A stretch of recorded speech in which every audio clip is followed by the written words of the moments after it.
You're watching GHOne television, and this is your EIB election hub.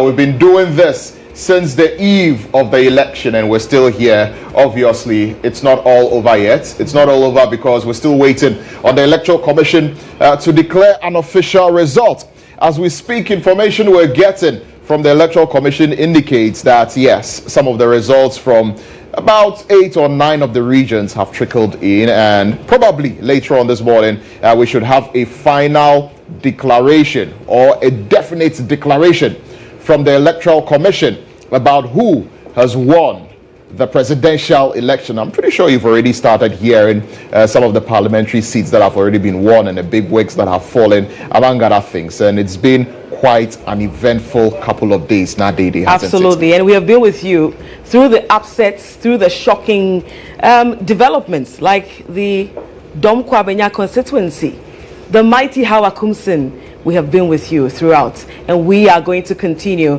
until the Electoral Commission officially declares who the winner of this election is. Already you've heard from the camp of the NDC as presidential candidate or president-elect John Dramani Mahama. His team say that he will only speak after there is an official declaration. So we are counting down patiently to that day. Yes, and all through it all, we're going to be with you. We're going to bring you all of the updates. We've been doing just that for you from the very beginning, bringing you updates, bringing you analysis, bringing you results, touching base from constituency to constituency. And of course, you can imagine that we're going to continue to give you nothing but the absolute best here on your EIB Election Hub. We're grateful that you've joined us this morning here on GHOne Television, on Star 103.5 FM, on Empire 102.7 FM, on Ago TV, on Facebook, on Instagram, on YouTube, on X. We are live across all of these platforms, and of course the excitement is there because we have the opportunity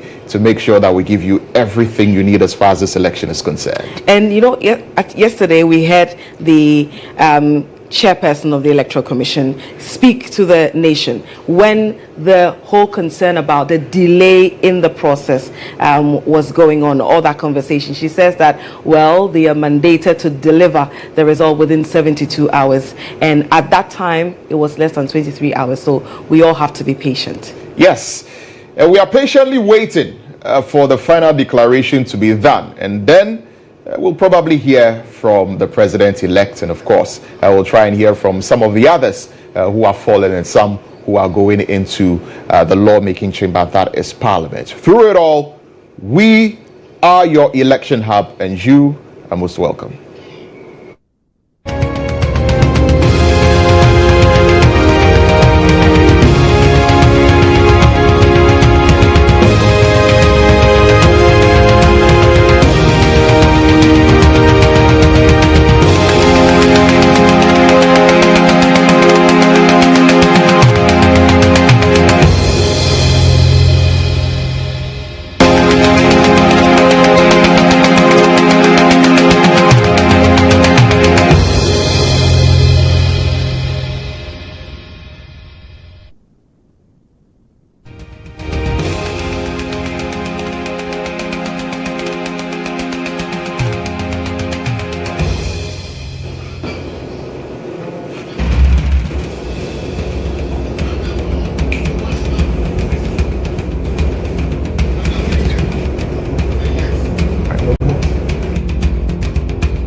Of the 2024 presidential election. And of course, we were told earlier by the NDC that according to their internally collated results, they project that John Dramani Mahama has won a decisive landslide victory for the 2024 presidential election. And moments after that, we saw the Vice President, Alhaji Dr. Mahmoud Bawumia, come and address the media and concede defeat, telling us that he has called former President John Mahama to congratulate him for winning a decisive election, of course, a very landslide victory, and a majority in Parliament as well. And of course, being the statesman that he believes that he is, he's decided that he is going to concede defeat, and concede defeats that he did. And he went on to thank all who were involved in the milestone that the NPP has achieved with regard to going into this election and competing very fiercely and contesting in this election. Of course, right after that, there was a lot of jubilation all over town. NDC supporters jubilating all over the place, very, very excited about the results that had come in, and of course about Dr. Mahmoud Bawumia deciding to concede defeat. But this election wasn't without its ifs and buts and incidents. We would have wished that this election would be incident-free. No one was going to lose their life. No one was going to get maimed. No one was going to get hurt. But unfortunately, as has characterized our elections, especially reaching its peak in the 2020 elections where 8 people died, once more, some people have died in this election period. And it's quite unfortunate. And even in the aftermath of the election, there have been so many criminal activities, if I can describe it as such, going on with people looting stores, people trying to loot warehouses, among other things, all in anticipation of collated results from various constituencies, among other things. So it's been quite the eventful election period, and we're still not at the end yet until the Electoral Commission comes out and declares that John Dramani Mahama is the winner with this number of votes and this percentage of the votes that were cast. We'll be here to make sure that we're bringing you all the updates here on the EIB Election Hub. My name is Lantam Papanko, and I'm here this morning, of course, with Na Dede Tete. Na. Yes, and Lantam, we are here again. We were here yesterday morning. Yes. All the way till about 10 thereabouts, and we're still here with you. And we are going to continue to be here with you until we have that official declaration that everybody is looking forward to. Lantam has touched on all the ups and downs, the highlights and the low moments of this particular election, and that is why the Election Hub is here for you. As we take you around the country, when it happens, we report. Lantam, we were talking about how concerning it is that because there has been a victory, some people are taking undue advantage of that and vandalizing property, some of them looting property among others. Clearly that is not something that anybody should support, and we would urge the Ghana Police Service to move in and arrest people doing such things. And also, aside the low moments like these and the unfortunate incidents of other people also losing their lives, we've also had the shocking news coming from some constituencies, places some people, well, many people didn't see coming. I am still trying to wrap my mind around the Dom Kwabenya constituency development. I'm also trying to wrap my mind around the Ewutu Senya East constituency, where Hawa Kumsin is. She seems like she was unbeatable, but that is election for you. And I would always reference the head of political desk, Ibrahim Alassane, whenever we're talking about this, where he says that when the wind of change is blowing, it doesn't matter who you are. If it is your turn, it will devour you, and that is what is happening in some of the constituencies. Already we do know that there are also congratulatory messages coming in for the president-elect. We've seen one coming from the U.S. Embassy. We've seen one from the former Nigerian president, Obasanjo, as well, and it's coming from different quarters. We are yet to hear from him officially, but if you're wondering why he's delaying, his camp says that want to hear officially from the Electoral Commission before there will be an official speech coming from the former president and now president-elect. Like they say, it's a full circle moment sort of thing for John Dramani Mahama to have been indeed in and go out and then make a return. Yes, indeed. And history has been made with this, because we've never seen anything like this happen in the history of Ghana's politics, right? So history has been made with John Dramani Mahama and the NDC. In fact, he made history, right, for the Fourth Republic. That was in the 2016 election when he served a 4-year term, just one term, right? That was historic. That had never been seen in the history of the Fourth Republic, you know, since we came back to democracy from 1993 onwards. We had seen an 8-year term from Jerry Rawlings. We had seen an 8-year term from John Kufuor. Then we saw the beginning of a 4-year term from President Mills. And unfortunately, before he could finish his term, he passed on. And Lantam, the interesting thing about him being the first for that was that it became an albatross for him, such that his main opponent, Nana Dankwa Akufo-Addo, before the vice president now, he used to taunt him with it, that you talk about being in a class of your own, but you are in a class of one. You are in a class of one, and you served only one term. I'm wondering what, if it's supposed to be used as a jab sometime, what would it be? Well, it reminds me also of, some of the things that happens in politics, right? When people are doing politics and they get the opportunity to campaign and speak to their supporters in order to, whip up support, and they say all manner of things against their opponents, right? And sometimes the things that they say come back to bite them, because, you remember that the NDC also said, Nana Dankwa Akufo-Addo can never be president. He's too short, he'll never be president, and all of that. And when President Akufo-Addo had the opportunity, after he became president, he said, I could become president. They said he's too short, he can't become president. They said I'd never be president. Now he's president, and he has done a full 8-year term, and so he looks at John Mahama doing just one term and being rejected by the people, massively in the manner that the people rejected him. It becomes an albatross, like you say, on John Mahama's neck, and he becomes a laughingstock with that in that regard, right? But he said something when he was going out of office, that posterity will judge him, and he knows that he has done, his best, right? 8 years down the line, he is headed back to the Flagstaff House, as the NDC will always like to call it, headed back to the Flagstaff House to assume the reins of government once more. And that is a historic, there's been a lot of firsts for John Dramani Mahama, right? Yes.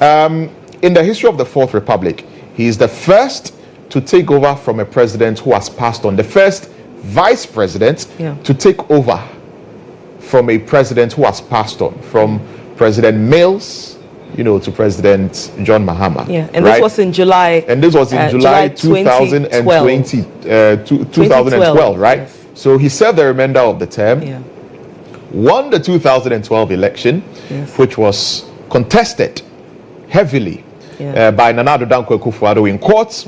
We took about 9 months or so in court. Eventually, the court said he had won the elections fair and square. It was a very interesting moment. He ran his term, and at the end of his term, the people said, no, you can't be president anymore. His opponents called him incompetent. The incompetent Mahama administration, he's incompetent. He doesn't know his left from his right. He doesn't know how to govern. He has run the country down. He has run the economy down. He is corrupt. He's embroiled in all kinds of corruption scandals. So the people rejected him massively, I might add, right? Over 1 million votes difference. Yes, and so that is one of the interesting things about this particular election, that for someone who lost by close to 1 million votes to return 8 years down the line, and win by a huge margin, from what the numbers are looking like, is going to be within the million region or a little over 1 million. And I am very interested in what really was going on in the minds of many Ghanaians with this particular victory, because there were those who said it was going to be close, right? You remember there had been different polls making the rounds talking about how this was going to be a very close race. There were those who predicted that there was going to be someone different serving as president, and then a different majority in parliament. And then there were those who also stood by their guns and said that, well, this is not even close. And it turns out that indeed it wasn't even close. That those who even knew that it wouldn't be close didn't even think that the margin would be this wide. And for you to see the vice president and flag bearer of the NPP come out at that time, within about 14 hours after polls that should tell you that the margin was that wide. Because if it was as close as 137, 137, or 130, 135, I don't think the concession would have come this No, early. it would not have come. Yes, and so I am very interested in what is in the message Ghanaians are trying to send, and what also the NDC should be making of this. Because if people overwhelmingly give you the mandate like this, they do not expect you to take it for granted. Because I was listening to some of the celebrants yesterday who were, basking in the moment and talking about how John Dramani Mahama had won. One of them said something that was profound, and he said that, look, we are looking forward to you fulfilling your promises. We're looking forward to you fulfilling your promises. If you don't, we will kick you out. And there was a time where there were conversations about how we needed to ensure that the politicians don't think that 8-year rule is automatic. Perhaps we are getting there. If you come and you serve 4 years and you don't deliver, the people may likely kick you out. Yeah, if you come and you serve 4 years, you don't deliver, they will kick you out. They kicked John Mahama out, after 4 years, right? Even though it was an 8-year term for the NDC, right?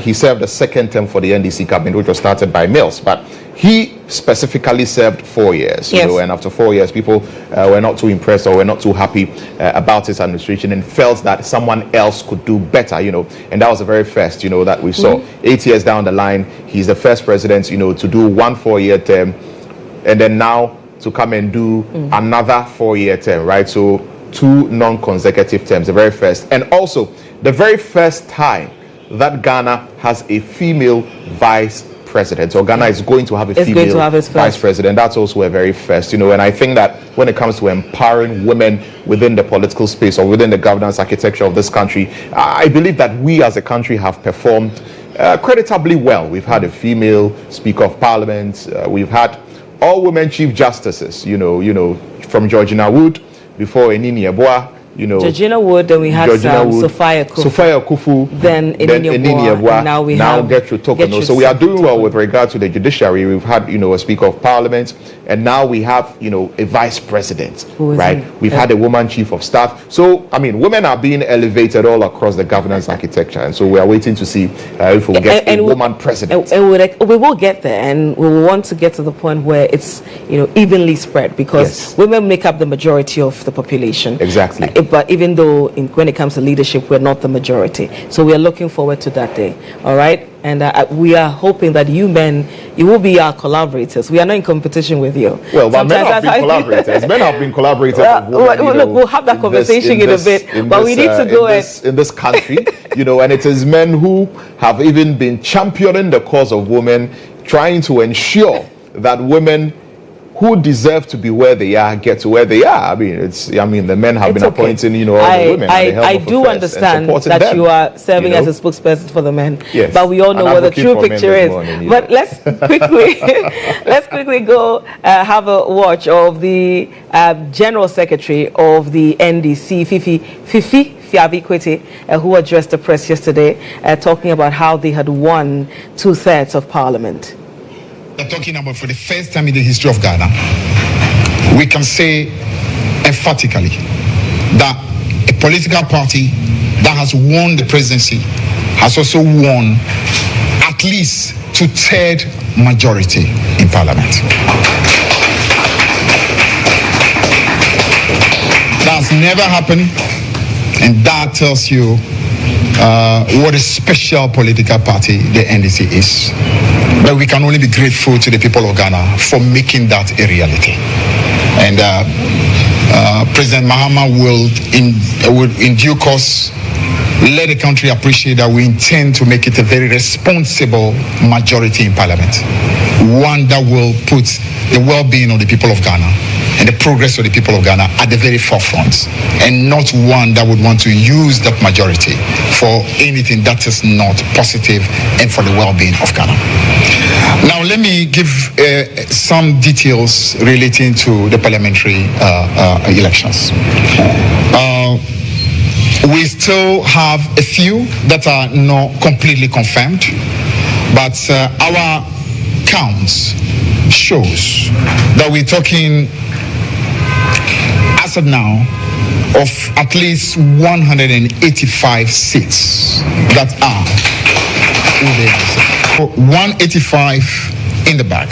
Now, before I go into the details of this 185, let me also say that this particular green wave that has swept the country has actually brought about the winning of seats that we've never won in our history.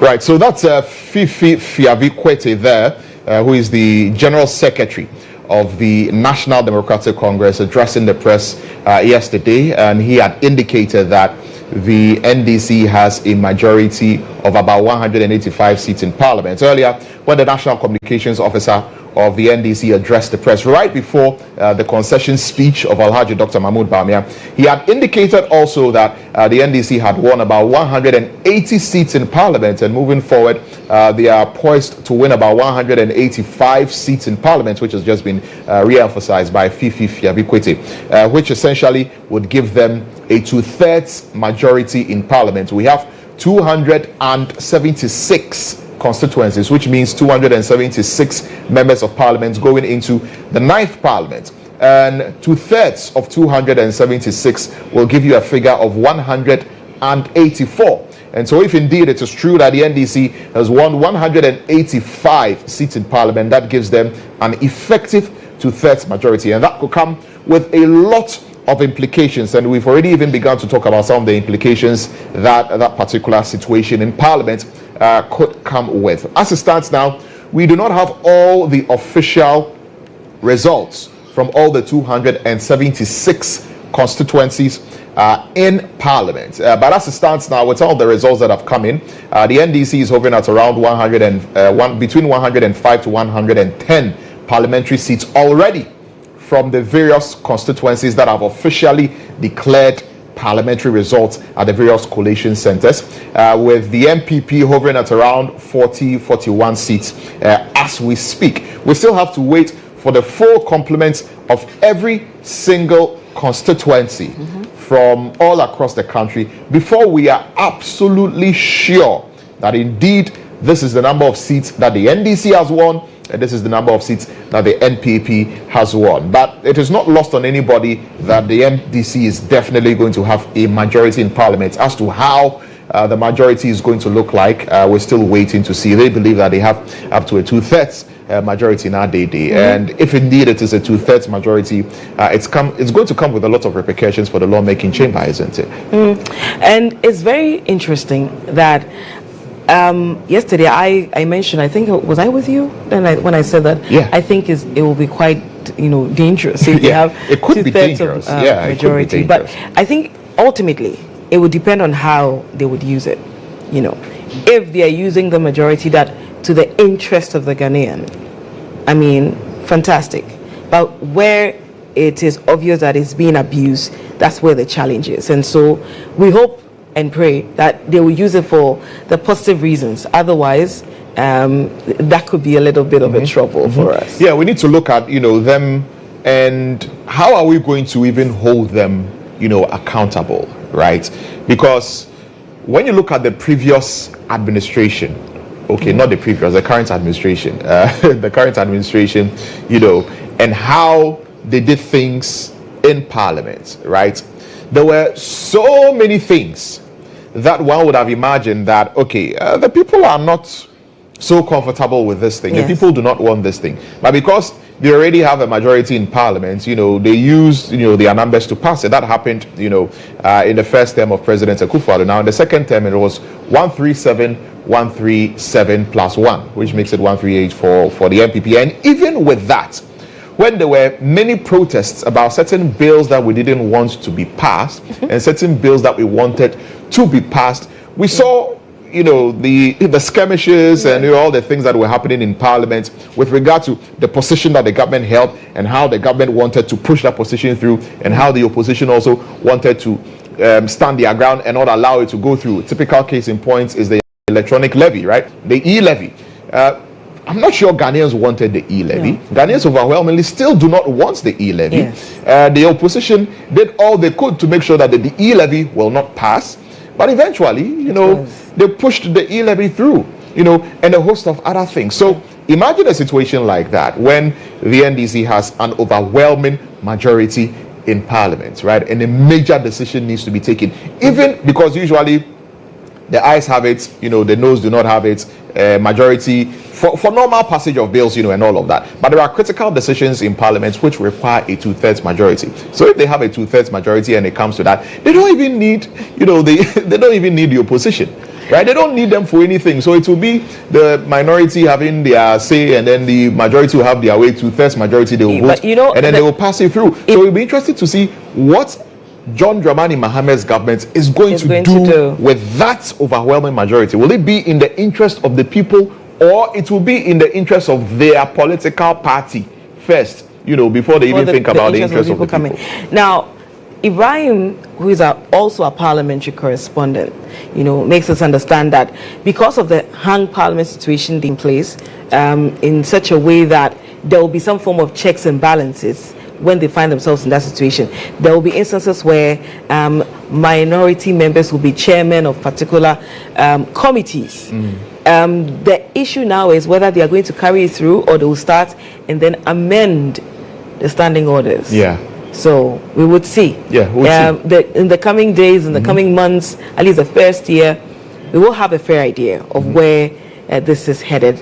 But you know, when Ibrahim spoke to Muntaka Mubarak, for instance, and they were talking about the issues in Parliament, and he said that, you know, with this hung Parliament, they had thought that, you know, they will collaborate more. There'll be more consensus building. Unfortunately, that didn't happen, and so he was fearful of what was likely going to happen in the next Parliament. He said, unless we have an overwhelming majority like what President Kufuor had in his, or what the NPP had in their first term. They had up to 169 MPs. So I mean, they had an overwhelming majority to do what they wanted to do. Absolutely. So he says, unless we have that, not the President Mills kind of majority that you don't have, it's not so overwhelming. Now here they are. They have an overwhelming majority per the numbers. Unless anything changes the last minute. But it looks like even if anything changes, push comes to shove, they are most likely going to be with about 170. You know, and talking about things changing, right? The NPP believe that there are, because we've been hearing that certain key seats which have never been won by the NDC, nobody expected the NDC to win, have been won by the NDC, according to the NDC themselves. And this is something that the NPP disputes. It's challenging. Now, let's listen to Justin Frimpong Kodia, who is the General Secretary of the NPP, talking about this, some of the seats that they believe that they have won. NPP has, with great concern, taken notice of the violent conduct of the NDC tax at some of the constituencies' collation centers, i.e. Damango, Ablekuma North, Techiman South, Awowin, Obuasi East, Insawam Adwedri, Frontier Kwa North, Ahafano North, Ahafano South East, Ahafano Southwest, Akwetia, Trubo, Obuasi East, and Tema Central. Indeed, data that made our flag bearer to concede this morning shows clearly that the NPP, the constituencies I've mentioned. But the NDC, knowing very well that they have lost these seats to the NPP, are unwilling to accept their fate and are desperately seeking to compel the EC to do their bidding. We vehemently condemn these attacks and are serving notice that we shall resist every attempt to tamper with the results of the parliamentary elections in these constituencies.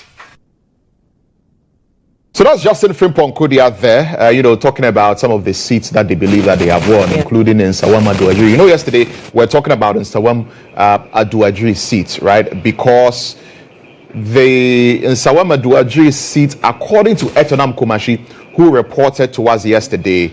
They were expecting that the NDC candidate has won, but Frank Anodompre was not in agreement because he is the member of parliament for the area, right? And he's one of the leaders in parliament on the MPP side. He's the whip, right? Frank Anodompre, that he had refused to sign. You know, there were gunshots. A gentleman was shot in his thigh at Nsawam Aduadri, right? Etonam Kumashi brought us all of those updates. And one of the things that has delayed some of the collation results reaching the regional collation centers before it comes to the EC's headquarters, the National Collation Center, is that some of the agents of the political parties and, you know, the contestants were refusing to sign onto the results, right? We noticed that was one of the problems, right? And a typical case in point was in Nsawam Aduadri with Frank Anodompre. And according to reports, he believes that he's not lost it and he's not going to sign whatever results are there.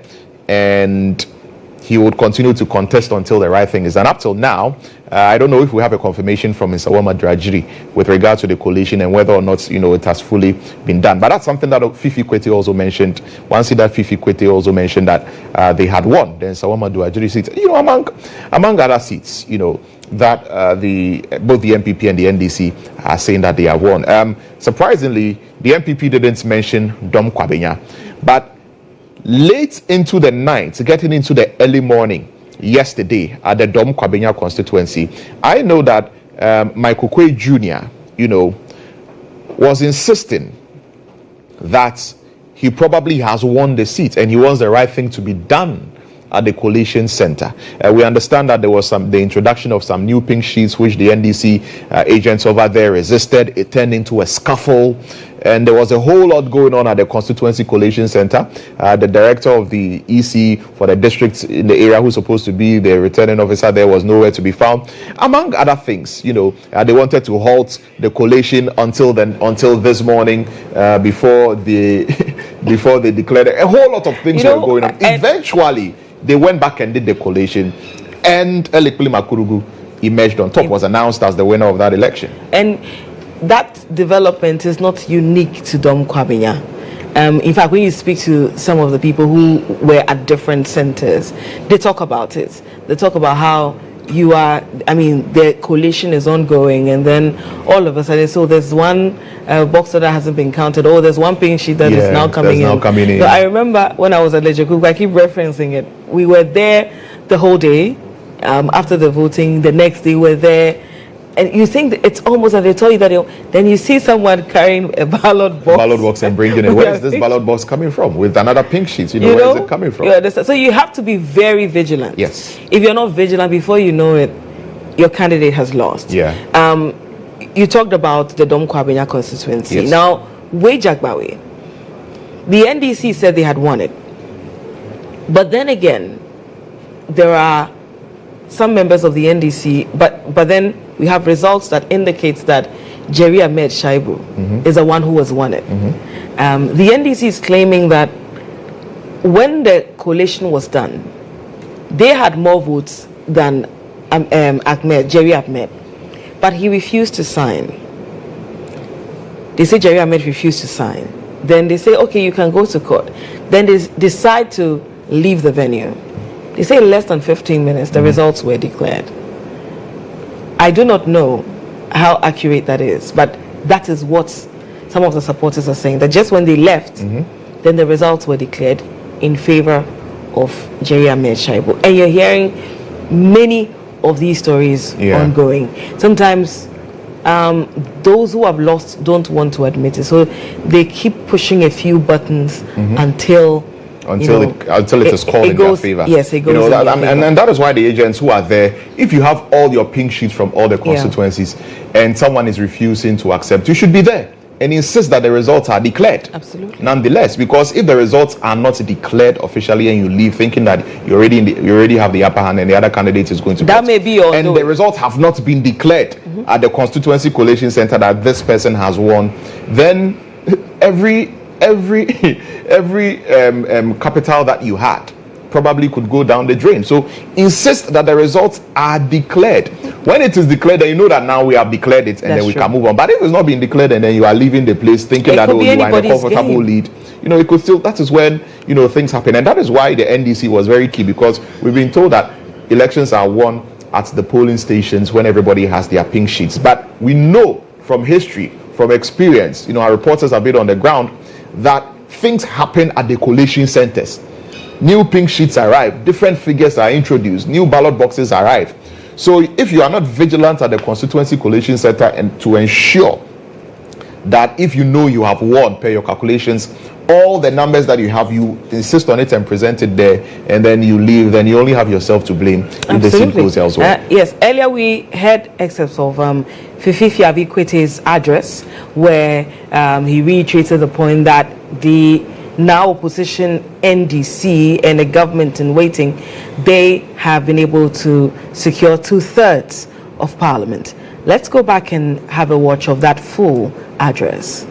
185 in the back. Now, before I go into the details of this 185, let me also say that this particular green wave that has swept the country has actually brought about the winning of seats that we've never won in our history.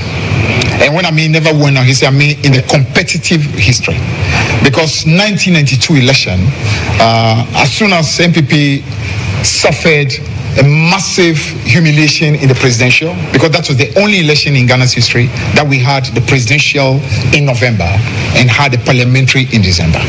Now, so after we resoundingly defeated the MPP in November, they ran away from the parliamentary in December. So let me just tell you that the NDC in 92 was also known as the November-December champions. November-December champions. And MPP, after suffering the November humiliation, ran away from the December humiliation, and so therefore it was virtually not as competitive. So therefore there are certain seats that we can only start classifying from 1996. Now, so from the competitive election, parliamentary election that happened from 1996, there are seats that NDC as a political party has never won. But in this election, the green wave tsunami has been able to sweep even some of those seats that are considered no-go as far as the NDC is concerned in the competitive sense. In Greater Accra, we've never won Ayawaso Central. Today, we are proud to announce that Ayawaso Central is green for the NDC. We've never won Okaikwe South. Today, we are happy to announce that Okaikwe South is green for the NDC. We have never won Tema West. Today we are happy to announce that Tema West is green for the NDC. We've never won Domi Kwabinya. And even though it's not finally declared, we can tell you that we know it's green for the NDC. Now, in the central region, we've never won Ewutu Senior East, known more like the Kasua area. Today, Kasua is fully green for the NDC. We have never won Asin Central. That's the Honorable Kennedy Japan's constituency. Never won it. Today, we are happy to tell you that Asin Central, for the first time, is green for the NDC. We've never won Sekondi constituency when competitive parliamentary elections started in Ghana. Today, Sekondi has become green. We have never won Kwesi-Minti. Today, that constituency also is green for the NDC. We have never won Esikado. Today, Esikado Ketan is green for the NDC. We've never won Takwa Nswayem in the Western region. Today, Takwa Nswayem has become green for the NDC. We have never won Sunyani East. That's J.H. Mensah's original seat. Today, J.H. Mensah will be looking down and know that the green revolution, the green tsunami has truly swept even that seat that belonged to him. We have never won Sunyani West constituency. Sunyani West constituency is in the bag today and is green. We have never won Doma East. We've never won Doma Central. Those two constituencies are in the bag as well and are green. We have never won in the Asutifi North constituency has never been won. Today, we are proud to announce that that great constituency has become green as well. In the Eastern region, we've never won in Sawam Edwejri. Today, that constituency is green for the NDC. But that's the Chief Whip constituency. So the green revolution, the green wave has swept and swept. Even the Chief Whip of the NPP has been swept. The Chief Whip has been truly whipped by the green wave. We've never won Ekwaping South. Today, Ekwaping South belongs to the green corner. We've never won Lower West Akim. Today, Lower West Akim is green. In Ashanti region, we've never won Adansi Asokwa, the constituency of KT Hammer. Today, Adansi Asokwa is fully green. We have never won Ahafuano Southeast. Today, that is also green for the NDC. And finally, we've never won Obuasi East. Today, Obuasi East is fully green for the NDC. A few moments ago, I heard my counterpart, the General Secretary of the NPP, claim that Obuasi East has been won by the NPP. He's gotten it wrong, but you can appreciate this. This tsunami that has swept is so big that you can understand that my counterpart and his colleagues are very much still in a daze, and they are still not too sure about what really is happening. So we can. I'm sure by tomorrow morning they will be much more calm and be able to come to the reality of what really has happened. Now, in terms of the breakdown, in regional breakdown. Volta region has all 18 constituencies green.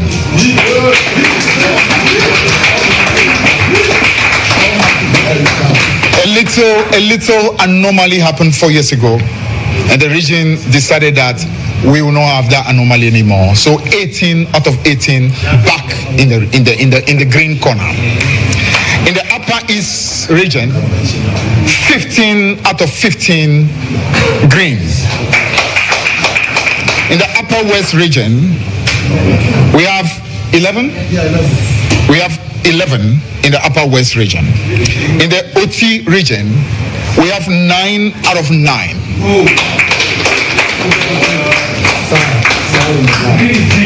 In the Savannah, we've got 6 out of 7. We got 6 out of 7 in Savannah. In the northern region, we have 11 out of 18.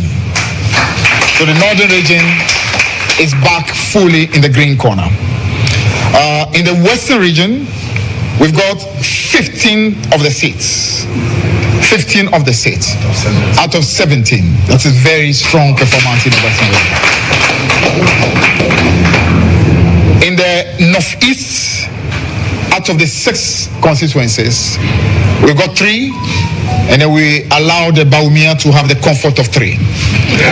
You know, I mean, the wave has been so massive that at least there should be a little mercy on him. So the 3 constituencies are a little consolation. A little consolation for Dr. Baumia. But we said that will not last long. In the next election, we'll make sure we take all 3 from him. In the central region, we won 18 of the seats in central region out of 23. That's a massive performance. In Bono, we got 11 out of the 12. 11 out of the 12. So Bono is fully green. In Greater Accra, out of the 34 in Greater Accra, at the moment, 34 we have 27, but we actually are looking 28 out of 20, out of the 34. Western North, I think Western North we lost just one. Just one. Only Swaman. So effectively out of the 8, we got 7. We got 7 in the Western North.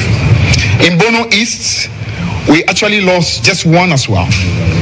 Bono East, we lost just one, or at least only one is not yet confirmed to be with us. Only one is not yet confirmed to be with us. So we've actually got the remaining 10 of them in Bono East. In the Ashanti region, in the last election, we had 4 of them. We can confirm that as of today, we've got at least 8 of them in the bag. 8 of them in the bag. So that is the regional breakdown as far as the parliamentary contest is concerned. And as we say rightly, we're talking about a very significant majority, and a majority that we aim to use responsibly and use for the progress of the people of Ghana. Now, we also want to quickly comment on the fact that the process as far as the presidential results is concerned, we actually would urge the chairperson of the Electoral Commission, GHOne, and the team to want to make sure we do not unduly delay. We know for a fact that nothing can be done about it. It's totally already in the bag.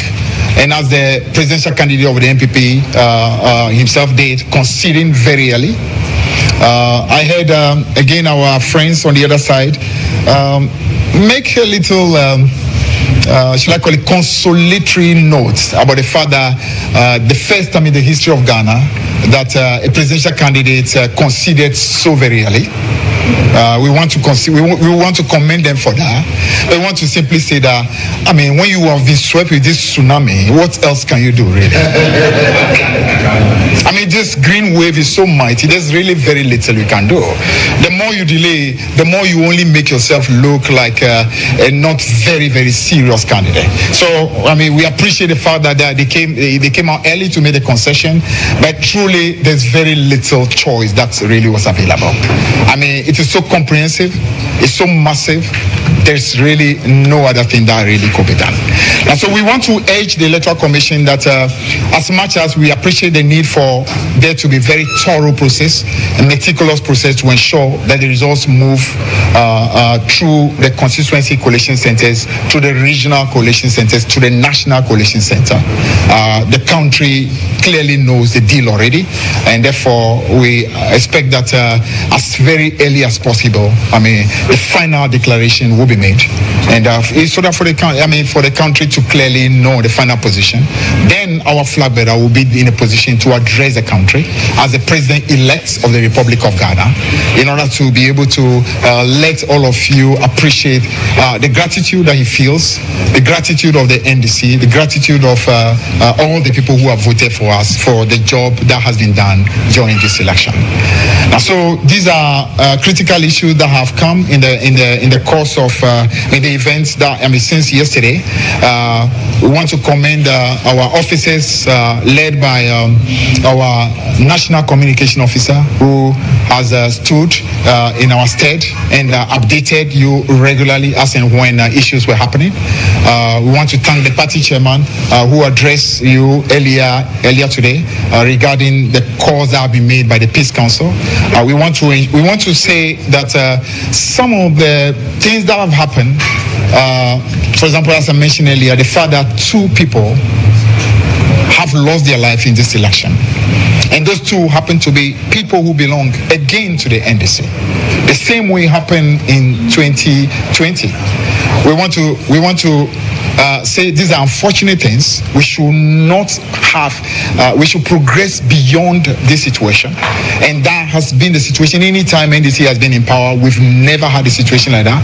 Even Jerry Rawlings, who was a military leader, not one person ever was killed in any election, national general election in our country. So it's really unfortunate that we'll have a president who actually was a former attorney general, a lawyer who prides himself to be a human rights advocate, and under his watch, both in 2020 and in 2024, we would have precious blood spilled simply because of the desperation to hang on to power at all costs. We also want to say that some of the things that we've heard where supporters of the NDC have had to sometimes mass up in collation centers because of the real situation that happened both in 2020 and beginning of 2024. When you've heard, for example, military people who were literally in various communities trying hard to intimidate our people, situations where because of the history of what has happened, they are in complete anxiety, knowing that anything at all can happen, because in 2020, that's exactly what happened. Seats that clearly were won by the NDC, before we realized all kinds of criminal things happened and results were changed, and from a position of about 145 seats that we clearly had won in 2020, it crystallized all the way down to 137. So naturally, with that kind of history, you appreciate why a lot of our supporters this time around will be far more vigilant, would want to ensure that such a thing does not repeat itself. And we can give you that promise, and I'm sure President Mahama will be reiterating it tomorrow, that under our watch, there will be no need for one person to even lose his life just because of desperation to hang on to power. So this very unfortunate thing, we hope to God that now that Nana Akufo-Addo has finally reached the sunset of what I can only describe as a disgraceful presidency, the most violent presidency in our history, a forgetful presidency, we can put this incidence of people dying on election day, on general election day, behind us, and be able to move into the future with maturity, with evolution, knowing that the will of the people must be respected at all times. Yeah, so that's Phoebe Fiabi-Kwete there, addressing the media yesterday, talking about all the seats that they believe they have won in Parliament, mentioning seats that have never been won by the NDC before. Pretty interesting stuff, right? Talking about the green wave and the green very interesting tsunami, or whatever it is they want to describe it. Yes, and these are some of the constituencies that have never voted the NDC, and it's, for me, I think it sends a very strong message that we are moving away from the many instances where people say, well, I am NPP, I am blue through and through. I am as blue as the blue I am wearing. So the blood that runs through your veins is blue. Another person says, I am green, and so the blood that runs through my veins are green, and I'll vote NDC no matter what. And to know that a constituency like Adansia Sokwa, with Katie Hammond, I maybe wonder what Parliament is going to be like without him, but for the people to have opted not to vote for him, it also may indicate that, remember during the primaries, twice in a row in the primaries, a gentleman has come up to contest Katie Hammond, and he's lost, usually, like he says, on very questionable grounds. And he goes, Katie Hammond proceeds. This time around, he wasn't lucky. No, he was not. And the NDC candidate defeated him. Dom Kwamenya, I'm still yet to get over it. Owutu Senya East. Owutu Senya East. That's how Akumsin's so for me, I like the fact that it appears as though the voters are becoming more and more objective when it comes to voting, or it is a case that we've talked about apathy, and the apathy was largely on the side of the incumbent. Yes. So perhaps if the people, their supporters, really showed up, they will make up for the numbers. But the supporters didn't want to show up, obviously, because they thought the government had not done well enough for them, and they perhaps would not want to vote for the NDC, and as they would not want to vote for the NDC, they don't believe, that the government has done well, so they'd rather stay home and not come and vote at all. And we were talking about some of the ones that were surprising for you. What was really surprising for me was Sunyani East. That's where Ignatius Bafo was. Sunyani East is Ameya Treme. Okay. You remember Ameya Treme? Yes, that's Sunyani East. Sunyani East is strong NDC. Strong because I was born in Sunyani and I grew up in Sunyani, and strong MPP, not NDC, strong MPP, right? And I, for the life of me, cannot imagine a Sunyani East or a Sunyani West under NDC control in terms of member of parliament. You heard Fifi Fiabi there say that it was GH Mensa. From GH Mensa, it's always been held by MPP, to Ameya Treme, who has been there, for the longest time for the Sunyani East constituency as the member of parliament. Yeah. Right. So I am surprised and shocked. In fact, I'm gobsmacked that Sunyani East has fallen to the NDC candidate. I think his name is Raul Fosso. To the NDC candidate in that area. And Sunyani West.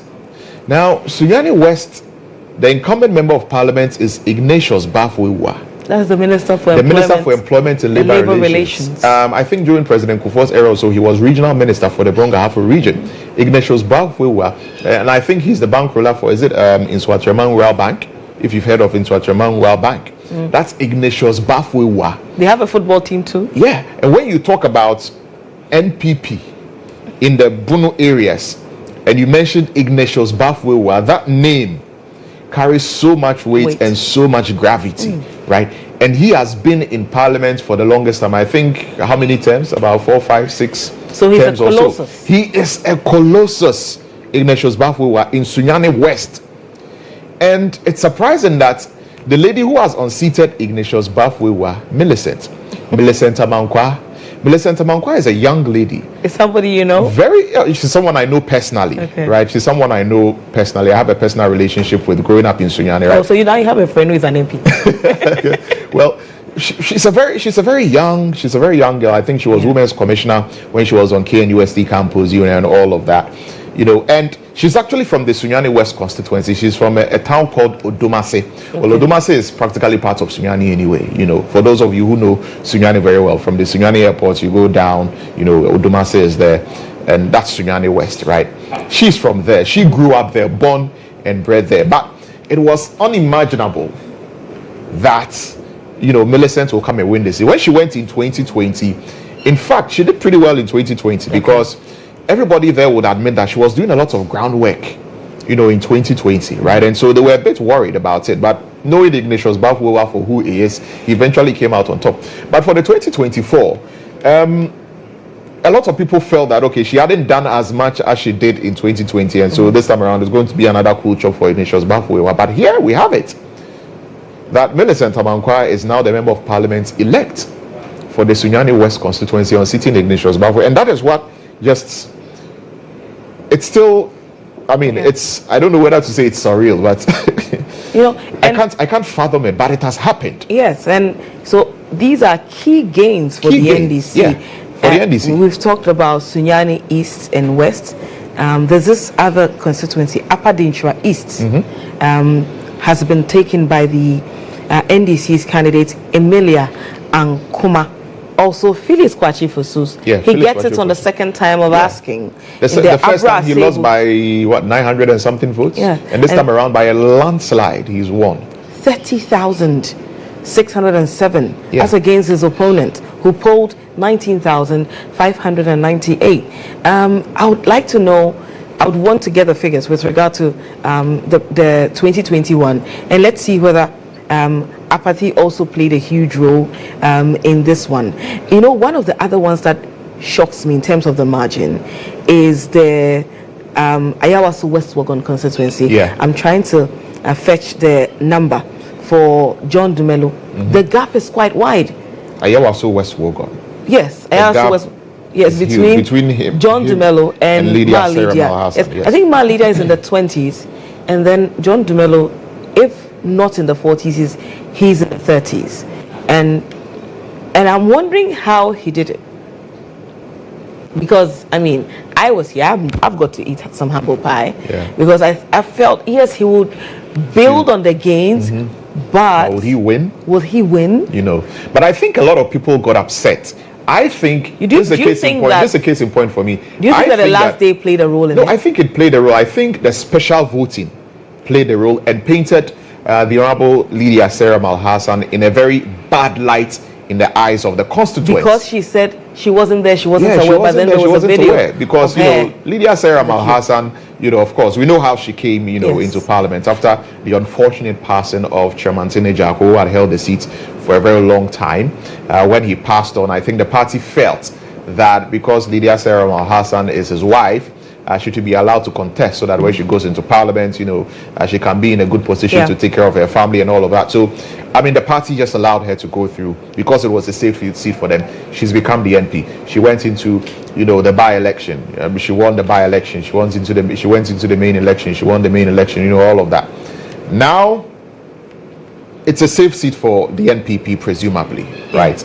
And then we are going into the 2024 elections. And then going into the 2024 elections, we do special voting, right? And in doing special voting, this sitting member of parliament decides to break the rules. We know the rules with regard to conducting election.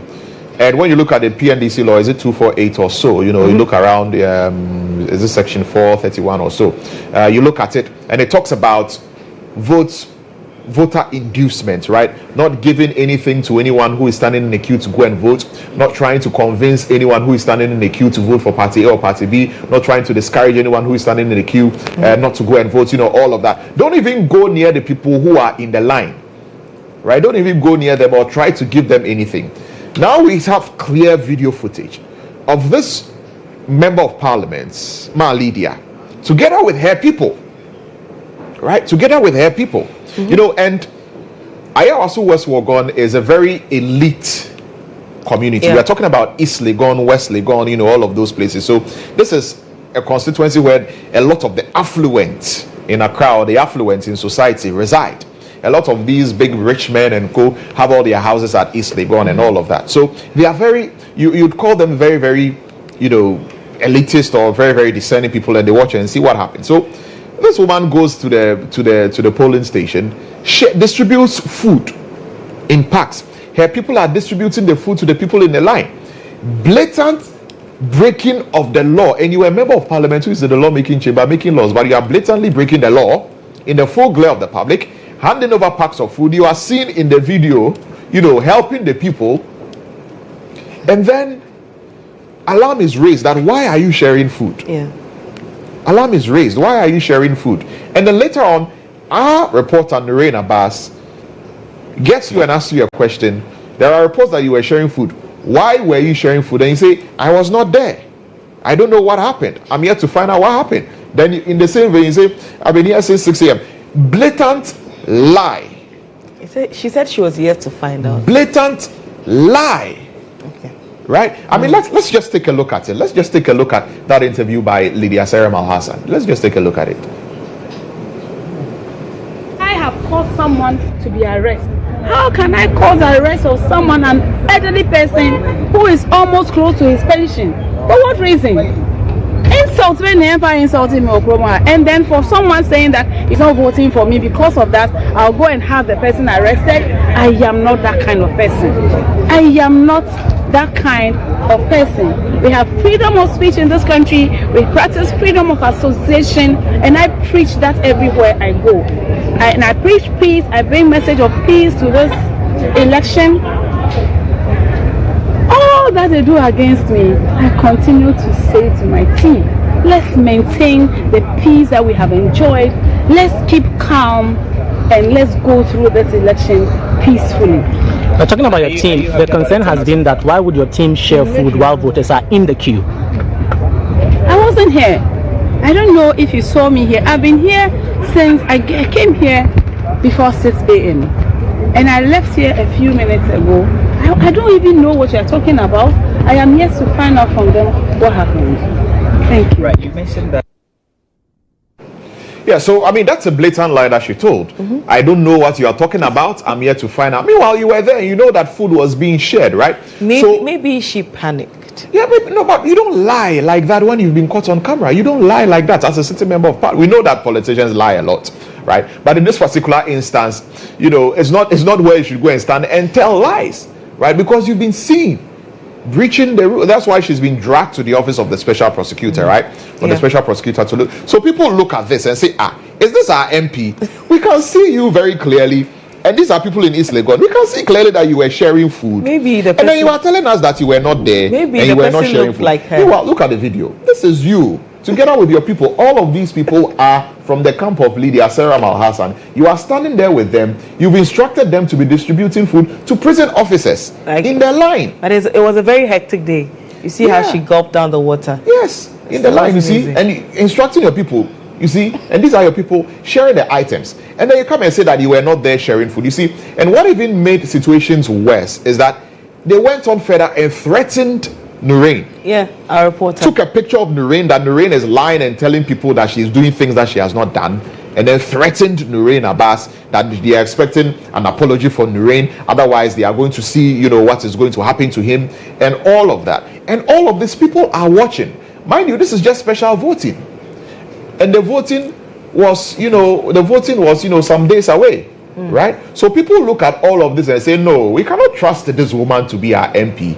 Then we'll probably vote against her. So I think this is one of the turning points of this election in Ayawaso West Wogon. Okay, and let's go over the telephone line and engage the Vice President of Imani Africa, Selon Brantier.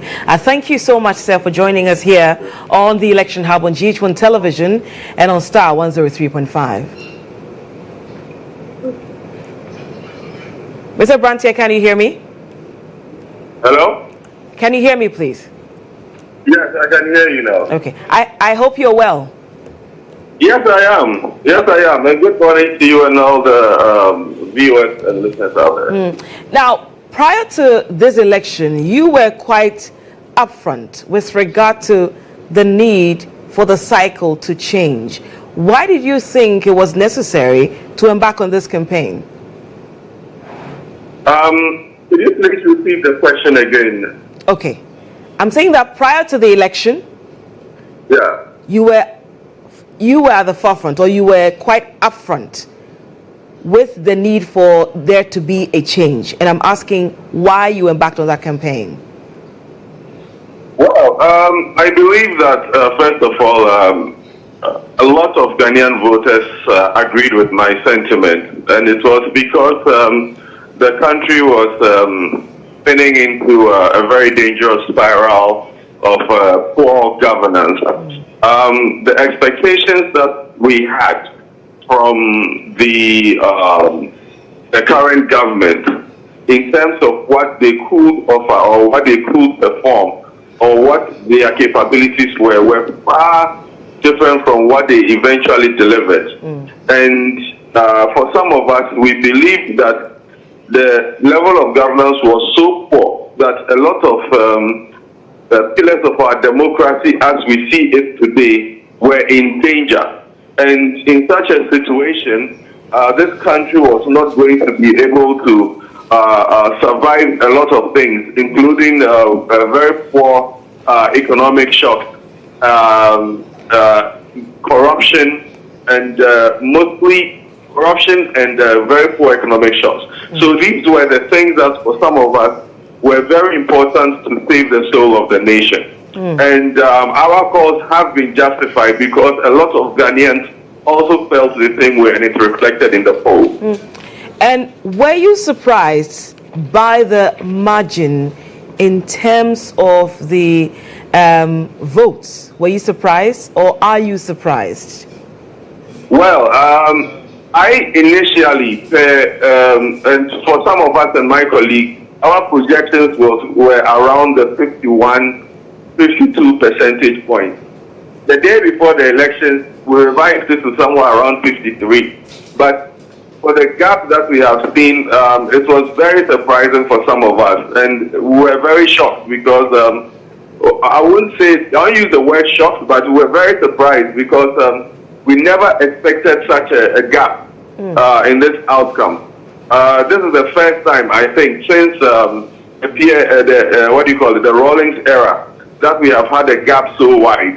This just shows that the verdict was really very resounding, and for some of us, I think that it is a cautionary tale for any new government coming in that the Ghanaian voter is now more voting more on issues and how they feel than any other previous sentiments that they might have had.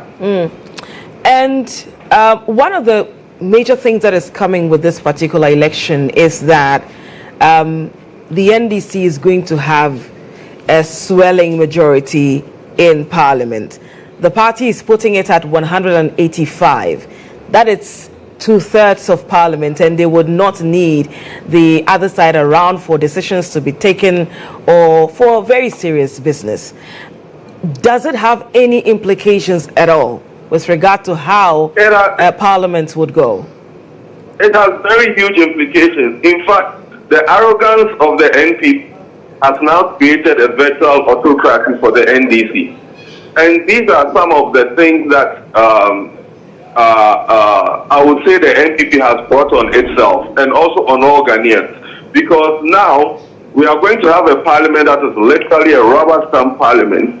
And for the purposes of strengthening our democracy, we normally would have a position that has a bit of strength. But unfortunately, I believe that the NPP has done Ghanaians a disservice, even beyond the elections, because their level of tone-deafness has resulted in this calamity. And for a democracy that always wants to be able to have checks and balances, it is not a very good sign to have such an overwhelming majority, especially in the kind of age in which we have ourselves, where governments tend to abuse their power when they are very comfortable. However, we believe and we hope that civil society actors will be able to balance this lopsided nature of how things are, and then hopefully we can have vibrant discussions on how to build this country forward as one of the best economies in Africa.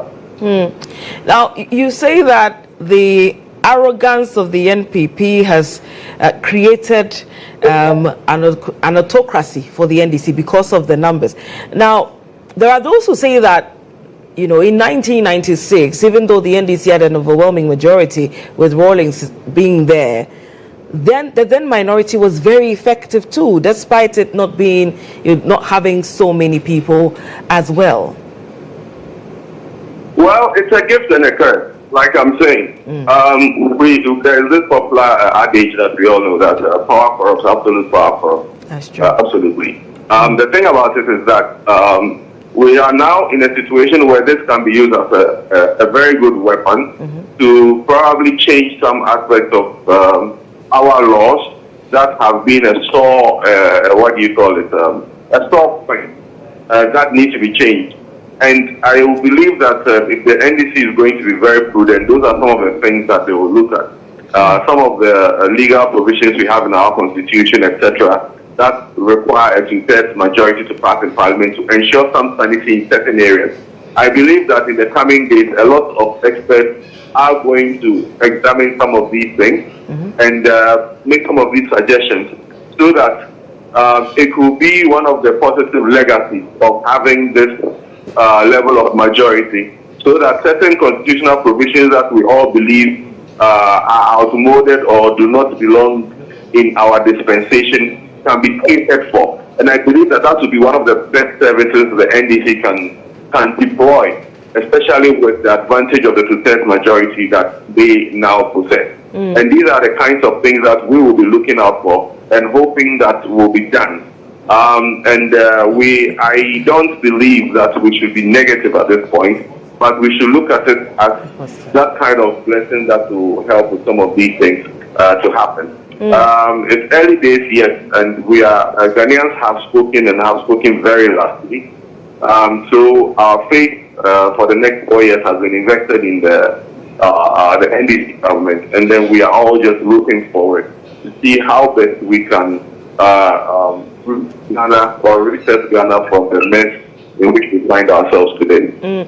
And you say that we are all looking forward to resetting the country from the mess we are in at the moment. When the NDC officially take office on January 7, what do you think should be their priority? Priority should be the economy. Their priority should be looking at how we can improve our ratings. First of all, any smart innovations they have around arresting the inflationary trend that we have, the depreciating cedi, taxes are going to be a big thing, and then also agriculture, because we are going to face a mini food crisis early next year. I mean, because a lot of grain crops failed. So the NDC immediately will have to have answers to those within the first 3 months. And how they answer those will determine how the rest of the year will begin to look like. But they would need to have very important short-term measures to keep the economy on track. And I believe that the transition team that they have put in place would have the necessary tools to do that, working with the current administration to ensure some continuity, and then at least keep the cedi within a certain threshold of stability. That would be the first thing. And then, like they have said in their 120-day pledge, abolish some taxes that have been that are nuisance taxes that have also been causing some kind of hardship on people, and then import duties. But that would also mean that we'll have to find other ways to carve revenue for the state, and those will be the main things that they'll need to do within the first quarter of being in power.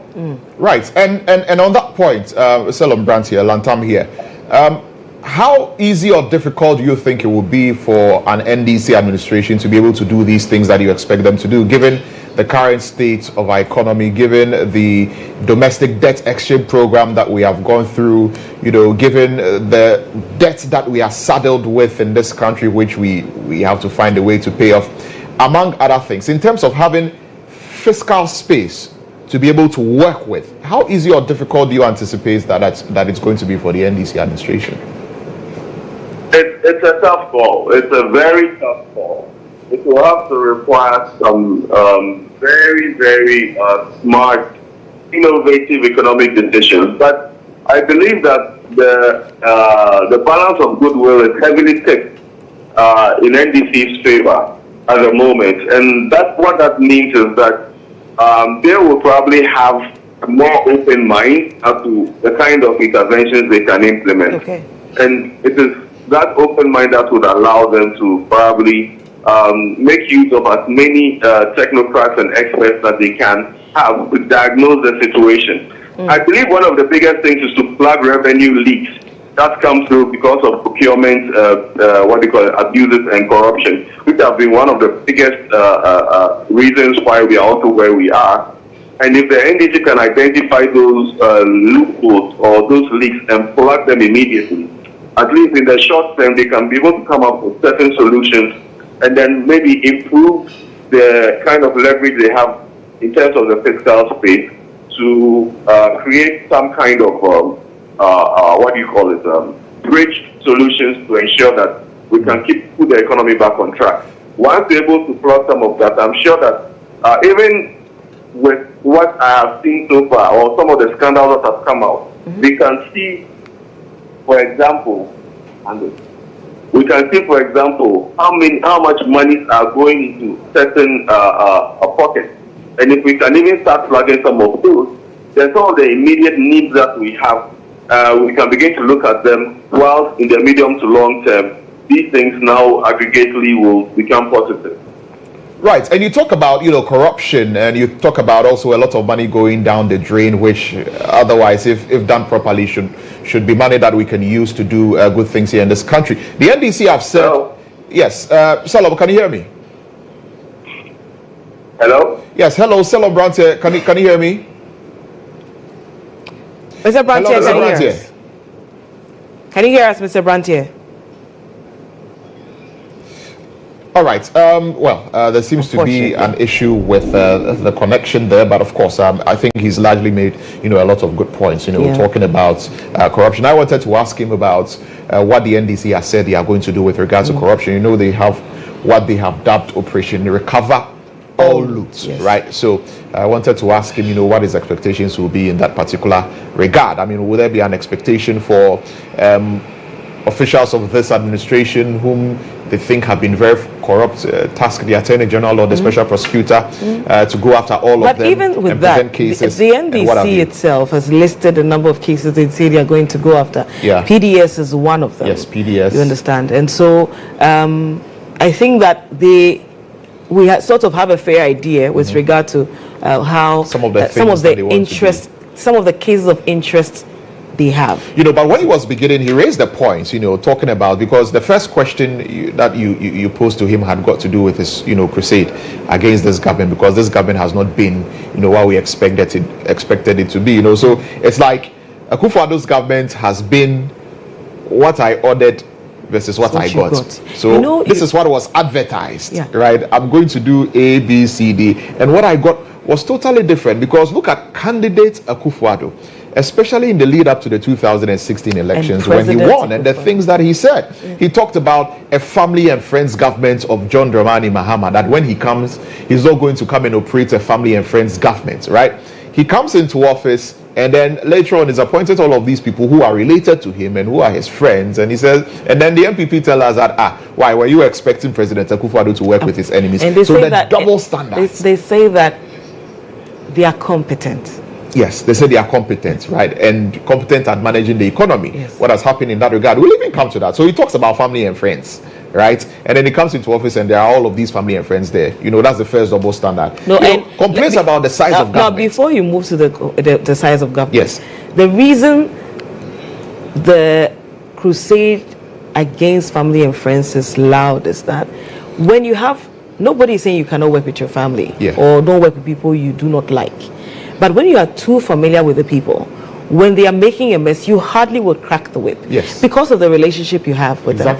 And we saw that perfect example with President Akufo-Addo and Ken Ofori-Atta. Yeah. Even when you had 80 of your members of parliament saying that, no, we cannot. Later they said all of them. Remember what Chairman Sabonsu said it was the entire majority caucus that are saying that. We cannot go with this man in question. Our economy is in a mess. We need to rescue it. The president said no. The president would go to interviews and shower praises on the finance minister. Talk about how brilliant he is. Yes. Yet the president talks about the finance minister's brilliance. Then again, in the people's lives, we are not seeing the brilliance reflecting.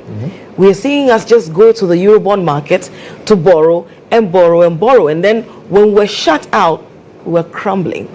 And at every opportunity would blame COVID-19. And you do not think that, did they think that people were not discerning? At a point, I think, whenever there's a conversation and you hear the refrain, COVID-19, you'd hear people murmur.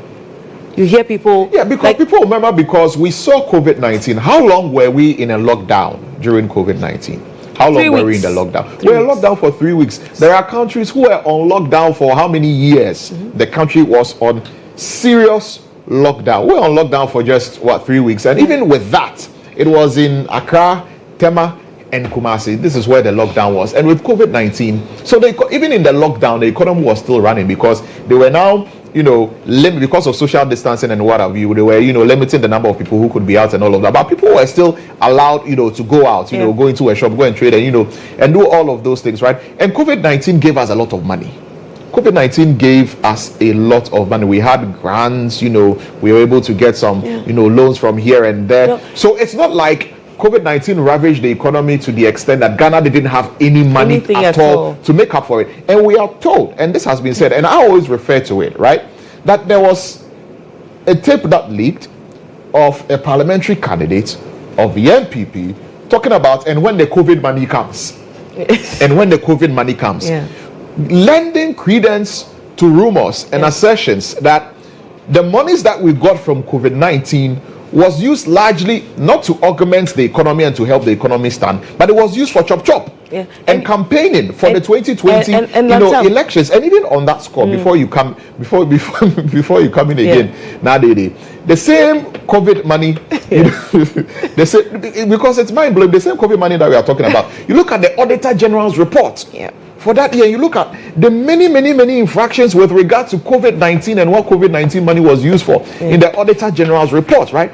And then we are asked to account for COVID-19 money. Ken Ofori-Atta goes to Parliament and says that, we did A, B, C, D, and the rest was used to show up the budget. We are not satisfied. And Alban Babrin told us that there was going to be a committee set up to look at the nitty-gritty of it. And up to now, we don't know the outcome of that. So you can't come and tell us that because of COVID-19 is where the economy is. People didn't buy it. Yes, at a point it became a broken record. People had heard it too much, and they realized there was really no substance in that particular argument, because in COVID there was a blessing. Yes, COVID was chaotic, but there was a blessing. There was a silver lining. Because of COVID, we all started activating remote work, right? It is during COVID that delivery businesses showed up, right? People used COVID to shore up their health sector. What did we do with ours? I don't know. I mean, we said we were going to build 80 hospitals, then it metamorphosed from 80 to 111, and even a certain timeline was given, because it said by the end of the year. So in 1 year, all of these 88 hospitals were going to be built, and then it's metamorphosed in 111. Up till now, how many are there? We've been told that some of the agenda 111 hospitals are going to be done before. They commissioned some in the Ashanti region. On the final day of campaign. The final day, of but campaign. One thing all of this that I keep our reference, Ibrahim says, there's one thing commissioning, and then there's another thing operationalizing. Operationalizing. You can commission, but then if there are no equipment in there and the facility has not been operationalized, it's just a four-square structure. But even with commissioning, we're commissioning projects all over, the projects which have not been, completed. But it's typical of our politicians, the flower pot runabout which has been commissioned, has it been completed? No, Tetekwashi is not complete. Bank of Ghana is not complete. The one which goes to the magazine. Is it Abuso Okai? Tetekwashi, yes. No. Is that Tetekwashi? No. Obechebi Lamte. Has it been completed? It's not been complete. The Bank of Ghana building just here, the 200 and what million US dollar Bank of Ghana building is not completed, but it has been commissioned. The Kotoka International Airport Terminal 3 has been completed and is being used and is being touted. It was never commissioned. You went to commission an e-gates there. But we need to commission it because it has to go on record that it was commissioned by us. We need to put our plaques there, and then when you Google it, you would see President Akufo-Addo commissions Bank of Ghana. But even some of the interchanges and what have you, I remember with the Pokwasi interchange, for example, we know when the funding for that interchange was sourced, under which administration? It was under the Mahama administration that the funding for that interchange was sourced, and the plans were made to do an interchange day. They came in and said that, well, it was a 3-tier, so we have done the redesigning and made it into a 4-tier, and we've done this and this because the Mahama administration wasn't going to do it well, and then they finished doing it, and then they commissioned. You see, government is a continuum, and you need to give credit where credit is. You see, and people are looking, at all of these things. So there was the family and friends, then there was the COVID-19 and the management of the economy. And I remember very well that he was complaining about the size of government, saying that John Mahama has a large size of government, and because of that there was family and friends and all of that. Akufo-Addo comes into office and appoints first 110 ministers. 110 ministers, and he tells us that he's a man in a hurry. A man in a hurry to do the developmental agenda of this country. That was the justification that was given to him, and that he was given to it. 100, and then later on, when new regions were created, 120 ministers. Meanwhile, you were complaining about the size, of government of President John Mahama. So once again, the double standards, right? And then again, so on that note, people are going to hold President John Mahama to his word. When he says he's not going to appoint not more than 60 ministers. He has no choice to run the government. He has no choice. Look, if there's been something to show you how to not to run a government, you have seen. Yes. Therefore, when you gave your word, please let your word be your bond. May your word be your bond. So if we complain about 120 and you have promised that you will do a 60, remain in the 60. Other than that, it will be your undoing. Oh, he has no choice because he said it publicly and he has run on it. So he has no option. He can't come and appoint 61 ministers. Unless maybe there is a special situation that he comes and tells every Ghanaian that, okay, because of this special situation, I need to create this ministry to deal with this specific problem. Like he did with the Ministry of Power, right? There was a Ministry of Energy. But because of the Duso situation, he created a separate Ministry of Power and then put the outgoing member of Parliament for, is it Pro East? Yes. Dr. Kwabena Donko there, to deal specifically with the doom survey. Unless something like that, he cannot come and tell Ghanaians that he's going to appoint more than 60 ministers, right? So a lot of things happen, right? Sometimes they may stick to it, but in the end, you hear Minister of State at the Minister of... He said 16 ministers and deputies. I hope it maybe different or special aid too. But for ministers or special aid for ministers, we're expecting 60. Advisor of special advisor, executive secretary to the executive secretary of the executive secretary. So we hope not to see a lot of those things. Hopefully. And another thing that I'm worried about is the president. You remember very famously, I am envisaging a Ghana beyond aid. There is a Ghana beyond aid agenda. And to the Ghana Beyond Aid thing that President Akufo-Addo, talked about, you remember famously when he went to Peace FM and then told Kwame Sefa that Ghana nye hiamai, but enam amamua enko yenti yeti sikaso now so accommodate. No, he said. You remember? Say enam amamua amamu boni enko yenti yeti sikaso. Yeah. As we accommodate, and then he came. So he says that we have money in this country, and that goes into Dr. Baumia's points when he was doing all of his lectures, that we don't have to go and borrow money from anywhere. Money is here. The money is here. And he even talked about roads. We don't even have to, go and borrow money to do roads. We just need to toll the roads, and we'll do all the roads in this country. So it goes that, and then it comes. But we ended up cancelling roads. Yeah. And then he talk about Ghana Beyond Aid. And where are we now? We are saddled with crippling debt, because also one of the issues that President Akufo-Addo, then candidate Akufo-Addo, also campaigned on is the ballooning debt of the country under John Mahama, that they have gone on a borrowing spree, and they are borrowing here, borrowing there, borrowing left, right, center. What is the current debt stock of the country, and how much have they borrowed? Yeah. You see, so people look at it. You are the one who was complaining about borrowing and borrowing and borrowing, and now you've come into office and you are borrowing more than the people that you were complaining about that they were borrowing. And all of these Ghanaians, are looking at it. Besides, you've talked about the Ghana Beyond Aid. You've talked about the Ghana Beyond Aid, and you are going on this borrowing spree, and you now want to come and blame it on COVID-19 and Russia's war in Ukraine. As for Russia's war in Ukraine, I never understood really how that affected the economy. If you talk about COVID-19, I can understand a little bit. But Russia's war in Ukraine, I really never understood how it affected the economy. They talk about supply chains, flour coming in, all of these things. But really, I really didn't get it, And that is there.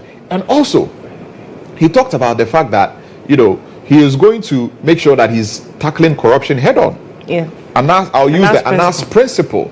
I'll set up the office of the special prosecutor. He has delivered on the office of the special prosecutor, and he did show some seriousness with the office of the special prosecutor when he made the appointment of Martin Amidu. So this is somebody from the other side who has served in an NDC government, right? Citizen vigilante.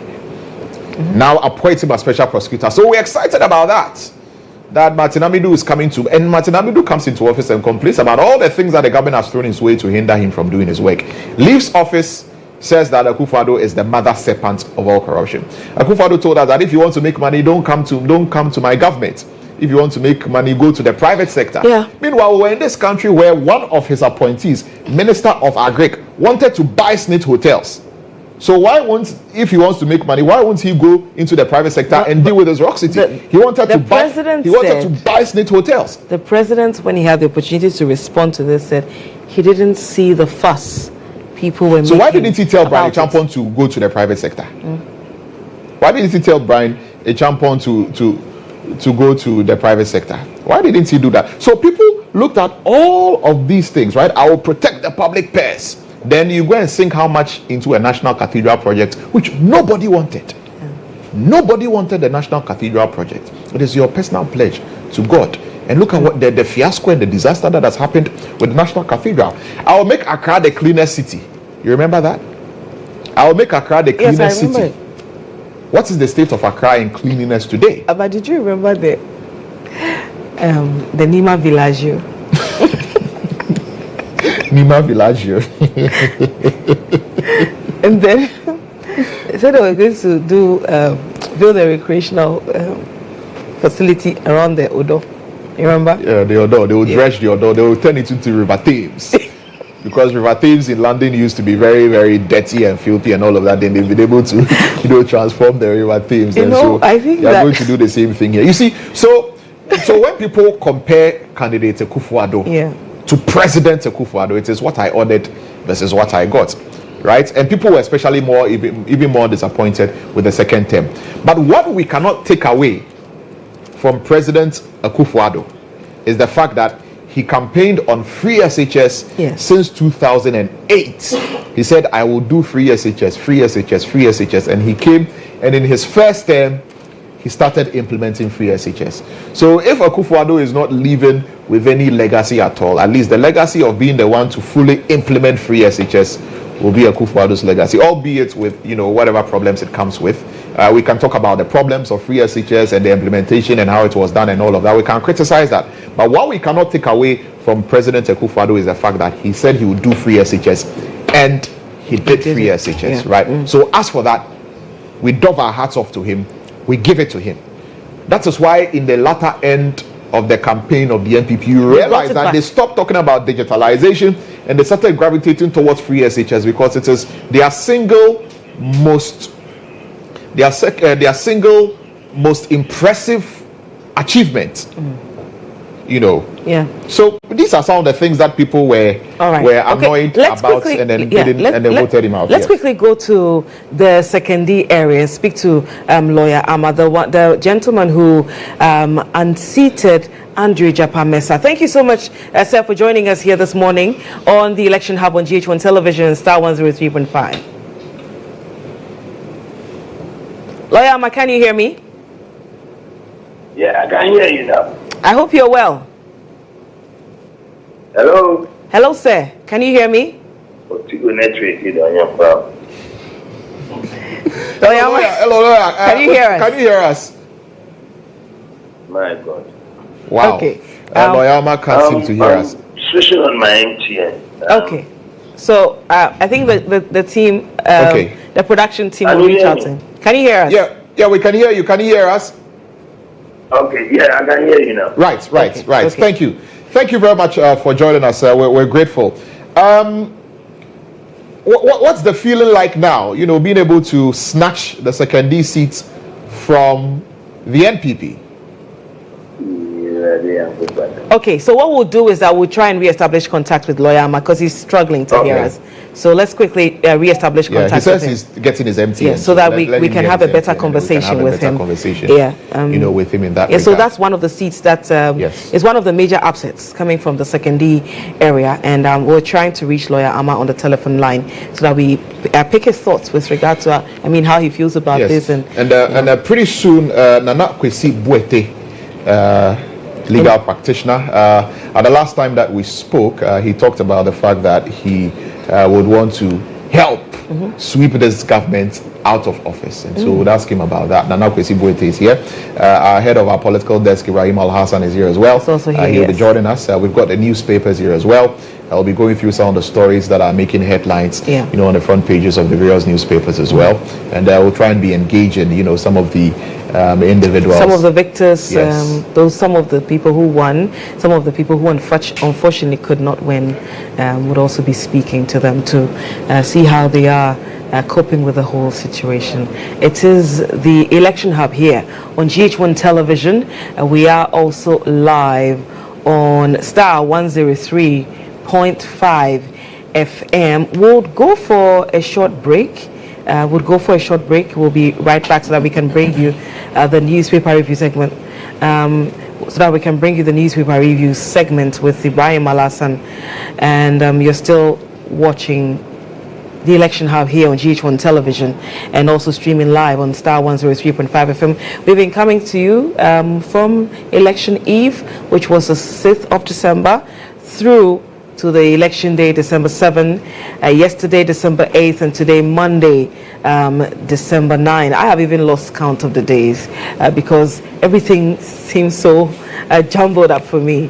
We're in and we're out, we're in and we're out. And so, but yes, we're here to help you get all that you need in terms of the information in relation to this particular election. We've been talking about some of the major upsets, and we'll be speaking to lawyer Ama, who is in the Sekondi constituency. Hello, sir. Can you hear me? Hopefully. Yes, madam, I can hear you. Fantastic. How are you this morning? How are you feeling? Very, very good. You're feeling very good?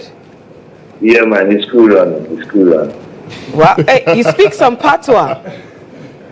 No, not patois, man. Okay. All right. I wanted to be sure. But how did said you are feeling airy. You are feeling airy this morning. How did you do it? How did I do it? Yes. Oh, we just through hard work, you know. We had to go down. We've been campaigning for 2.5 years, you know, non-stop.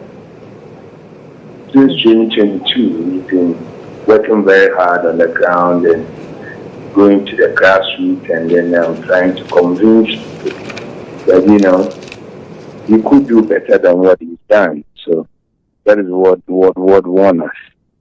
And the other one was we called him to account, that he had to come and then account for his stewardship. And then he kept on running away. So we drew people's mind to that. When you say you called him to account for his stewardship, are you talking about the sitting member of Parliament, Andrew Ejapa-Mensah? Is he the one you're talking about? Yes. So when you say you called him to account for his stewardship, exactly how did you do that, and how did he run away? Well, the problem that we used to draw people's attention to is he's been given 8 years with his president, and compared to what others have done in other constituencies, that means that is not enough, because Sekondi, if you look at the smallest constituency within the metro, we've got 5 constituencies within the Sekondi metro, and Sekondi is the smallest. We only have 90 polling stations, and if you look at the fact that if you go to one electoral area, I'm giving you just an example. He was supposed to build toilet facilities for that electoral area called a Samen electoral area, and none in that constituency, and the old ones to put them down. And for 8 years, he was not able to build a simple 12-seater toilet for them for 8 good years. And these are some of the things that we were highlighting for the people in the community to understand that he could do better. Now, Loyama, this is a constituency that has been blue as far as we all can remember. Now, yes. How is it that the NDC is able to snatch this seat? You've talked about accountability and also putting in the work, but really, how is it that the NDC has managed to snatch this seat? Because it's never gone the NDC's way. Thank you. It's not just the NDC. It's never gone any Nkrumah's party's way. Since the day of Kwame Nkrumah, Sekondi has never voted for any Nkrumah's party representative. You know? And it is surprising, I have to be honest. But if you look at the dynamics, the Sekondi people actually understood me and loved me because I was part of them. Although I was residing in the UK, I can confidently tell you that every 3 months I was back in Sekondi for the last 15 years. Every 3 months. So when I come to, I do benevolence, and I was helping a lot of people in the community, before I even decided that I had to contest. So the good role and the good work that I was doing, I had done, was what actually carried me through, because people believed that I could do it, That is it. Concerns about voter apathy in the exercise in general, do you think that voter apathy played a role in you winning the seat, or Yes, the people just largely. gave up? No, largely, because if you look at the voting trend when I was engaging people on their doorsteps and in their workplaces, a majority of the people were telling me, even NDC people were telling me they are not going to vote. And sometimes I have to beg them and ask them, why is it when it's my turn, people are deciding not to vote? I have to question that, don't they trust me? Don't they believe that I can perform? And I will give them examples of the good work that I've been doing. And then some will say, okay, because of you, I'm going to vote. But when I look at the statistics on the board there, then you could see that it's almost the same number of voters the last time in 2020. And you could see that about 2,000 people didn't vote, didn't turn up. So who knows, maybe the 2,000 would have voted for me, the 2,000 would have voted for him. But if they turned out and voted for him, then the margin would have been close. Yes. But in other words, if they turned out and voted for me, then the margin would have still been between 7,000 as it was. So I believe that it played a part. Okay. Finally, what are you promising the people of Sekondi? What should they expect from you?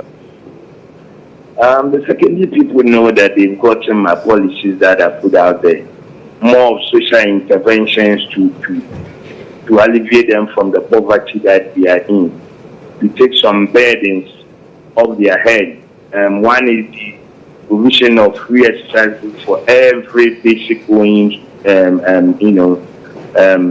people from class 1 to JS3. That is from next September.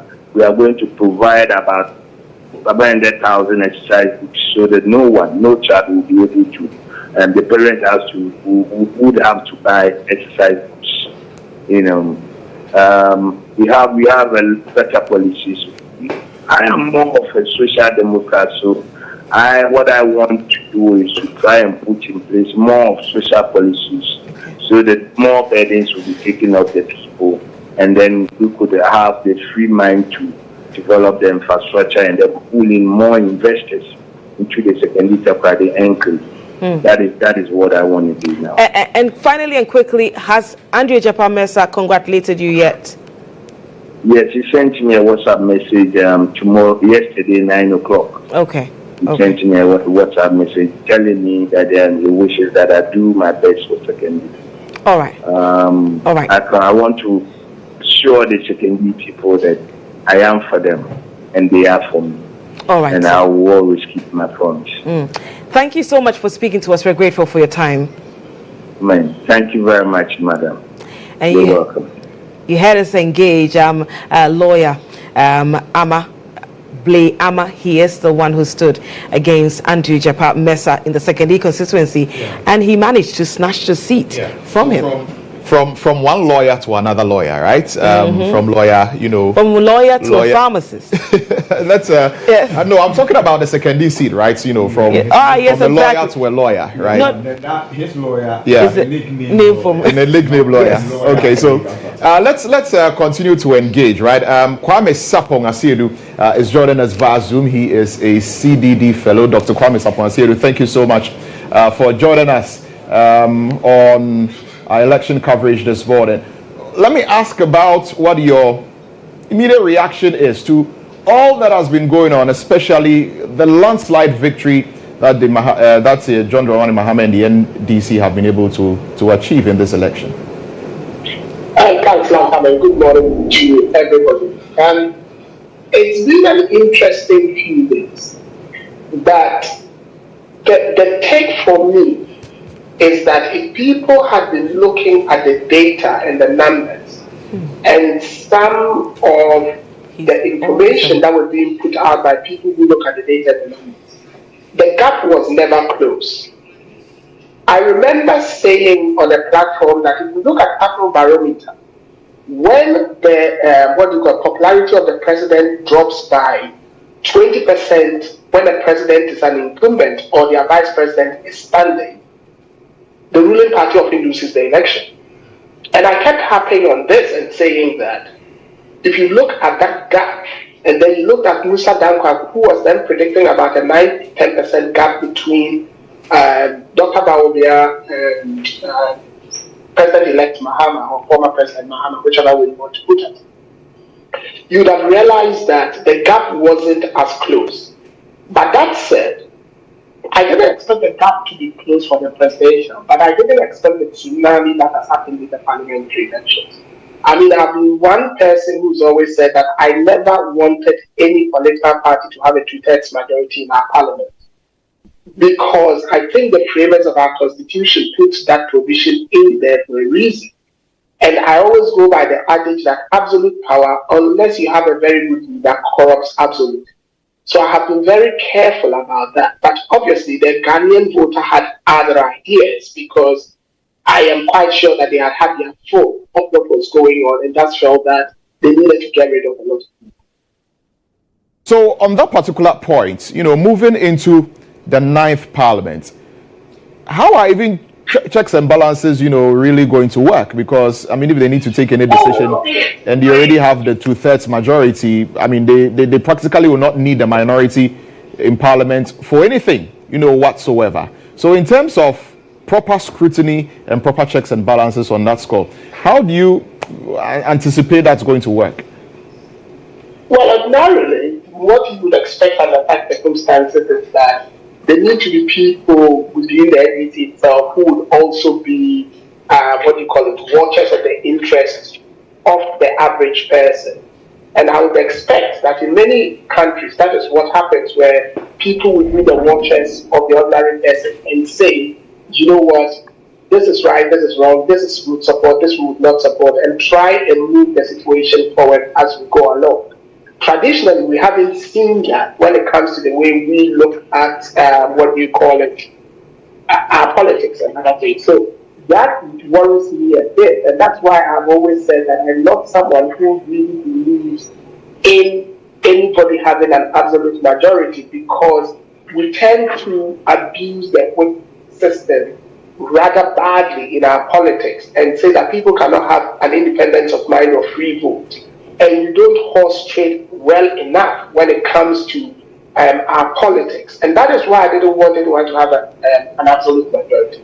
But the upside of it is a lot of the things we have been advocating for from the civil society standpoint, like some aspects of constitutional reform, getting rid of Article 71, and voting for DCs and MMCs and stuff like that, can be done easily with a 2/3 majority. So when you look at it from the upside, you clearly come to the conclusion that President Mahama is probably going to be the most powerful president we have had under this 4th Republic Constitution. Not even former President Rawlings had the amount of power that, if the numbers adding up in Parliament are anything to go by, President-elect Mahama. Because you have to look at it this way.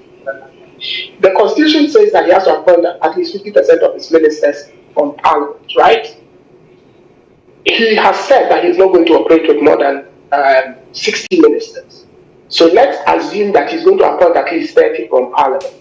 If he appoints 30 from Parliament, he still has over 150 MPs to operate Parliament with a decisional quorum.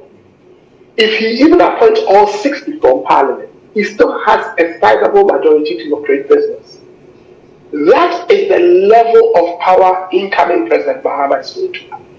So he wouldn't have any excuse whatsoever to implement the sort of things that we think have been the bugbear of our constitution and have been shouting that they need to be changed. So that is the positive part of it, that he has no excuse moving forward.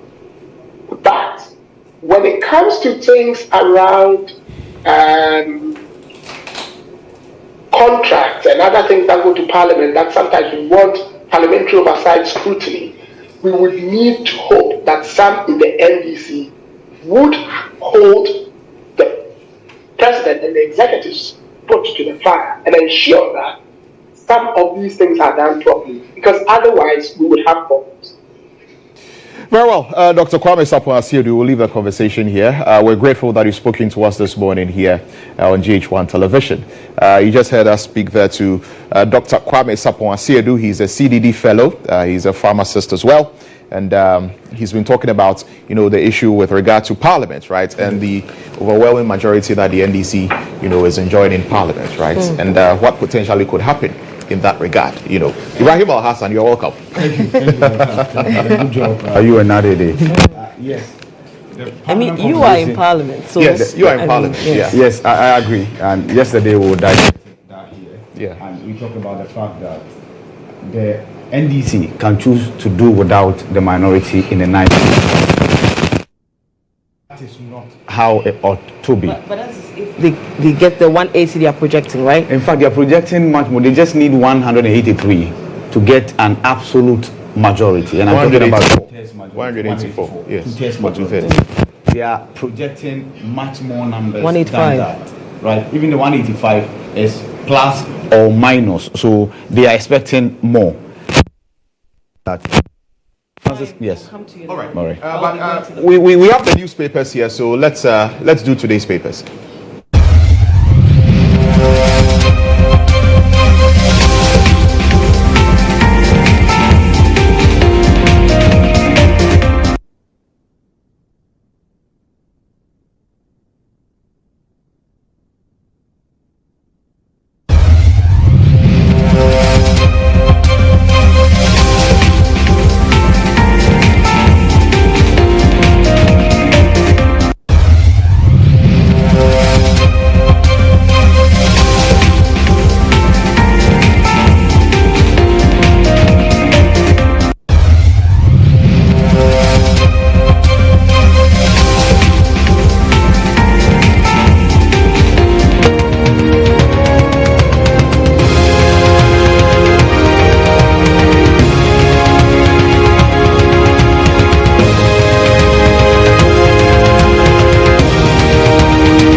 Right, you're welcome back.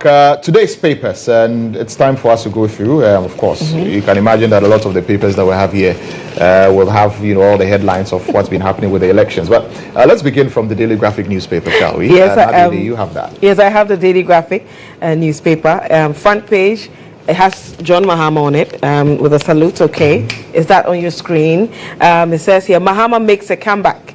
So, in case you are listening to us on radio, it has, you can see GHOne Mahama with a salute. He's in his shades and a white shirt with a GHOne inscription on the left-hand side of the shirt. Also, Vice President Dr. Mahmoud Bawumia concedes defeat. That's the other story here. And political tsunami hits parliamentarians. And that's it for the front page. When you go to the back page, the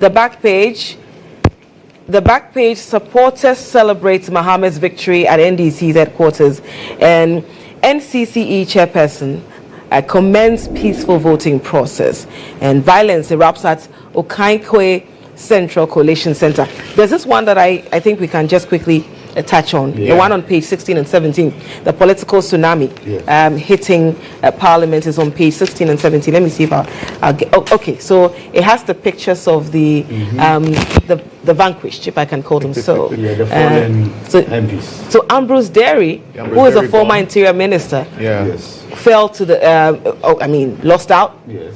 His successor. Yes. Also has lost out. Yes. Henry Quarter, Minister for Communication. Esla Usambu from She's a Ghana. Yes. Katie Hammond. Yes. And Andre Japamesa, who we spoke to his opponent a while ago.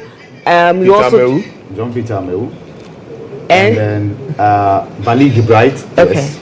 But as well. You notice that all these are ministers. Yes. Apart from this, Apart from yeah. right, and then Lydia is also a Lydia is minister. also a minister. Yes. And the Apia Kubi. And the Apia Kubi fell to an independent MP. Yes. OK Frimpong. And then Dakwa Newman, Yes. the gender minister. Yes. That's my constituency's MP. Your MP. So you've lost your MP. Yes. So Nane Iya, a deputy minister as well. She fell to A+, an independent candidate as well. And Essen Treme equally lost. Ophelia Mensah, Infantiman. She's an MP who replaced her husband upon his death. Yeah, just like Lydia. Yes. Yes. John Corbiner has equally lost. Wow, Paul Apreku Chumberima. Doma East. Yes. Chumberima lost. Yes. Yes, Doma East. And then Prince Ama, a deputy education minister. That will be the cement team. Ali Muhammad's son. Yes, Farouk Ali Muhammad equally lost. Yeah. Yes. So, indeed, the tsunami that has been talked about, it was actually a tsunami, as people. And you remember the chaos that characterized their primaries, right? And many people had predicted that this was likely going to happen. Hajia Abibata of Maslok doesn't forgive and get her supporters to rally behind Farouk Aliu Muhammad because the party had to intervene to declare Farouk Aliu Muhammad winner of the internal elections. Yes. And so there was high level of disenchantment among the rank and file of the party within the constituency. And so the writings were on the wall. In fact, in some of these constituencies, Ambrose Derry, for instance, many believe the very day he lost his job as interior minister, he lost his grip on his constituency. What, did they believe that because he was minister, he will get more resources to assist them? It comes with resources. It comes with availability of opportunities. Your ability to assist people when they are in need. Your ability to call for help when somebody calls on you demanding or requesting for help. And so once, and you see, that is the reason why when reports came that Lydia Al-Hassan was under threat, Ophelia was under threat, Dakwa Newman was under threat, Akufo-Addo gave them ministerial appointment. And that was to assess them. What you are talking about, it's raising some level of concern. Yeah, exactly. For me, the concern for me is, what is it about being a minister that puts you in a position to have resources to be able to cater to the needs of your constituents? I don't get it.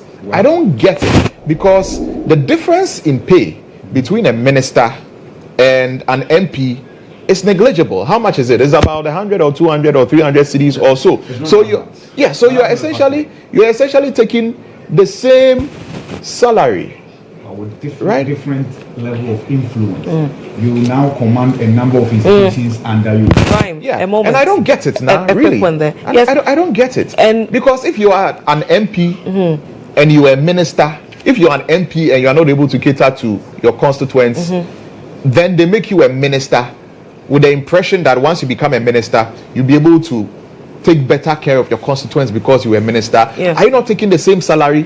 Well, are you not taking the same salary? So is it that you are engaged in corrupt activities at the ministry that gives you money to be able to bankroll your constituency? Bantama, when you say that it's just a salary, it will be just looking at it mildly. If you are a minister, you have access. You have access to what? You have access to people of influence. You understand? You may not be getting triple or double the salary or quadruple the salary. If you're a minister of interior, are you not supervising the various security agencies? It will provide you an opportunity to assist people when it comes to recruitment.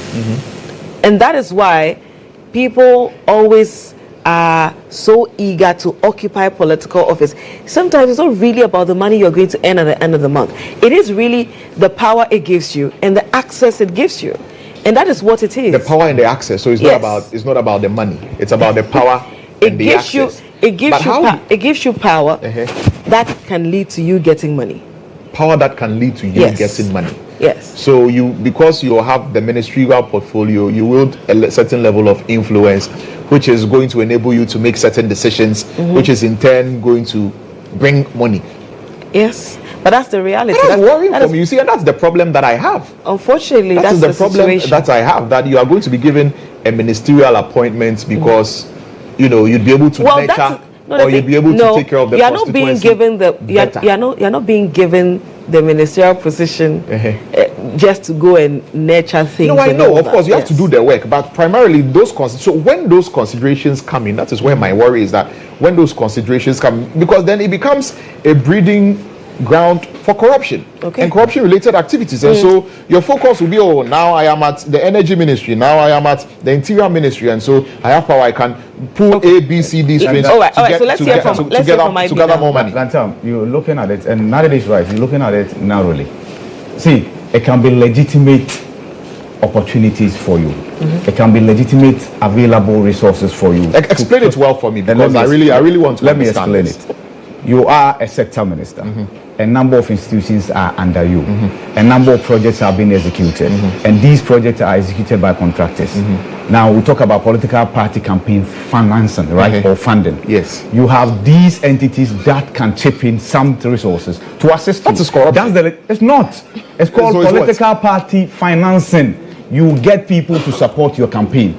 If you coerce them, give them. Hold on. I'm saying what is that? See, if you coerce them, that's illegitimate. But as our law stipulates, you are supposed to raise funds to finance your campaign internally. In fact, foreigners are not allowed to provide funding to our political parties, right? So if there's a contractor who says, I'm funding, and you know what they do? They don't fund just the campaign of one political party. They fund this and they fund that. Absolutely. That's the system we are running. You can either be oblivious of it, close your eyes to it, or face the reality. That's the reality we have. So that's why President Akufo-Addo will say that Lady Asera Mahassan is under threat in Ayawaso West Wogon. Let me make her a minister. Then she will have much more funds by way of campaign support from individuals, entities, for her to be able to get her hands strengthened. If it becomes coercive, if corruption gets involved, then of course it's illegitimate. All right. But that is what we run in this country. Yeah, I find it problematic, but I get that. But that's what we run in this country. Let's quickly run through the rest of the newspapers. Right. I've got the Daily Guide. I'm down with the Daily Graphic. Yes, the Daily Guide. Kumasi goes dead. Kumasi is that their headline? Yeah, that's their headline. Kumasi goes dead. You can see it clearly. That's it. Kumasi goes dead. Okay. Yeah, Daily Guide. I just wanted to know what their banner headline is. Yeah. Okay. We'll come back stronger, Baumia. So that's there. We'll come back stronger, Baumia. Daily Guide newspaper. NDC sweeps majority seats. 4 arrested over Utu Senya East shooting incident and 2024 election results. EC calls for patience. It's interesting to see these kinds of headlines on the front page of the Daily Guide. This morning. Yeah, but that's it for the Daily Guide. Let me give you the Ghanaian Times this morning. The Ghanaian Times.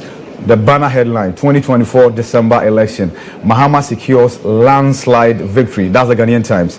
Mahama secures landslide victory. Baumia concedes defeat. EC to declare Mahama president-elect. Ghanaian Times. The other headlines here. Be patient with us. Our process is elaborate. EC appeals to Ghanaians. And then 12 ministers lose seats. And 3 of them are here. Esla, Ejapa Mesa, Henry Korte. Surprises. Jubilation, great Mahama's victory. And so back page of the Ghanaian Times, Goodluck Jonathan commends robust security arrangement for December 7 elections.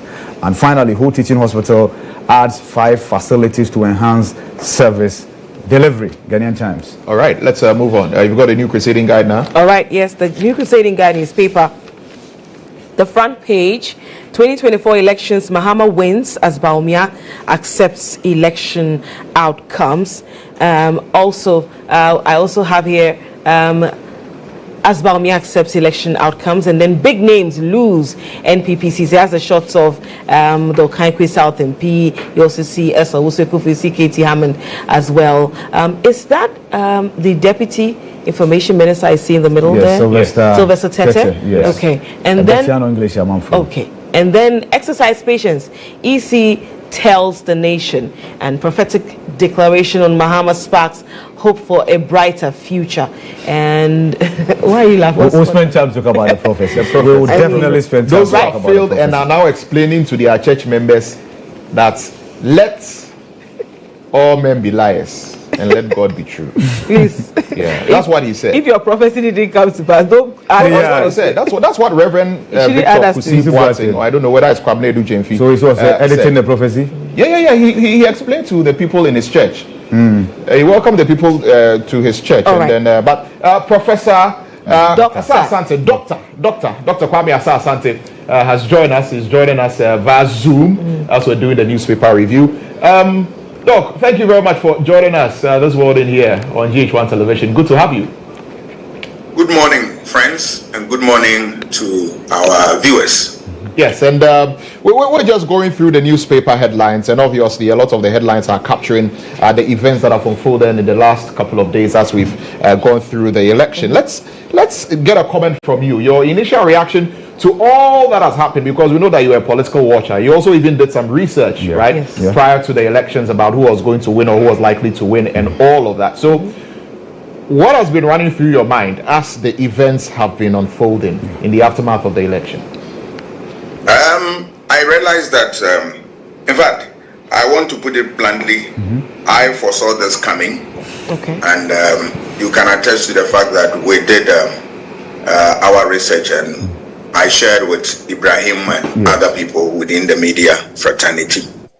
We knew that MPP was going to lose, but the magnitude is what has really changed the game. But I knew definitely, in fact, I knew 2 years before this time that they were going to lose. People, who were close to me when we're doing analysis, I tell them, because of where I sit. So it didn't come to me as a surprise. No, it did not. But there are a number of factors and that explain this.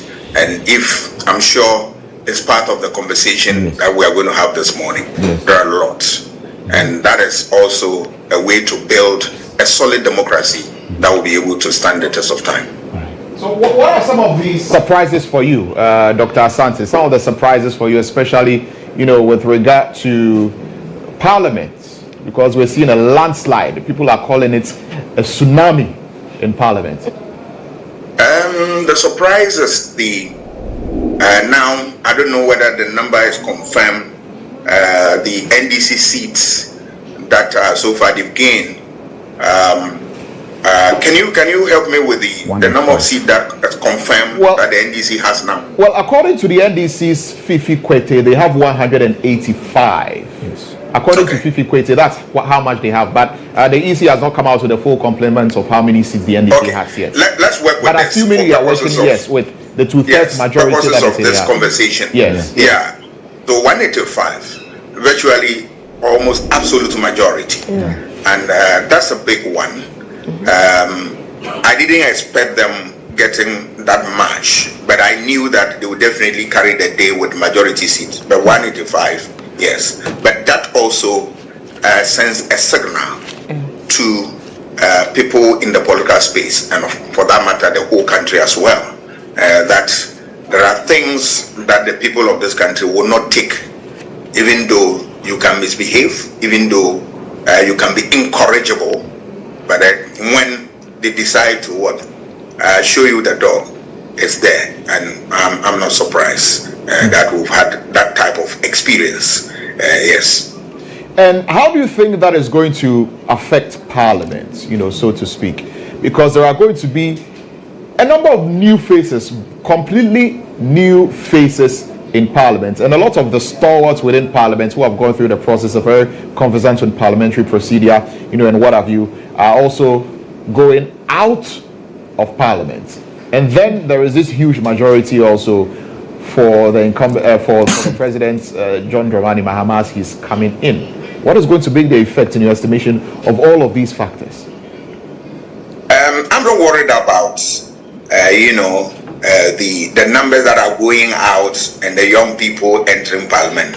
That argument, I have never been in favor of that. Right. Nobody was born in Parliament. Right. We have to get it straight. We go there and then learn the rules, build capacity, and then we are able to discharge our duties as expected of us. That's it. So people think that, we are losing the experienced hands and all that. Yes, that is part of life. We will forever lose quality people in wherever we find ourselves. But with time, society is structured in such a way that it replenishes itself with the people. look at people who started Parliament. Let me bring you back to even this Fourth Republic. Giants like GHOne, Echo, they are gone.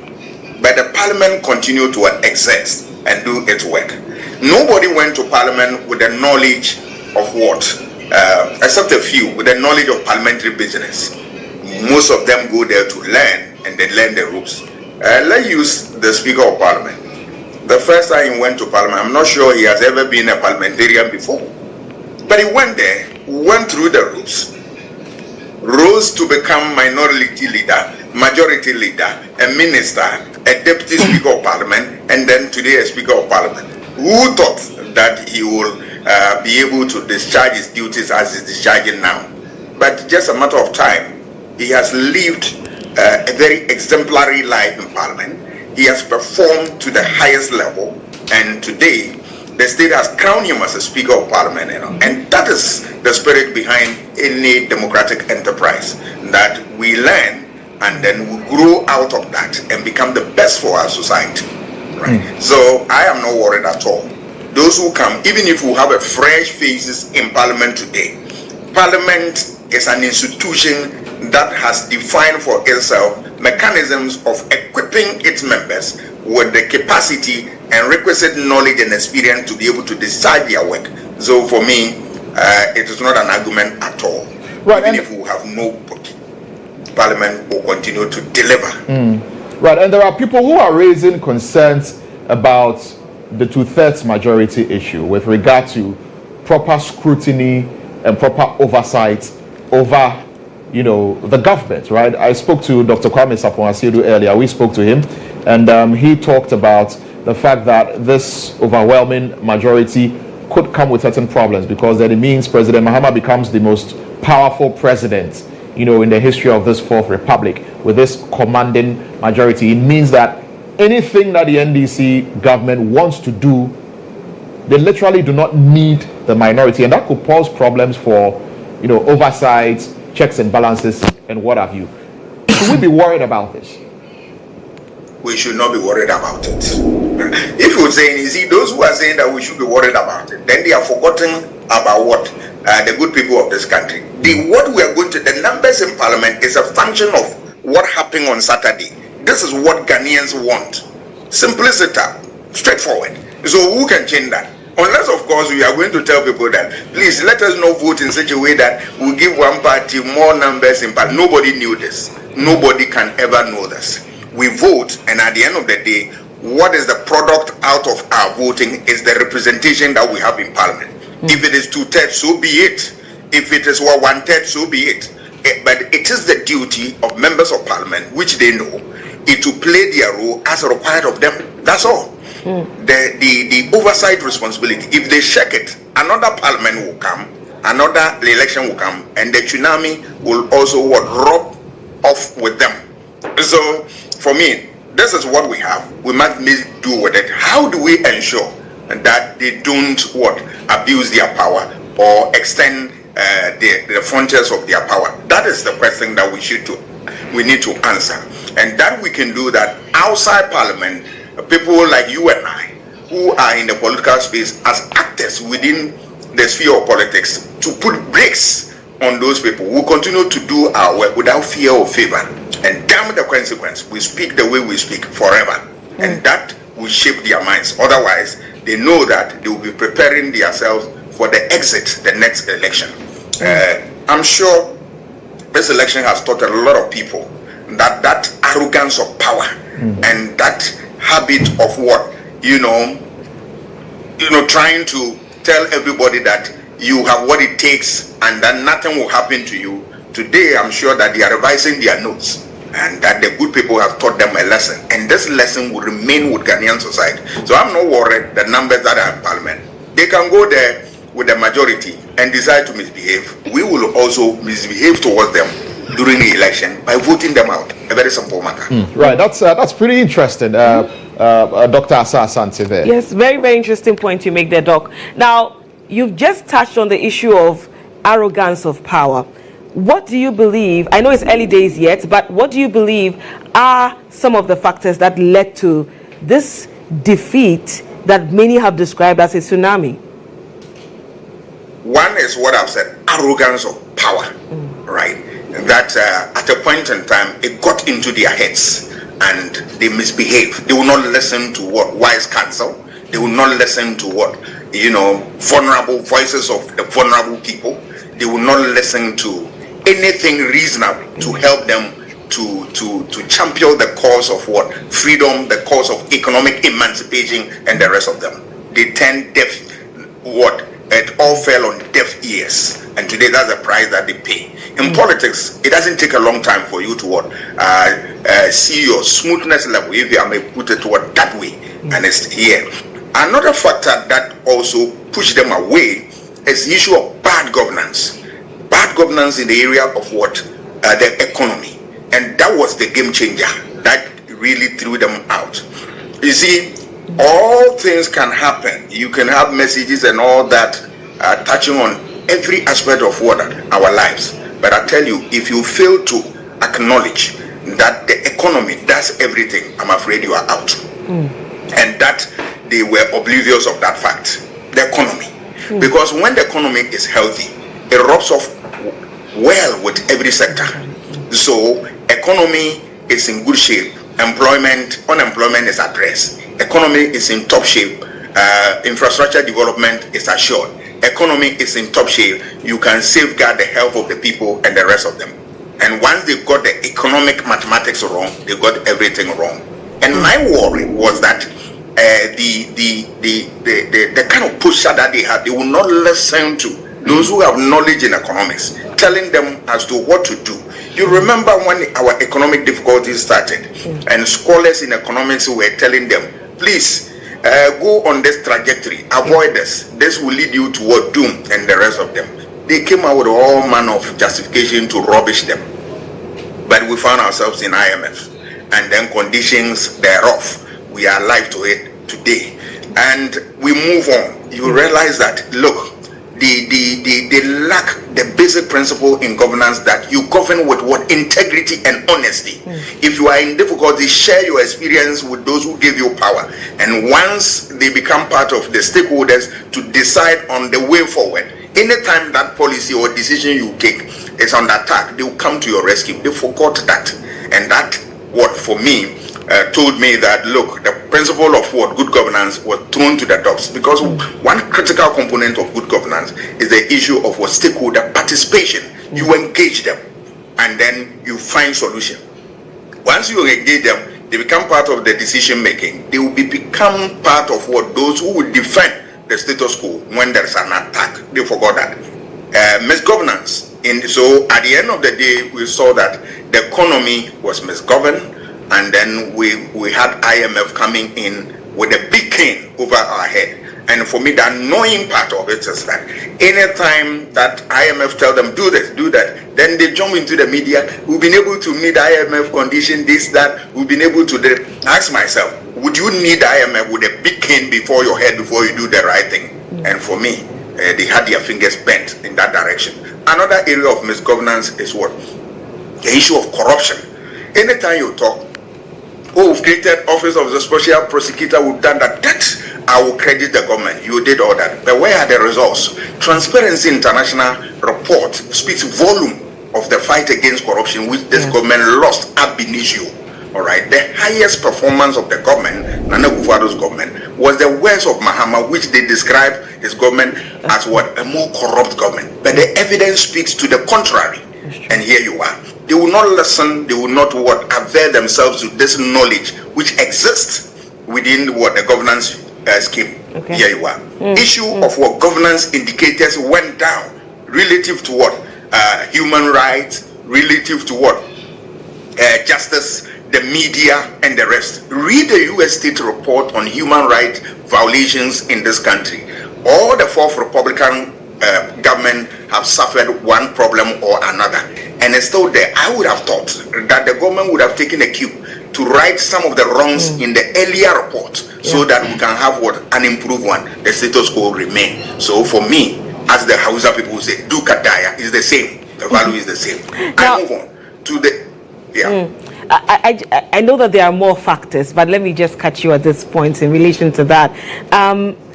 Looking at the presidents we have had, in the Fourth Republic at least, how would you rate President Akufo-Addo? If you say I should rate him, yes. I'll give him 3 over 10. 3 over what? 10 in the second tenure. In the second first tenure. Yeah, the first tenure I give him 8 over 10. But the second tenure, 3 over 10. Even that one I'm so generous. And why 3 over 10 for the second term? Why did he sink so low, given the first tenure, the great performance, amazing performance, all right, free SHS, improvement in the economy, and all that. And you see, Michael Quay has written in his book, Politics in Ghana, 1972 to 79. There's a portion there. Is that when leaders are over-glorified, it gets into their head. They become swollen-headed, and it takes them off. That is what happened. They glorify the president, the regime so much that the second tenure, in spite of the difficulties that we have, he could not navigate his way through. And at the end of the day, he began to sink. And I was so surprised that, look, the same team you put, remember the president team that he put into office the first tenure was virtually the same. Yeah. So what changed? Every time, and you see, they were not honest enough. They will tell you that every problem they link it to Russia and Ukraine. What kind of statement is that? Are you honestly, if you do soul searching, as Aristotle said, is that the unexamined life is not worth living. If you do soul searching and assess yourself very well, can they say that all the economic malaise problems that we had, they don't have what? A hand in any part of it? That answer is what? Completely what? No, they had a hand in that. So you can't attribute all to Russia and Ukraine and all that. You are hiding behind something and doing the wrong things. And for me, that also caused them, because then they've prepared their minds that they were not going to listen to any wise counsel, even though a lot of knowledge abound in this country. There's a lot of what? There's an ocean of literature on how to safeguard the economy. But they did not see this. And every time I am happy that scholars, experts were out there every day speaking about it. You see, there's one thing with politics people don't know. Anytime society is sinking, those who are able to come and rescue society are intellectuals. They begin conversation. And this is one of the things that also eluded the government. And I blame it on the political actors. If you really want your government to survive, you always need somebody who is what we call a political officer, who will be able to look at him from not necessarily legalistic point of view, but political. And if you lose that person in your government, you are bound to collapse. Right? They lost that person. I don't know whether they had anybody like that, because I didn't see it. Let's look at some of the things that a political officer would have picked and helped the government on.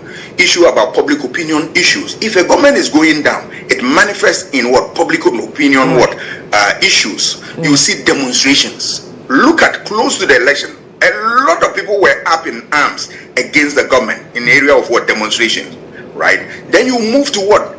Strikes by what? Government officials, government workers.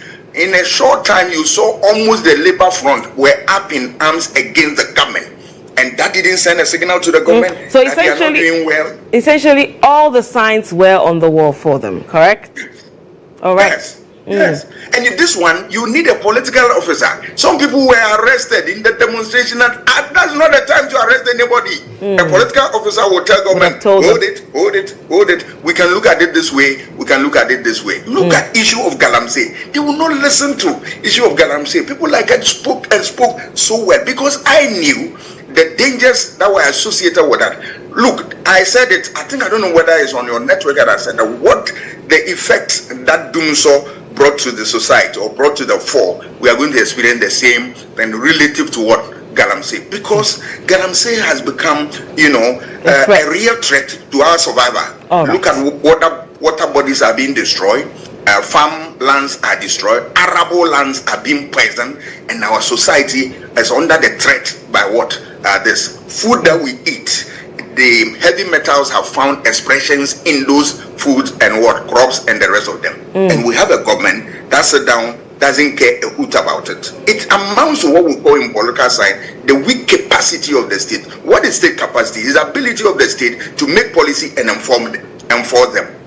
What is government policy towards what? The fight against Galamsey. And you saw the devastating effect on the electoral fortunes on MPP in Western region.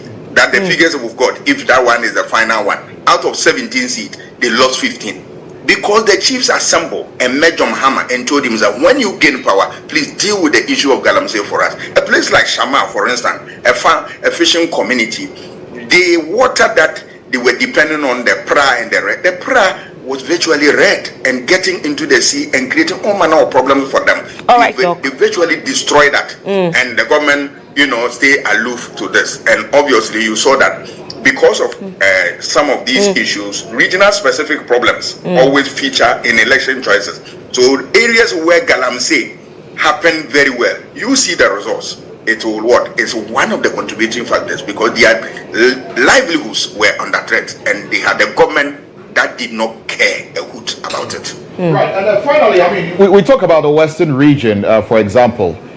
The chiefs in the Western region, and people in the Western region would have us believe that Akufo-Addo has done well, and so a statue was erected in his honor in the Western region because he's done unprecedented development, to the Western region. So how do we reconcile that with, what you're just telling us about, the galamsey issues and all of that? The statute was nothing but what? An example of what? How do you call it this thing in political science? As a populism, just to play to the gallery, right? In any case, you don't honor your own self.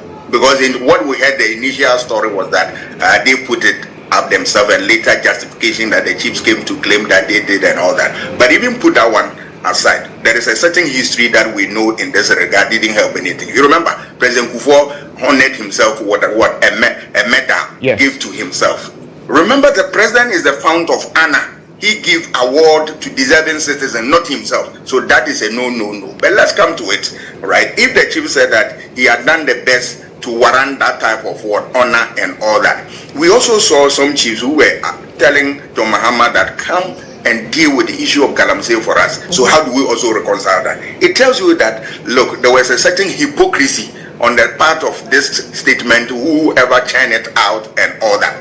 But the real issue is that, look at Western region. Do they have any problem? Regional specific problem, which was threatening the region up to date, is the issue of galamsey. And was the government able to address that? Was the government interested in addressing that? Government just only paid lip service to it. But I tell you, Western region is one of the food baskets of this country, and their whole life depend on agriculture, forest products, and the rest of them. So if there is any threat to this, and they tell government all along that do ABC and government will not do, they will always take a decision through election. Let me also add that if you look at Western region, part of their problems was infrastructure development, road networks and all that. It is true, I'll grant the government that credit, that they did some development there. But to a large extent, some places were left with weak road network and all that. And some complained. Shama and the rest came out strongly condemning that. Okay. All right. Very well. Doc, we'll leave the conversation here, but you talked about the statue. A very quick one in a few seconds before we go. There are some youth who are planning to pull the statue down. Should the statue be left? Should the Akufo-Addo statue be left? They should never go there. They should never. Nobody has that. No law permit them to remove something. It's an illegality. Anybody who goes there, the law will deal with that person. If the state want to remove it, they are not those individuals who are charged with that responsibility to do that. They should stay away and concentrate in their business and let the statue be there. If at a point in time the state want to maintain, fine. If they want to take it, the state want to take it off, but not any individual. They should be reminded of that. Very well. Thank you very much, Dr. Asante, for joining us here on the show this morning. We're so grateful to you. Dr. Asante is a political scientist joining us, of course, he's a political scientist at the University of Ghana, telling us, some of the reasons why he believes that the government lost. He believes that as far back as 2 years ago, the signs were written on the wall that the incumbent government was going to lose the election because of all the issues that do not issues that do not flatter, the government. But Dr. Frederick Odro will be joining us. He's here. He'll be joining us in the studio. Nana Kwesi Buete is here as well. He's a legal practitioner. He'll be joining us in the studio as well. There are more discussions to come as we all await for the EC to get a full complement of the election results so that they can declare, the returning officer of the presidential election can declare the presidential results. For the parliamentary results, of course, at the various collation centers in the constituencies, those results have been declared, and so we know who is winning where and who is losing where. Well, but presidential, we already know, but we just want the returning officer to come and give us that information. All right, let's go back to the papers. Right? Yes, I have the Chronicle, so let me give you the headlines from the Chronicle this morning. Mahama walks back to Jubilee House. Mahama walks back to Jubilee House, and he's literally walking back to Jubilee House, as you can see on your screens. Jonathan, that's good luck, Jonathan, laws Dampare and team for robust security arrangement.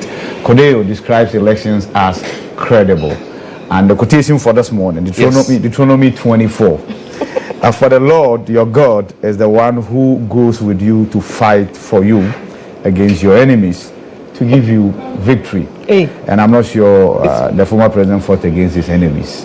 At best, he fought against his opponents. But he's been given victory. Right? But yes, he's been given victory. Okay. There are no enemies in the political It's just sector. a contest of ideas. Yeah, it's just a contest of ideas. So that is it for the Chronicle this morning.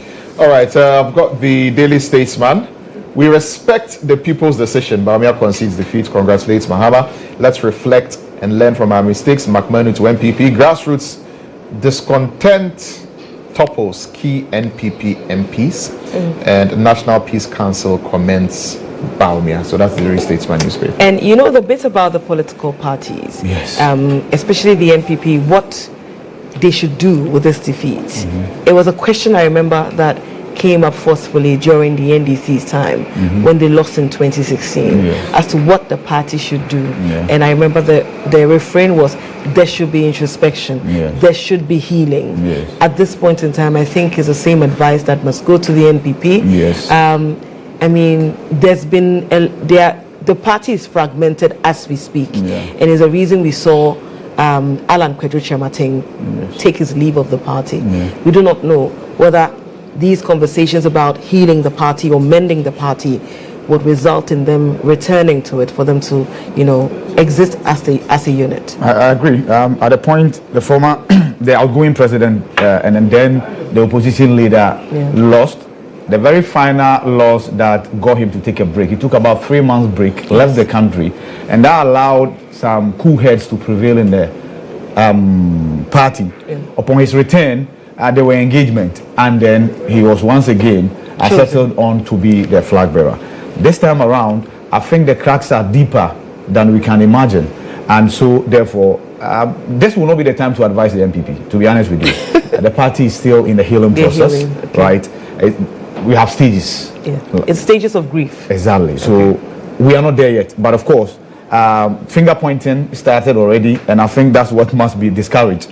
Once you start the finger pointing, it becomes ingrained, and then people take entrenched positions. But of course, we require a united opposition party. Yes, we do. It is good for good governance. Absolutely. Right? Who has a statement? Maybe later on, they will set up a committee of their own, like the Presidency Committee, that looked at the NDC's reasons for losing and all of that. I've got the Insights newspaper finally for me, and we have to be wrapping this up so that our guests can join us on set. 2024 presidential poll. Mahama knocks out Bawumia. Coalition of CSOs for transparent elections condemns 2024 election violence and the killing of 4. Gadagbe Lands Administration urges incoming Mahama government to prioritize return of all unused state-acquired lands to allodial owners.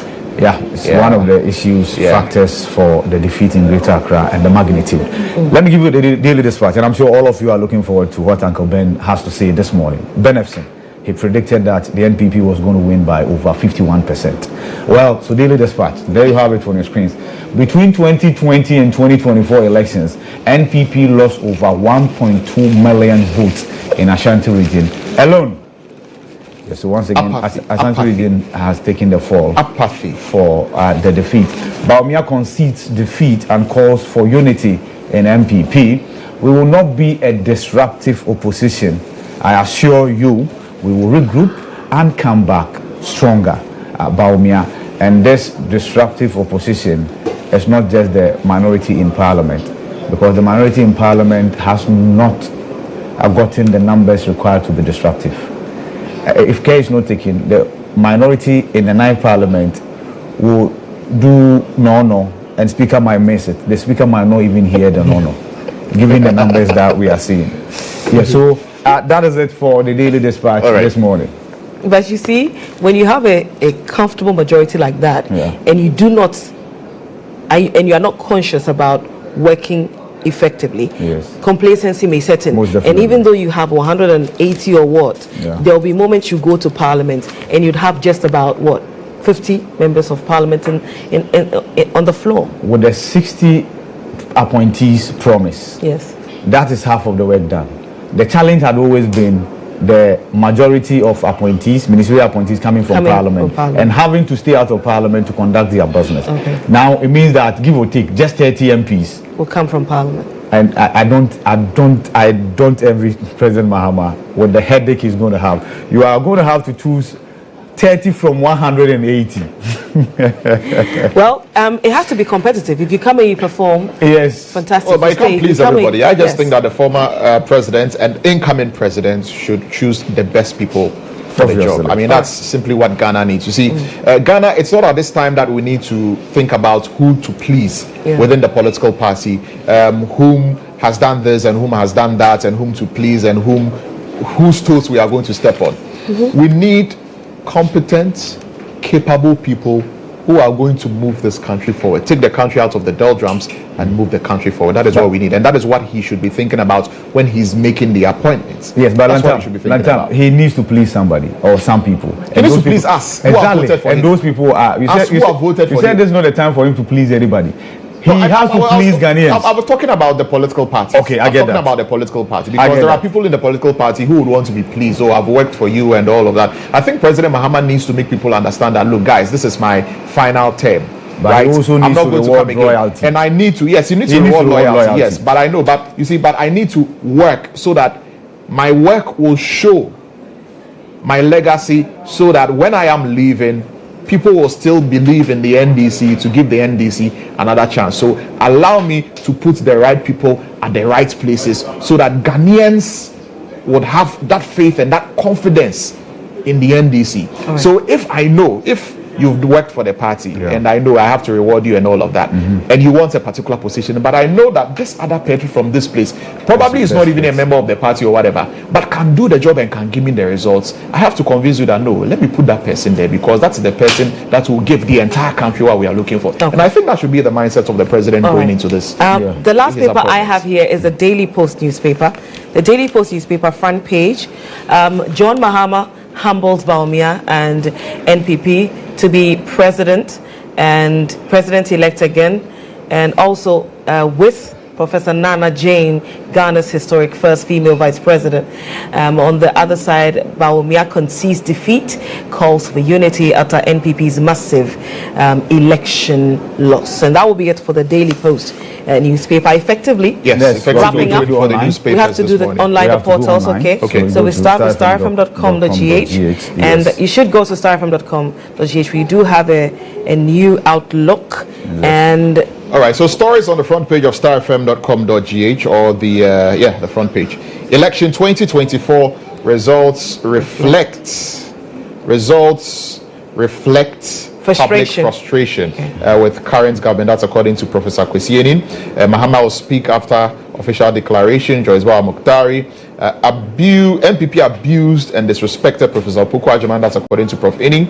NDC enumerates 2/3 provisional parliamentary majority. Tamale warehouses looted by youth in political t-shirts. Election results are declared in 72 hours. Mensa.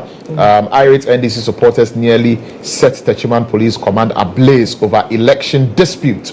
And these are the stories that you find when you go on to starfm.com.gh. Well, finally, let me give you city newsroom. Okay. We will use our parliamentary majority responsibly. That's according to the General Secretary of the NDC, Fifi Fiavi Kwete. National Peace Council, one, condemn vandalism at Damango and maintain law and order at various coalition centers. NPP to police. Be patient. It's been just 23 hours since polls closed. EC on results. We expect the declaration today. So that's it for the city news. And we'll take you back to starfm.com.gh, especially when you want to find all the information you need about the elections and the results and everything. But I mean, you can see the new outlook of starfm.com.gh. Exactly. And of course, you can see the election hub tab, right? Yes. So when you click on the elections hub tab, you know, up there, and if the director can click on it for us, it will take you straight to what we have been doing with regard to giving you the results of the elections. It gives you where John Mahama is, where Dr. Mahmoud Bawumia is, the number of seats, you know, in Parliament that have been won so far with the results that have come in, you know, the number of regions that have been won so far. So now we have all but 2 regions out of the 16 regions. When you go on to starfm.com.gh, we have so that's your election hub. But 2 regions, right? When you go to the election hub. So I think okay, we have all but about 3 regions or so, right? No, 2 regions. And even those ones, the Savannah, and then is it Bono East region, right? Those results are not out yet. But even with that, when you click on those regions, it should give you how much of the figures we received and then inputted into the system. So we have all of the figures there, so you can just go and check out and see who is winning where when you go onto the election hub on Star FM. It's actually the second button after the home page. After the home button. After the home page, tap, click on it, and then it takes you there straight. You have all the 16 regions, those that have filtered in. At least 10 regional collated and certified results already filtered through the fax machines, the headquarters of the EC. What the EC is doing is to go through and certify them, and then they are added to the already collated result. Once the 16th region comes in, and the EC, together with all the observers or the political party representatives, are certified and then satisfied with what has been sent through, then Jane Mensah will head out and then make an official declaration, and I'm sure the declaration will be something you are aware of already, but it will become official. And per what you read, John Dramani Mahama, the president-elect, will then subsequently address the nation. All right. Well, that will be it for the newspaper review segment. We will make way for Kwesi Boete, who is a private legal practitioner, and also governance analyst, Dr. Frederick Odro, to also join us here to have a conversation with regard to how things have gone down with this election. I mean, we'll be right back with more.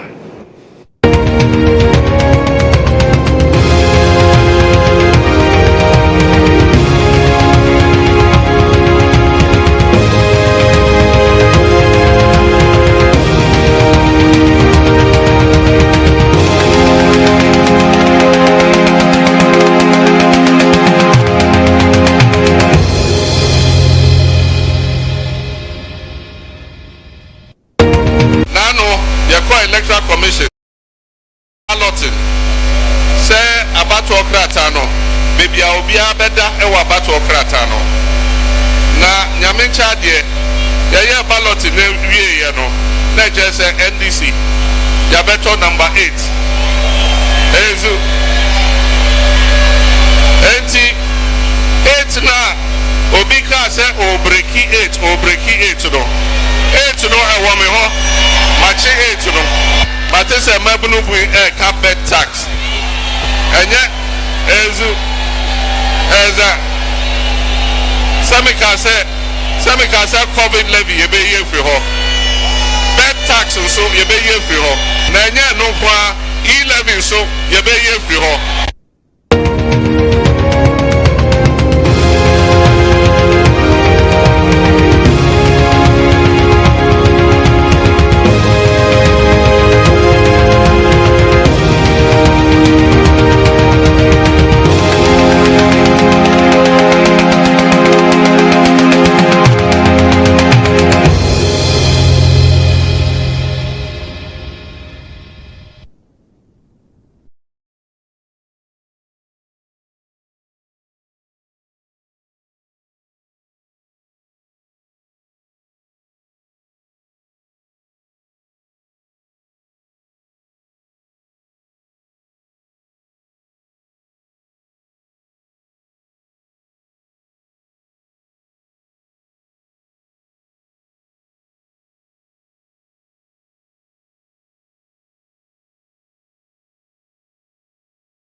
Us are saying, in fact, the majority of us in Ghana are saying, we want him and Bawumia to debate the issue in our country.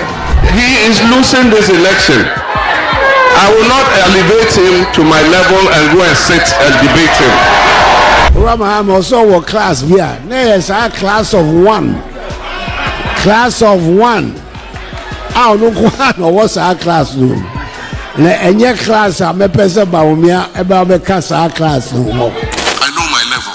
Even if someone says I have no level because I served only one term, I know my level is definitely not to be a clearing agent.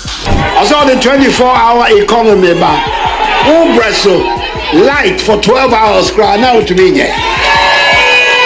Light for 12 hours. Now to me, light for 12 hours. And then which be a 24-hour economy. I expect that when MPP is telling lies, they'll leave it to the younger ones and the junior ones to do. And when the senior ones like Nana Akufo-Addo says that Dumso was not solved before we came. In 2016, Dumso had been solved. Nobody's lights went off in 2016. Liars cannot go to heaven. Ashanti Omubese Kasatinte and Topoko.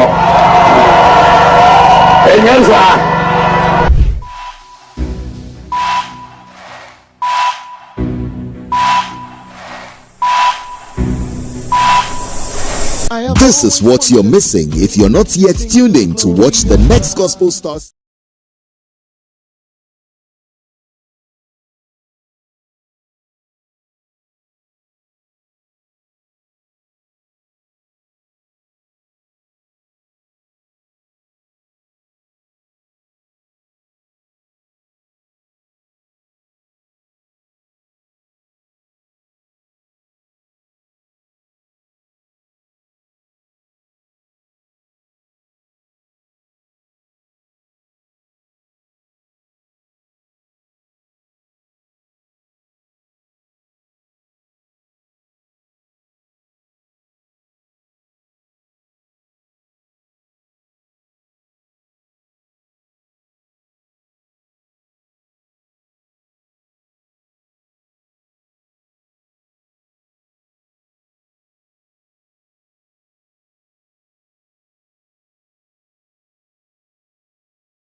Welcome back. This is the EIB Election Hub, and this is our continuous coverage of the 2024 elections. A lot has happened over the last couple of days, and we're still waiting for the chairperson of the Electoral Commission, who is the returning officer for the presidential election, to come and declare the results. We already know that Alhaji Dr. Mahmoud Bawumia has conceded defeat. We know he has called to congratulate former President Mahama on winning decisively in this election. We know that the NDC is also going to have a majority in Parliament in the 9th Parliament that is coming up. But we're still waiting for the full complement of the entire results to come in so that we can have a clear picture as to exactly what the situation will be like moving forward from the 7th of January 2025. I've been here in the studio with my colleague and co-host for this segment, Na De De Tete. Na? Yes, Lantam. How has it been? Well, it's been. I mean, we were off for it's been up and down. Minutes. It's been up and down. It's been up and down. We're still very, very poised and very, very happy to be bringing you this coverage. The last whistle being GHOne Mentor making the official declaration, but we're still picking reactions, and we have in studio Dr. Frederick Ojo, a governance analyst. Good morning to you, Doc. Good morning, ma'am. We also have here Kwesi Boete. He is a private legal practitioner. I like how much effort now puts into mentioning my to get to your name right. Yes, thank you. We've spoken to a few people. They've talked about how some of them saw this coming, but they didn't see the margin. Doc, I'll start with you, and then I'll come to you, Kwesi. Doc, were you surprised by the margins? Oh, absolutely. I mean, I am pretty sure even the NDC would be surprised by the margin. I mean, looking at how the NDC has performed, I mean, you can start from the northern part of Ghana.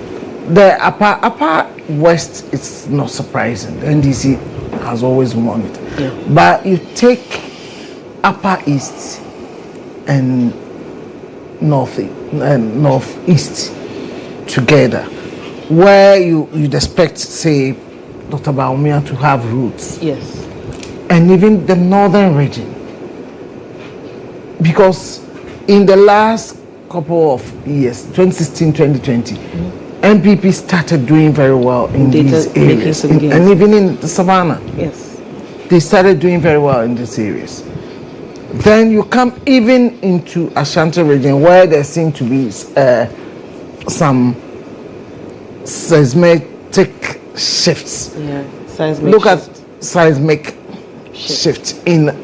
Look at the Obuasi area, the Akrofom area. The near Dubiase is a safe NDC seat. These are things you ask yourself, what is happening? So overall, NDC has done absolutely well. I mean, the NDC nearly swept Western region. These are Sekondi has never been won by any party except the UP tradition. Even at the height of President Rawlings's, political strength, MPP was still winning Sekondi, and now Sekondi has fallen. So this nobody could have predicted this. Nobody could have. And what does it indicate? What does it point to? What are people upset about? That's what some people say, that upset people about. Are upset. I mean, first and foremost, general economic hardship played much into this. I also think people have got expectation about the way politicians should relate to them. It seems some people felt they were immovable. They became complacent. And there I say some became a bit arrogant. Yeah. So people will think that, okay, if I have the power to decide on your future and you are not showing me the respect I believe I deserve, or if you are taking me for granted, I can walk away. Okay. So that some didn't turn out to vote. Some actually turned up and voted against the incumbents and all that. So I think it's also showing a higher level of maturity on the part of the Ghanaian voter. People are beginning to see that, look, I can do it. And in fact, Ghanaian voters have shown over the years. Look at how we've successfully changed government. Although we have mainly two options, MPP and NDC. Yes. And what about the other options, Doc? The other options. There are other options. You see, the this other time around, options, apart from the MPP and the NDC, there were 10 other options. Do we always disregard them?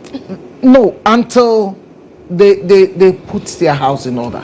I, for one, will not give them any serious regard.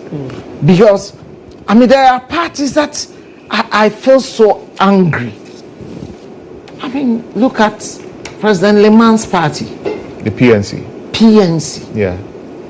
This is President Leman's party. They eventually threw their weight behind used, John Mahama. they did not even exist. They could not even submit proper presidential documents. Yeah. And it's not the first time. I mean, you take Dr. Ndiom's party. The PPP. It was a flash in the pan. They came once, he lost, and then that was the end of it. Some of the parties, I think the perennial presidential candidates, I don't know if it's a business arrangement they are following through. They don't organize their parties. You don't even hear them organizing proper primaries. They don't have any organization. I even think some of them don't have district offices as they should have. But somehow they appear on every election cycle. And I ask myself, what are they doing? I don't take them serious. Right. But before we come back to you, Doc, let's bring Nana Kwesi Boateng into the conversation. You were pretty confident that the NDC was going to win this election hands down, something that you had always, maintained. And now it has come to pass. How do you feel about that? Well, I mean, Lantam, I am happy that Ghanaians have shown that the power to govern this country belongs to them and nobody else. And that is when I declared to you the last time when we sat here that I was committed to using my physical strength, financial, intellectual, and every other strength I have to make sure that the NDC comes to power. The net effect was that I was sure that the MPP needed to be penalized for what they had done to this country. And the truth of the matter is that even they did not concede that they had messed up a country. Okay, this was for every Ghanaian who cares about this country. This was a rescue mission. And what has happened is that Ghanaians have shown the MPP, and you see, it happened with a very silent majority who would not speak, but made it very clear in this polls that they were appalled by what the MPP had done in the past 8 years. You see, you don't get to mess up in the manner they have done an economy and still tell the people that your lives are better today than it was 8 years ago. When the person knows that when he goes to the market, he buys a ball of kenke for 3 times the price. And I heard the MPP people saying that NDC for no, they are talking about bread, they are talking about kenke. When important life matters are spoken about in those manner, the people will keep quiet. But when it comes to the day of reckoning, they will show you where the power lies. I saw this 4 years ago when President Mahama cut his loss from 1 million to 500,000, and when the NDC gained enough to come to 137 in Parliament, it was a trend that was ongoing. Now you had a government that had its best performance in the first 4 years, and yet indeed technically they suffered a defeat 4 years ago.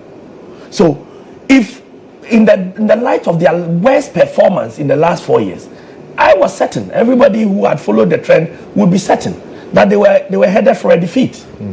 And for me, the NDC needs to learn a lesson from it. The Ghanaian people are no longer, I am NDC, I am MPP. They are Ghanaians. And at any point when they decide, they will show you, if you don't do what they want, who should lead them. And that is the single most important statement in this election. And you're talking about the NDC should learn a lesson from this. Going into that lesson that should be learned, right? You just talked about, and I cast my mind back to the 2016 election where John Mahama and the NDC lost heavily because they were not satisfied with his government. And then we have President Akufo-Addo going out, even though he didn't contest, but his party has lost the elections once again heavily because people have not been satisfied with his government. So back to, the lessons that should be learned, especially for the NDC as they are now coming in. What should be the mindset? You see, the MPP's first problem was dishonesty. When things are bad, you have to admit it. You have to be honest with the people. Now, they consistently failed to be honest to the people. And that, I'm sure, angered a lot of Ghanaians. The NDC is going to face very difficult times, no doubt. I mean, you have domestic debt rescheduled. It is going to kick in 2027. You have external debts, a lot of them going to kick in 2027. You have, if you are genuinely going to fight Galamsey, it means that, you're going to all the people in Galamsey, who are earning a livelihood from Galamsey are going to somehow lose that livelihood. You really have problems coming. The only way to be able to surmount it is to be honest. So if the president has said, I'm going to have 60 ministers, keep to it, have 60 ministers. Right. If the president says he's going to fight Galamsey, we have to see genuine effort into the fight. It will not come in a day, but we have to see genuine effort. I believe that with all the problem that is awaiting the NDC, the main lesson they have to learn is to be honest with Ghanaians. You talk about honesty. It's interesting, and I brought in this perspective yesterday, if you remember, yes, that when you look at the Afro-Barometer reports about what will influence a voter's choice for the 2024 elections, and Dr. Ojo, you can come in here. Candidates' honesty was 73%, right? 73% of people believe that honesty plays a key role. 17% believes that honesty plays a little role, and 5% believe that honesty will not play a role at all. And also the candidate's character, that 70% says the character is a lot, 18% a little, 6% not at all. Nana Kwesi Boateng talks about people expecting honesty, right? Yeah. You see that my earlier point, I raised a question about when people believe you are taking them for granted. Yes. Because people think I have the opportunity to talk and I'll tell you what I want, not what is the truth. You see, it's fueled this perception about politicians being dishonest. And there's also that trust issue that comes into play. So I believe strongly people are interested in what they think politicians are saying, whether they can even trust them, because they will look at what is happening today and decide that this is what is happening today. I can see this before my eyes and you are telling me that is not so, then I can't trust you. So that public perception about politics has been a critical issue. Politicians have suffered trust issues in this election. Yeah. That accounts for, you see, notwithstanding everything, we can talk about voter apathy. Voters become apathetic when they believe politicians are lying to them. And if we go deeper and we talk about trusting state institutions, you will see that one of the institutions people don't trust are the politicians. People don't trust politicians at all. Do people trust the police? I mean, so it becomes state politicians. If you look at the police, state institutions in general, the trust about them, even the judiciary, sometimes the presidency, sometimes parliament, politicians as a whole. Politicians are the ones who are running. The police, even the heads the of state institutions are all politicians, right? I think the last time I checked, the military had higher trust than most of these institutions because we don't deal directly with them. Now, you know, in 2016, the current administration, they enjoyed so much goodwill. What happened? How did it wane to this level, to this point where they are losing in such a magnitude? You see, there are critical. Oh, I don't know. Was I the one to? Yes. One of the first challenges that this government created for itself, especially starting from its first term, was the size of government. Okay. So that's where it started. That was one of the first problems it started creating. Why was it a problem? Why was it a problem? It was. Did it have anything to do with double standards? You see, the problem we have in this country, first and foremost, is we don't have a lot of resources. Yeah. So if you create so many ministries and have so many ministers, as well as other appointees, the problem you have is that you spread yourself very thin. And in our part of the world, people feel that once you get into government position, you should amass wealth. Yep. So everybody goes in there thinking, maybe in future we may have to come back to start looking at the source of campaign finance. Some of them leads to this huge size of government. So in this election, key political figures were saying President Mahama was talking about 60 ministers. Yes. Vice President Bawumia was talking about 50. Yes. Okay. Now we're going to hold him to it, the 50, 60. Exactly. And we must hold him to it. The other point that I'm raising about campaign financing brings into fore the question of even corruption. We all know, where are the parties getting their campaign finance from? Yeah. And what do? You see, one of the areas that we must be watching in the next parliament is to do with tax waivers that are going to be given. That is one area there is a lot of corruption that we must keep an eye on as citizens. Because the country, if you look at the tax waivers we give and the monies we go to borrow, and you ask yourself, you are giving away these monies, yet you go out there to borrow so much. It doesn't make sense. Again, you can look at public procurement. Has it been effective? Has it been efficient? Has it been value for money? These are critical things. Whenever government is spending, whatever government does is so expensive. And I think these are the critical areas we must be looking at. So Dr. Odro has mentioned issues relating to procurement, the government size, and I think one more, which is public procurement. Corruption. General government size. Yes. He believes that these are some of the key things that led to the goodwill that the Akufo-Addo government enjoyed in 2016 to wane to this point. What about you? What do you think led to this point? No, I think that the single most important factor in 2016, a lot of people trusted Akufo-Addo to be a person of honest character and genuinely caring about Ghana and wanting to fix the country. And it goes back to the Afrobarometer. It goes back to the Afrobarometer, survey because character and honesty is so important to Ghanaians. Right. And the truth of the matter is that in 2016, people felt that the economy was really bad. Yes. And the MPP did a good job, pointing a very strong finger at President Mahama for being incompetent and the cause of that mess in the economy.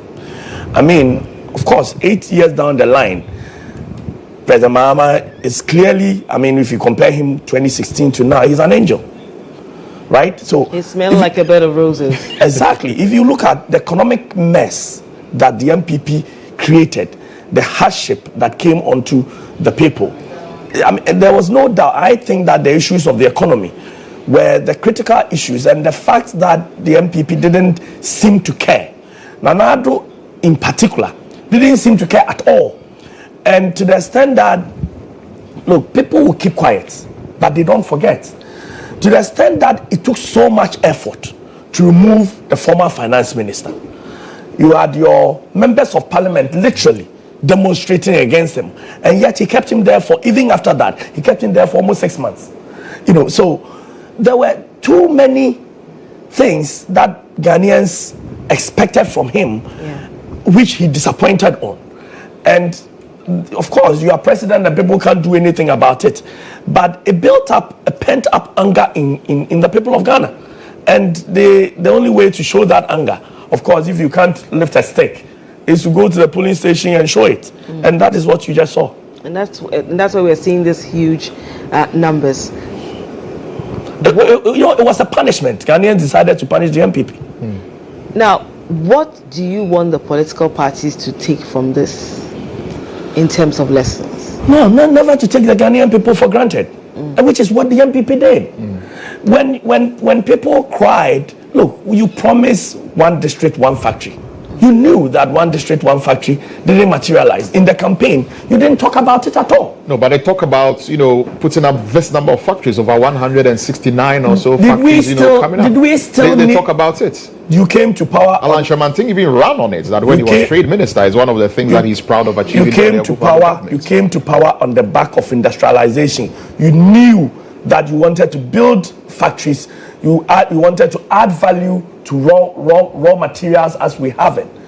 Now, 8 years down the line, did we still need industrialization?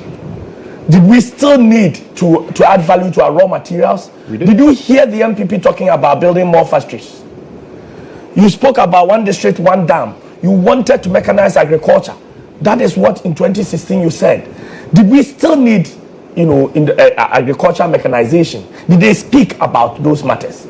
Now you run away from the important issues that brought you to power. You started talking about digitalization.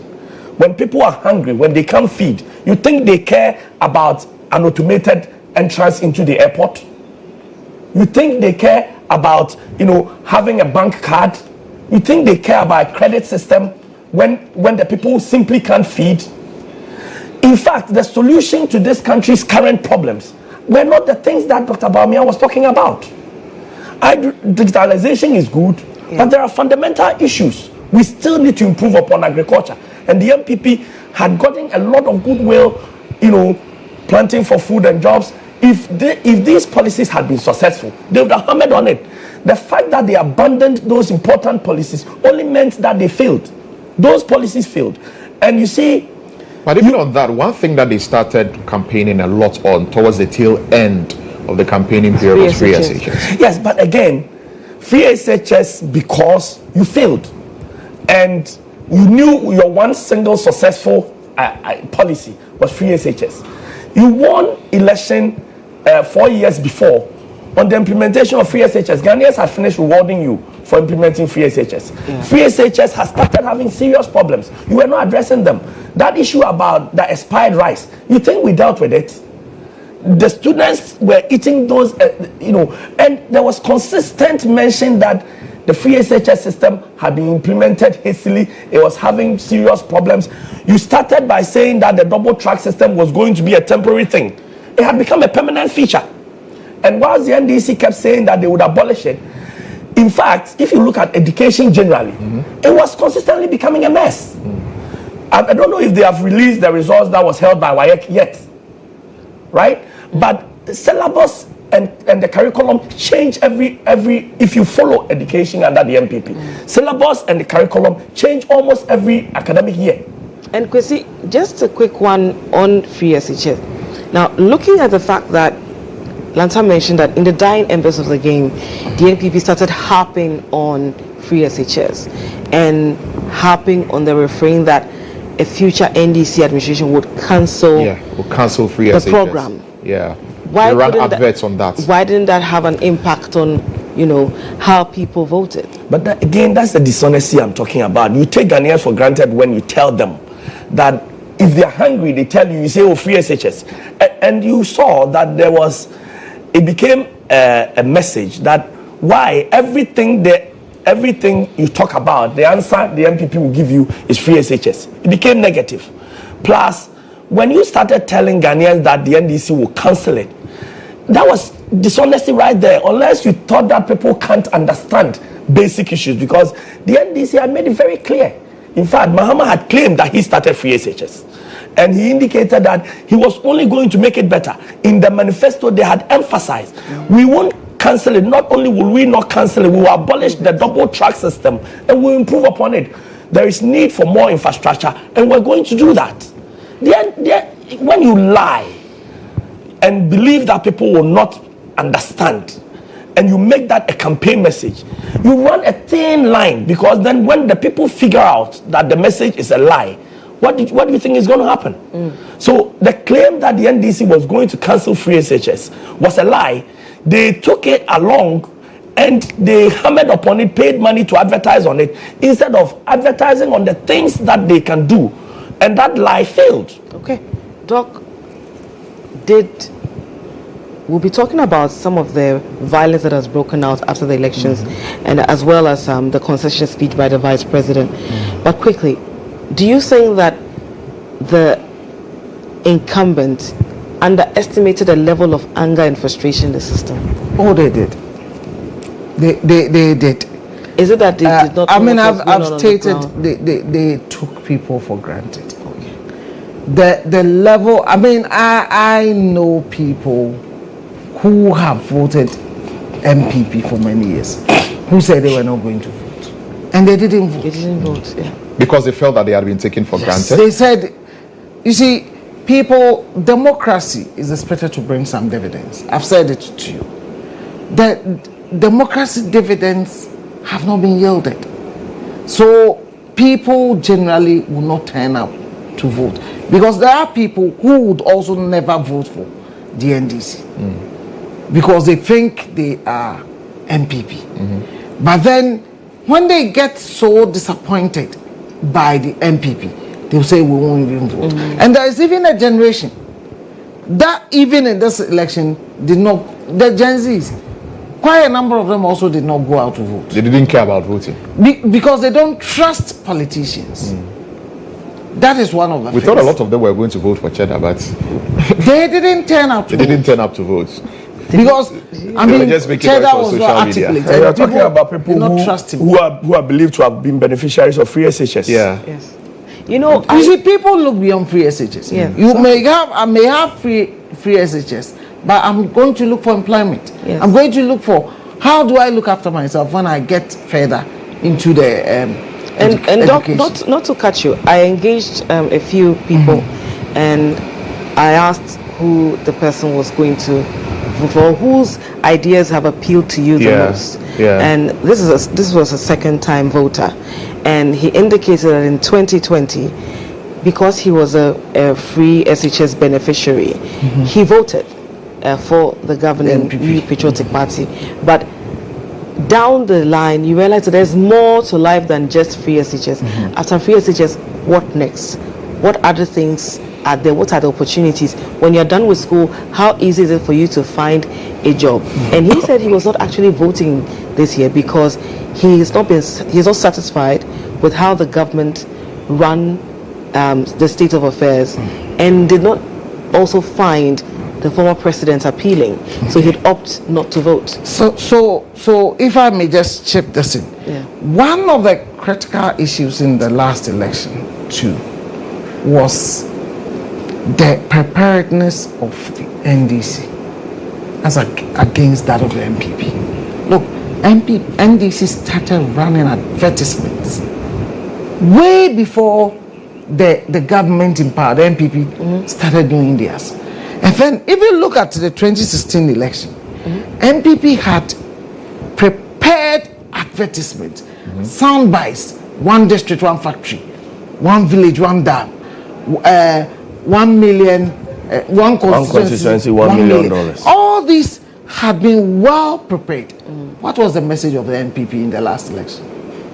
In this particular election? This election. Well, when they launched their manifesto, they talked about improvement of the economy, digitalization, jobs, and then towards the tail end, free SHS. Can you are now trying to think about what they said in the last election. Just few weeks ago. But what was it for the I can tell you about one district, one factory, one constituency, $1 million, $1 million, one village, one dam. Yeah. I mean, all those. Well, there was one sound bites. Well, there was one person. I think the 111 came before the last election. No, but you see, when you are in and it wasn't even implemented, although they've started building quite a good number of them. Yeah.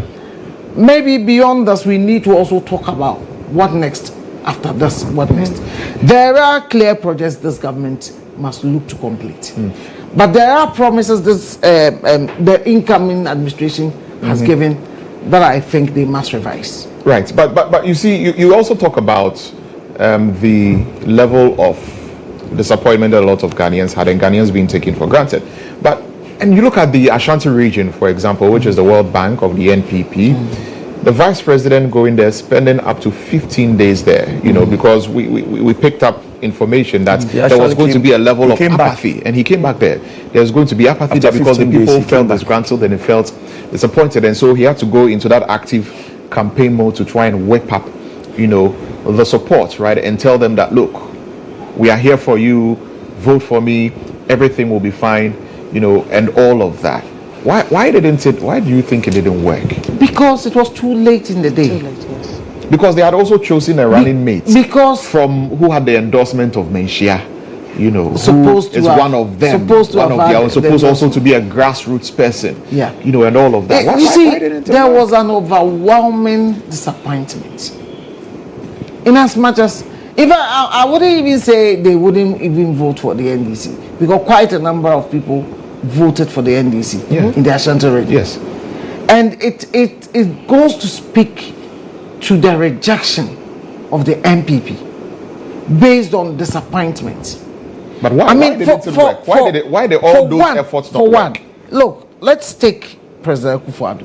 It's public life. Doc, not to catch you, please. We have to quickly go to the headquarters of the Electoral Commission, and so kindly hold this point for us. We will return to you and have that particular conversation. Let's head to the headquarters of the Electoral Commission.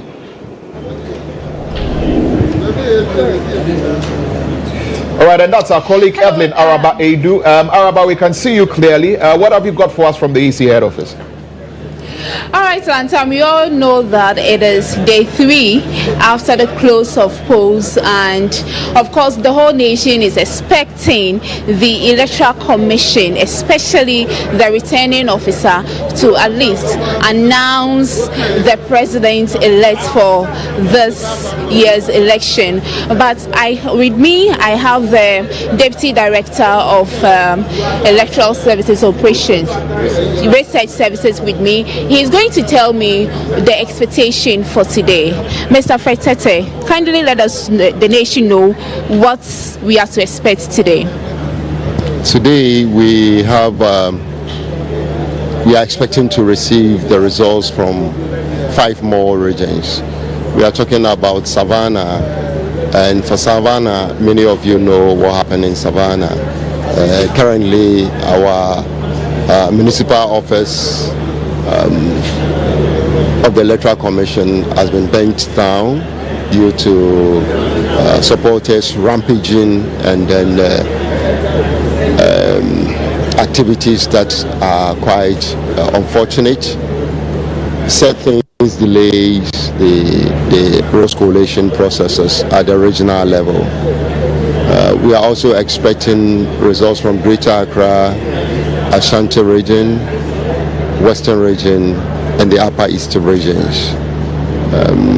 Okay, so with the exception of the Savannah region where you had issue, what is also causing the delay for the 3 regions also left, in addition to the Savannah region? I must add that Greater Accra also had some issues at Domiko Abenya, one of the largest in the country. You know the situation in the Upper East region as well, in terms of the security, and therefore those are Western region has a unique when it comes to the terrain, the topography of the terrain. So hopefully many of the regions are winding up, and it is expectant that so far as we are within the 72 hours, we are doing everything possible to, currently I think we are around 35 hours after the close of poll.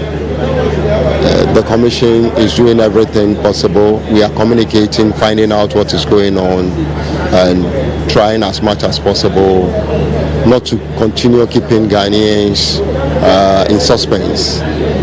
We are doing our best, and the police security also, they are doing their best to ensure that our returning officers get the conducive environment to finish the collation processes for us to have the results here.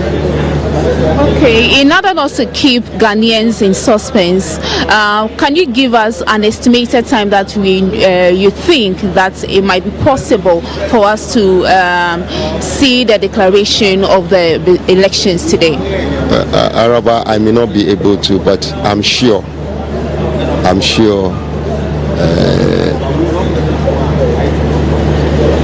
the commission will come out before we go to bed.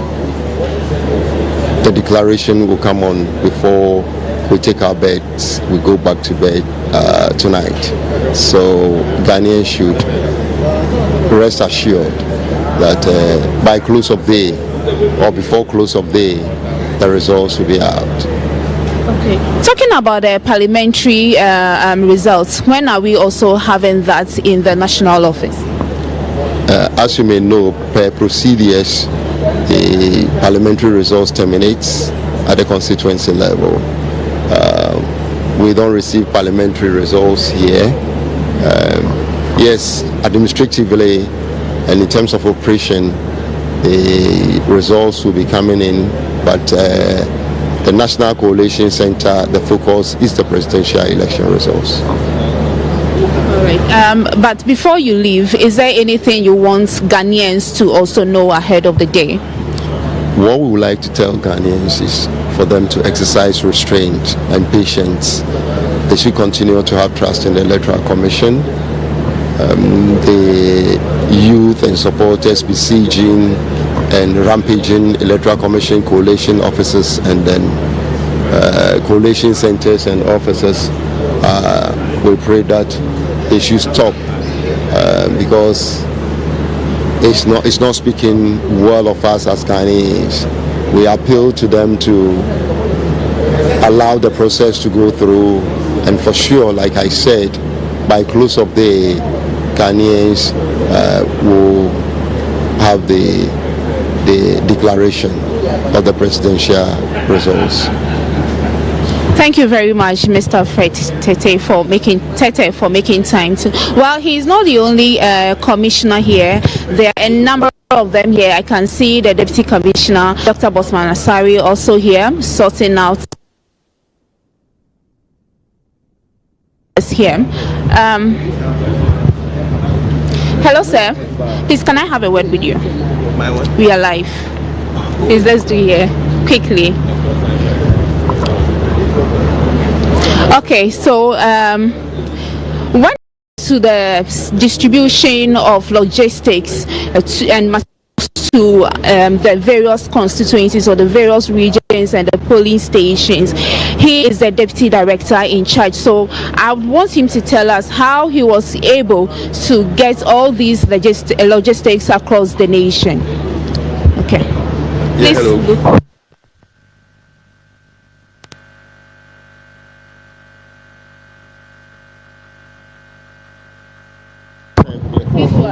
Mimba. Four. Yeah, hello, sorry. Yeah, so tell us how you were able to get the logistics across the country. Well, thank you very much. So with the logistics for the elections, first of all, what we do is we need to first estimate the quantities of materials that we may need for the election. And we do this based on the number of polling stations for each region, and we use the number of polling stations to do the estimates. So based on that, we put a percentage of some percentage on the material so that we don't run short. What we say is that the rule of thumb is that it's better for you to have more than to have less. So basically that is how we we estimate the materials. But for the movements, we have trucks for every region. The commission has trucks for every region. So it is these trucks that we use in moving the materials to the region. But we have a very good, distribution plan, and we also have movement plans that we all sit and agree on with the commission and with my colleague management, administration, general services. We do all these things in tandem with the procurement inventory unit and the procurement unit. So it's a teamwork, it's a teamwork. And our regional directors and our PIMU officers in the regions are also helpful, and they're also part of this.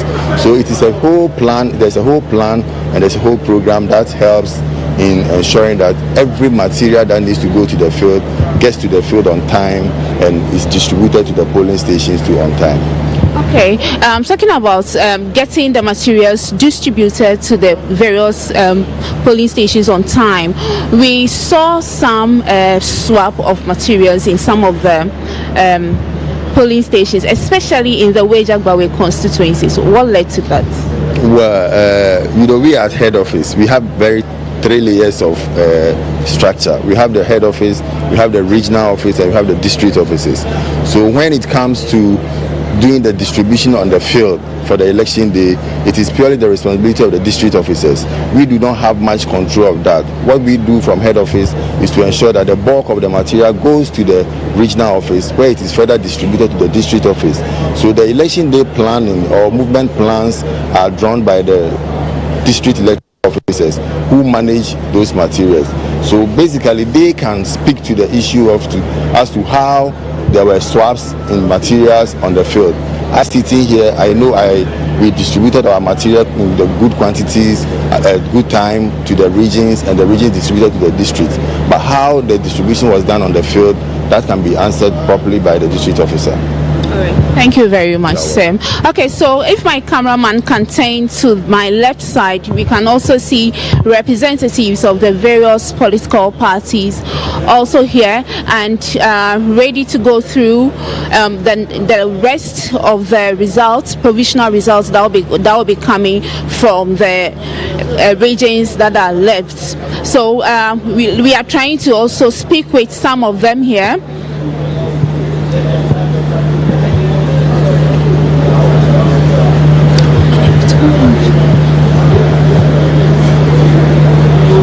So that's my colleague Evelyn Araba Edu at the EC head office, speaking to some of the electoral officers. Our collation is still ongoing. We are hoping that the EC sticks to the 72 hours that they've given to us to declare the presidential results, so that we can all know what we are doing moving forward. That's what we've been waiting for. Lantam, speaking of results declaration, yes, Martin Ejime Sakosa, as we understand it, has declared himself winner for the Tain South constituency. Let's quickly watch that and we'll continue our conversation. At the end of the elections, as a party which took part in the elections, we had to put together pink sheets and collate our results in what is usually referred to as a parallel vote tabulation, so that we can have our figures and then go to Electoral Commission for a validation and confirmation of same. Whilst we were preparing to go to the commission yesterday, my assigns and agents who were to represent me at the center, right on reaching the collation center, which is the Divisional Police Command, got attacked by some so-called macho men, young men with heavy muscles, pounced on them, seized the documents, tore them into pieces, went on to beat them up and vandalize their vehicle. The Regional Police Command's attention was drawn to this, and indeed the IGP. Subsequently this morning, we had to join the Electoral Commission, because in all things, the Electoral Commission has the official documents, and it is from them that results are put out, validated, and we all sign on to. As though we believed in that and attended the process.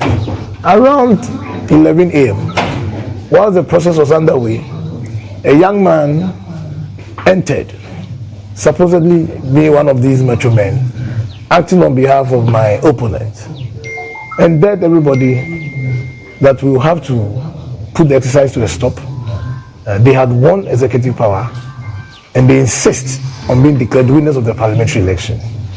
He went on and attempted to attack some officers, but then the policemen beckoned him out, as is seen in several videos and pictures circulating on social media. He returned back after an hour and a half. This time around, ordered everybody step out. And people found all kinds of offensive things on him, so everybody succumbed. He searched on the Electoral Commission officer who was conducting the process, held the documents, tore them into pieces, and instigated outright commotion. At this point, everybody was running out, and including the police. We thought that the police would have maintained some order. Unfortunately, they themselves were running for their dear lives. Their impact was highly negligible. I mean, they were helpless. Lack of capacity to act. There was a crowd outside who at this point began throwing stones, a crowd of NDC party members, throwing stones and vandalizing materials of the Electoral Commission, from ballot box to other election materials.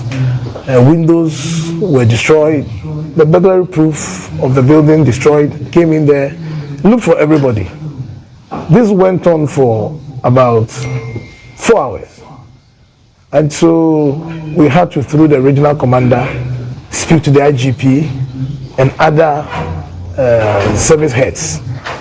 Subsequently, after some hours, they came to the rescue of those trapped in there. And all of this, what was unfolding, were all there.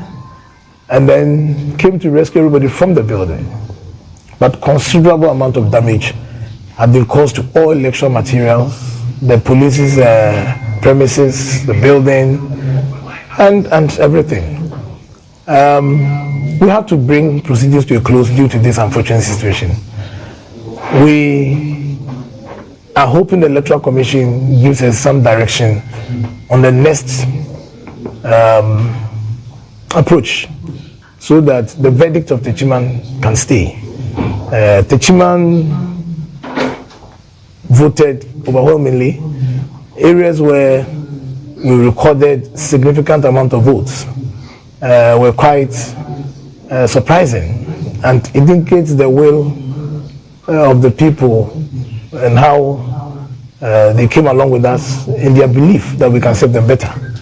I think I owe Techiman a duty to make sure that their decision, their mandate is protected. And I cannot shirk that duty. And so I insist on my win, and I expect the Electoral Commission to continue the process and do the final declaration so that we can bring this matter to a close. It's important that I update the people of Techiman and some Ghanaians everywhere who feel concerned about this very disturbing development that's happening here. It's quite regrettable that it's happening the second time in our elections, and that's quite regrettable. But we insist that nobody can lose an election, and on the basis that his party wins a presidential election, there is a declare me a winner. If indeed you had won, will you go burning results? Will you burn, electoral materials? You have in your hand so-called evidence that dictates that you have won. You cannot destroy the election that you have won. I won the victory, and this morning, in a broadcast by Sami Jemfi on their views on the elections, indicated that per their coalition in Accra, GHOne South had been lost by them. A skirmishing started subsequently, and let nobody take us for granted. I am serving notice that we would make sure we push and insist that the right thing is done.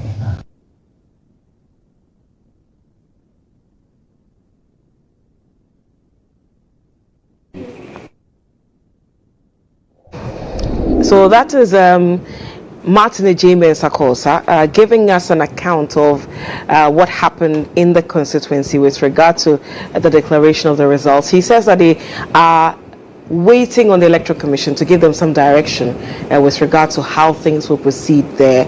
He points accusing fingers at his opponent, being behind some chaos that is destroying some of the electoral material and evidence of the election results. We'll see how this would end in relation to this, but definitely very problematic. Yeah, very, very problematic, and it being Techiman South, you know, of all places, because we all know what happened in Techiman South the last time, where people even had to die. And this time around, we're seeing this kind of thing happen in Techiman South. I think probably the EC, you know, should speak on this, should speak on what is happening in Techiman South. If, you know, people have been, you know, if ballot papers have been destroyed, right, and electoral materials have also been destroyed, and we cannot figure out who has what and all of that, then perhaps the issue should be considering doing a rerun of the election day. And usually, what you notice is that when there is a losing candidate in a contest like this, sometimes they throw in some of these things to, you know, throw everything off gear. But speaking of chaos, our colleague Abdul Hanan Adam was in Tamale yesterday, where some people went on a rampage after Dr. Mahmoud Bawumia conceded to John Dramani Mahama. They invaded a warehouse of the assembly and made away with all sorts of items. Let's go watch that. When we return, we'll have a conversation about it. In that warehouse, you have vehicles. In there, you have food items that have been stored by the Tamale Metropolitan Assembly. But these jubilant NDC supporters broke into the warehouse here, and they've made their way into the warehouse. So you can see some trucks packed in there, and they are making away with whatever they can lay their hands on. The police moved in earlier to try and control the situation, but unfortunately, it appears they've lost control. So earlier, we understand that and confirmed that there have been some shots that were fired here, but we do not have the information as to whether it was some civilians who were firing or the police who were firing. But at present, we have a large number of the jubilant youth of the NDC who are here. Some are wearing party colors, others are not, and we have the military now moving their car into the assembly warehouse to try as much as possible to calm the situation. So this is what is happening here within the Tamale Metropolitan Assembly, directly opposite the Tamale Metropolitan Assembly, and this is what is happening live opposite the Tamale Metropolitan Assembly. This is what is happening. Unfortunately, due to the rush, someone has crashed into the metal gate that is there. The military are inside now. The NDC supporters, the youth, are making their way out of the warehouse. So this is a warehouse that is meant for the assembly, where they are keeping vehicles, and a number of items here. Well, the military, well, they are resisting one way or the other. They are resisting, and still they are making their way out. Well, so what is happening? What is happening? It is our properties, but the government duty as you to sell to all people in this country, but you refuse. You refuse and can't be dead. So that is why you are taking it forcefully. You are suffering a lot. You are suffering a lot. Like how? Like how? What are they here to do? Like how? The military, what are they here to do? Pointing guns at innocent civilians. What happened in Ayawa? So we are not going to tolerate. What are you covering? What are you people covering? So, boss, what are you covering here? What are you covering?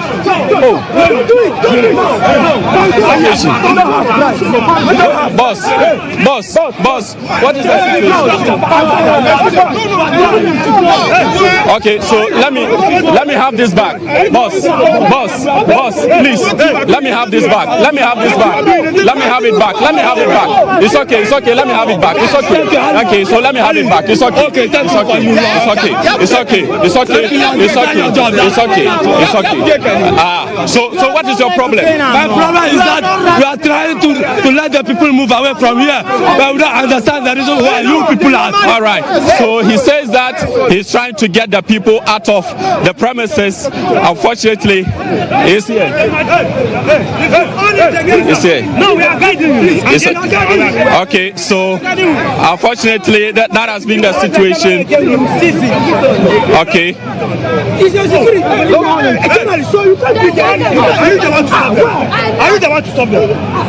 Okay, so unfortunately this has been the situation. My camera technician unfortunately was attacked, but the military officer came to the rescue. So this has been the situation. So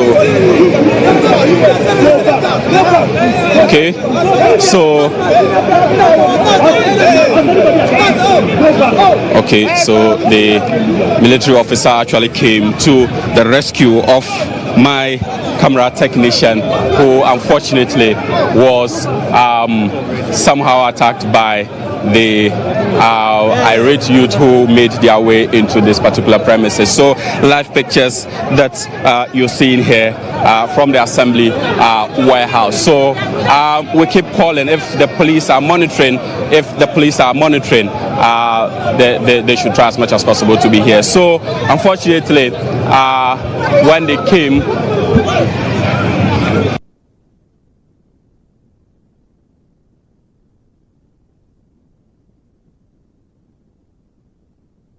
very worrying, of course. Hanan Abdul Adam brought us those details. Yes, Abdul Hanan Adam there bringing us all of those details from Tamale, where there was reported looting. Very, very unfortunate. We've had some reports of this nature also at other places, some probably even here in the Greater Accra region. But coming back to our guests in the studio, the general conduct of the election, juxtaposing it to what happened in 2008 and premising it also on some of the conditions that the NDC gave before signing the peace pact. They cited examples of 8 people dying and nothing happening after the 8 people died, and then they subsequently said they were not going to sign any peace pact. They subsequently signed the peace pact, and then after the elections, or during the elections, we once again saw people being shot, about 3 or 4 people being killed, and all of that. So in 2020, 8 people. In 2024, about 3 or 4 people and other people getting injured. Council, let me begin with you on this particular one and your observation or your thoughts on this trend. Yes, I said that a peace pact is only a document on paper. A pact, properly so, must be from within. We must commit to being peaceful, especially during elections, with or without a document in support of that commitment. Now, what happened, especially in Honorable Howard Kumsen's constituency, it's uncalled for. I don't see for any reason why a person should be shot during elections. In fact, when I was going to my hometown in Achimerisa, even though I have a weapon that is licensed, I decided that because I am going in respect of an election, I don't even want to carry it.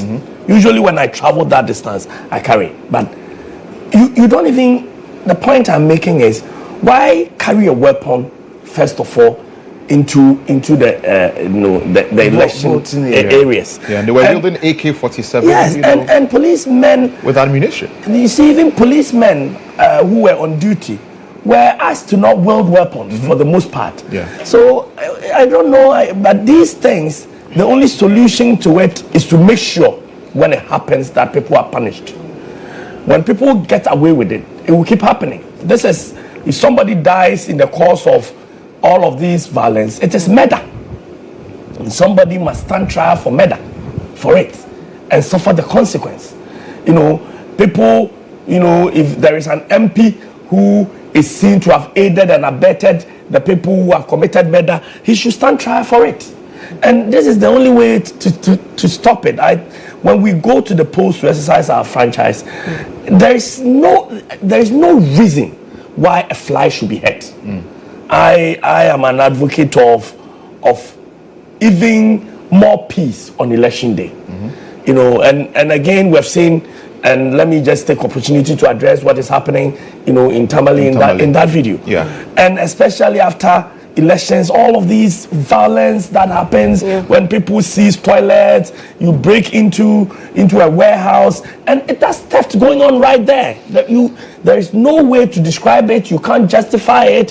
When you go into a government warehouse and you take things, you are stealing. You know, the military is there. They are not able to stop them, and people are in the full glare of cameras doing this. They must be fished out and they must be penalized. You know, now the government, even though there is election results declared, even if official results are declared, the MPP government is in power for the next 1 month, and it is not to be said that because they have lost power and they are going into opposition, that the country is not governable. They are still in charge of the governance of the country, and I think that the fact that your party might have won power and you are transitioning into government does not mean that you must not respect, you know, the structures of government.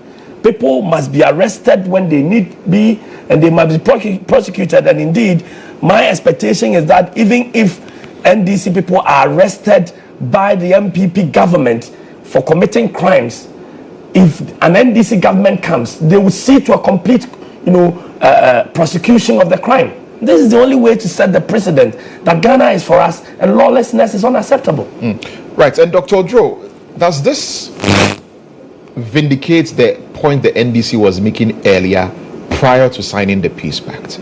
That is just a paper of paper. It will be meaningless if the issues, especially of what happened in the last election, 8 people dying and all of that, you know, are not dealt with. It's just a piece of paper, and all those issues up till now we don't even know the people who are responsible and all of that, and we are going to sign another peace pact. If parties are not committed to ensuring that the peace actually happens, then the peace pact will be useless. Once again, we go into an election and people have died. You see, I've been battling with myself as to why we get into such situations. First and foremost, I think our appreciation of democracy is so poor in our part of the world. Our people don't understand it. Let me tell you, I want anybody to argue with me that our electoral system is not robust to withstand rigging. I believe that any political party that is rigorously guarding what goes on at the polling station should never have any challenge with anybody rigging the election. However, we love whipping up sentiments in our part of the world. Oh, they are stealing, they are going to steal, they are doing this, and then misinformation. Oh, they've killed somebody here, they've done this here, sometimes without verification. And then we have some of our people, some of our politicians who are violent. I am beginning to get worried about 2 places that we looked at this morning. Eutusenya East, and then Techiman South. And there was and in Nyankpala. No, it's in the Tolon area. No, that I'm talking about. It's repeating itself. Repeatedly, okay. Eutusenya East, in the registration process. Yes, somebody was shot at in the leg, and the one who shot him. That happened. Yeah. And nobody was prosecuted. No. The police has declared the individual wanted. No, the first incident you mean? Yes. Oh, okay. Nobody was prosecuted. Absolutely. And now somebody has died this time round.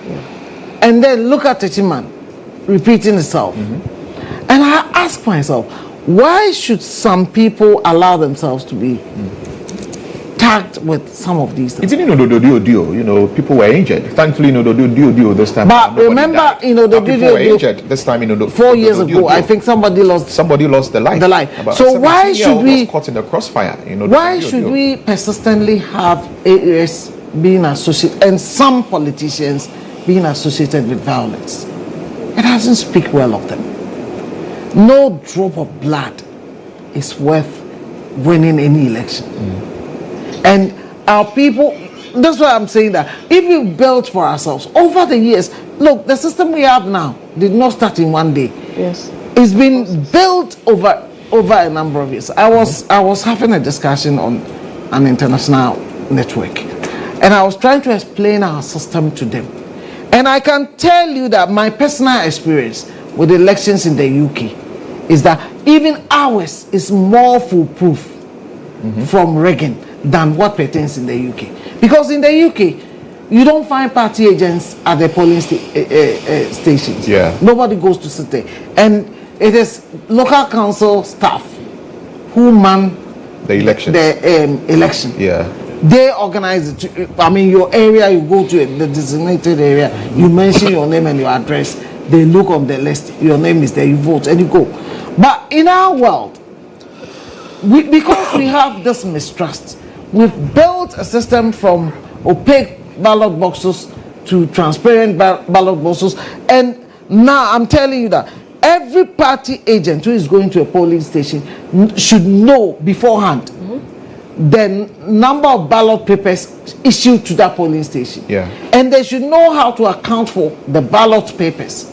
So if we go through all this using polling agents who are knowledgeable and understand, well-trained polling agents, and they can collate their results, no EC official can change the will of the people. But that's largely what the parties did this time around, because I know the NDC, for example, had a whole training manual, and they deployed one lawyer, one constituency. So why are we having this The NPP, we also know, are very noted for having a robust, system in place to be able to collate their results. So why are we having all this violence? Is it because some people know they are going to lose and they want to win at all costs? Probably. Let us get some prosecutions in place. And let us punish some of the people who are doing this. And Council, coming to you, do we lend any credence to what Fifi Kwete said, about this violence, that under President Akufo-Addo, people are dying in elections, right? 8 people died. Nobody has done anything about it. Nobody has probed it. Some of them allegedly state-sponsored killings, because there were soldiers involved, there were security operatives involved, and all of that. We saw what happened in Ayawa, so West Wuogon, and all of that. And so under an Akufo-Addo presidency, we are having elections with people dying. Do we lend any credence to a statement like that? Well, I don't think that death or electoral violence started under President Akufo-Addo. I think that electoral violence, is bad, whether it happens under President Akufo-Addo or President Mahama or President Kufuor. It is simply bad, and the thing is that maybe the impunity with which it's happening because nobody is really investigating it and punishing for it. And you see, you recall what happened in Parliament when there was the election of the Speaker? Yes. Yeah. When there was fisticuffs in Parliament. Nothing happened. Yeah. So when members of Parliament can do that in Parliament, then there is no surprise when it happens outside, in their constituencies during elections. These things are bad, and we must condemn it, and we must prosecute it. And maybe when Fifi Kwete says so, he's saying to the effect that it is President Akufo-Addo who is in power now, and he could have ordered a proper investigation into it, and he could have seen to it that some prosecutions were done in the earlier violence, and in this one too. And I am saying that the police must take steps to apprehend now. Prosecution, if investigations are concluded, prosecutions must commence as soon as is practicable, and whether there is change of government or not, whoever becomes the next Attorney General must ensure that this stays on his list and he sees to a closure on it. Talking about the deaths that have occurred, yes, the people who have been maimed, the people who have been shot. Exactly. I mean, unlawful harm is a very serious offense. People must, and even carrying a weapon to the polling station. Those are merely wielding that weapon. It's a criminal offense.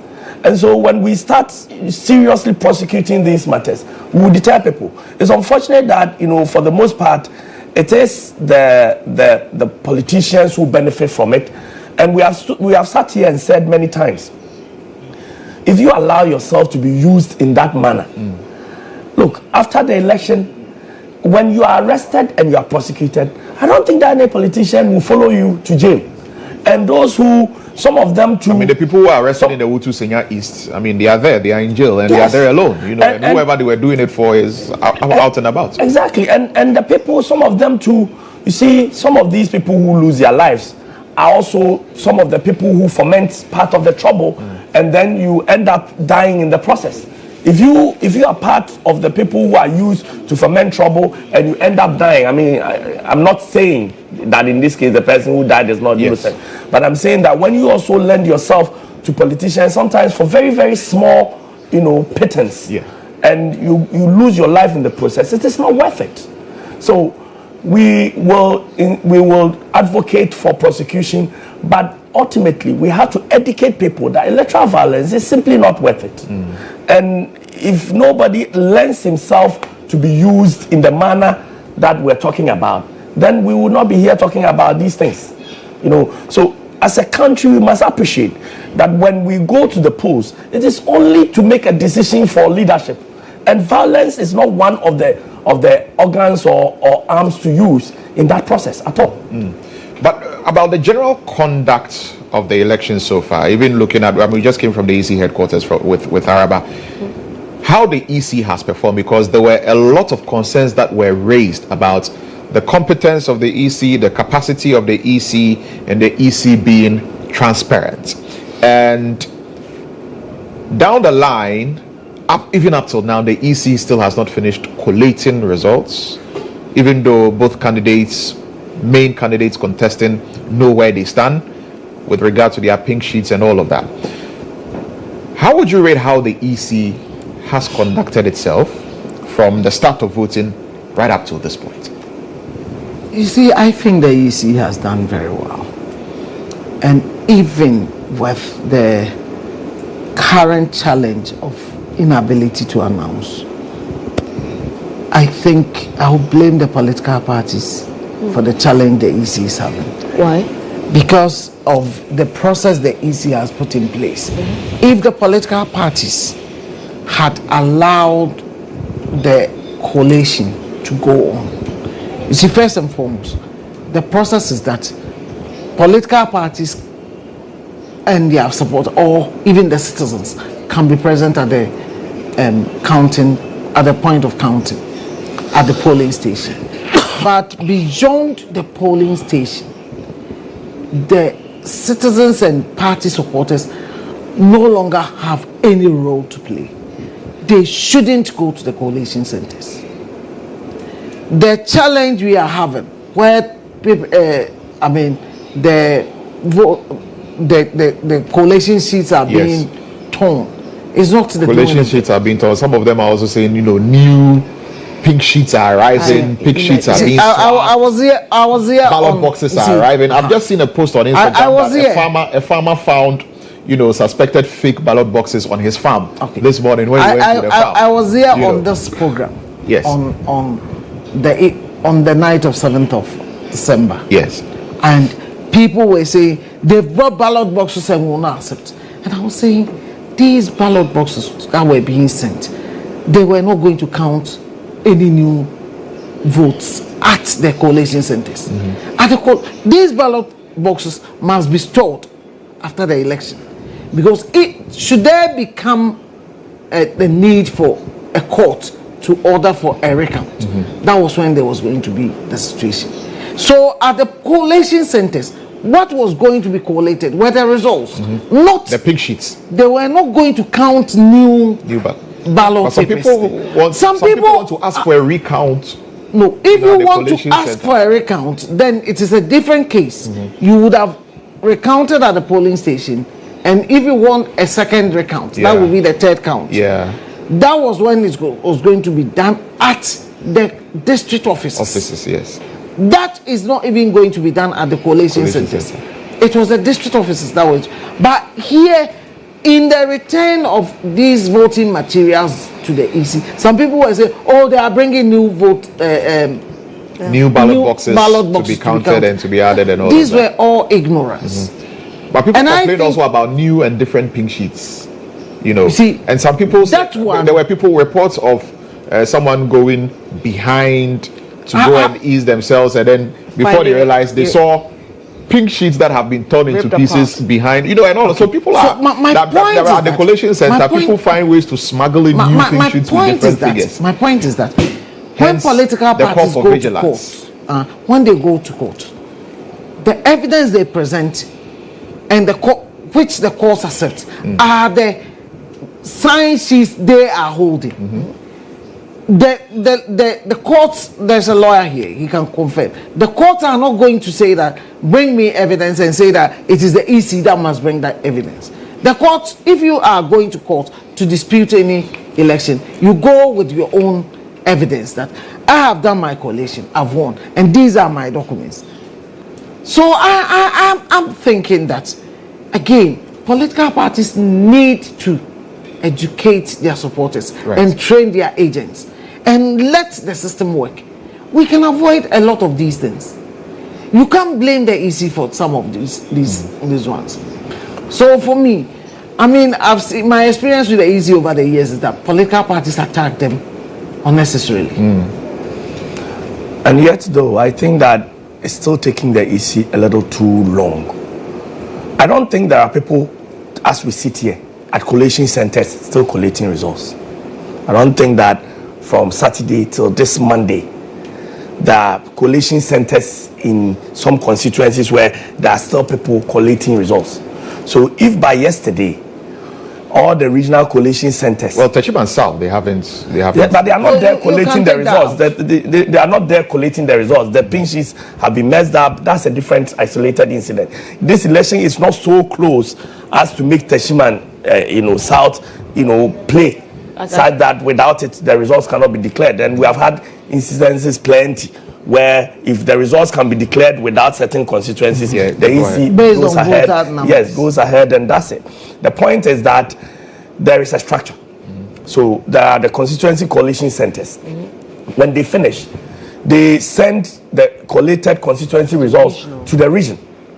And they do regional collation. I don't even know why they do the regional collations, at the regions before they bring it here.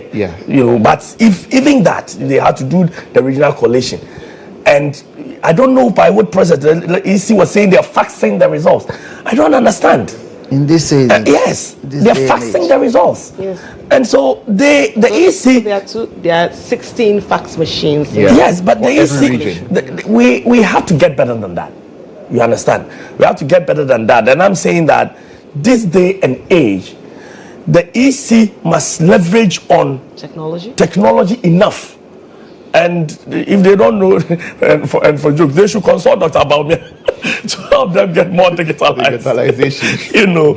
For just for laughs. But they should get more effective. We are lucky that this election is so overwhelming, and that because it's overwhelming and Dr. Baumia has conceded, there is no tension. But if you have a closely fought election and we are sitting around waiting and it is Monday and there is no indication, tensions build up. Political parties take advantage, they incite people sometimes, and we know how these things happen. They mass up at the EC offices and create unnecessary confusion. I think that the conduct of the election, fine. But declaration of results, you give us 72 hours. But if you can do it in much less time, they should have done it much earlier. And I don't think that this is one of those elections that should take so long to declare. Do the regional collation centers create an unnecessary bottleneck? Because the EC has previously declared results, has previously taken results from constituency collation centers from the constituency straight to the strong room and then they compile. But this time around, there's another layer. Even before the constituency collations, initially it just would go straight away instead of having like the constituency one or regional ones. Yeah. And I think when they introduced it first, there were some civil society organizations that said that it would just create an unnecessary bottleneck. But the EC stands by, they believe that it's an efficient system, so they're still using it. Because there are those who believe that creating the constituency coalition center is fine. The parliamentary elections can be declared there, and then we have a clear winner, and then we go to the EC strong room. But now we have to go to the regional level, and that creates an extra step, an extra layer. And they have to physically take the pink sheets there. So some of the, like in the northern places, some of the constituencies, going from the constituency to the region, it's quite a journey. Quite a distance. And then, meeting up there and going through all that layer, I think is significantly unnecessary. Well, I believe it's useful. that if it's going to be, ordinarily, I don't see why this should have created the problem. But hey, we have a system. We ourselves devised it. If it's not going to work, we can go ahead and review it.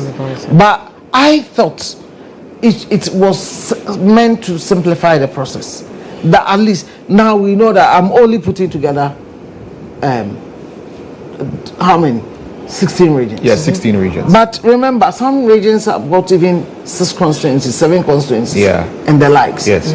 So for those like that, it should be so simple for them to do it. And I thought that if this had worked, it would have been simpler. But if it's not going to work, we should review it. But I think it doesn't hurt the system. You see, it should not have hurt. The problem you have with this system is that if there is a problem with one region, you may not get the regional coalition results at the headquarters. Let's say what is happening in Tain South.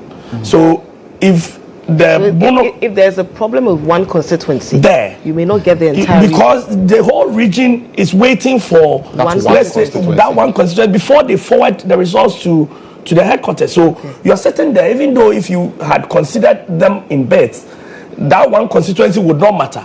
Now you have a whole region's results held up, for which reason you can't do the declaration because the region will be resolving that constituency's problem.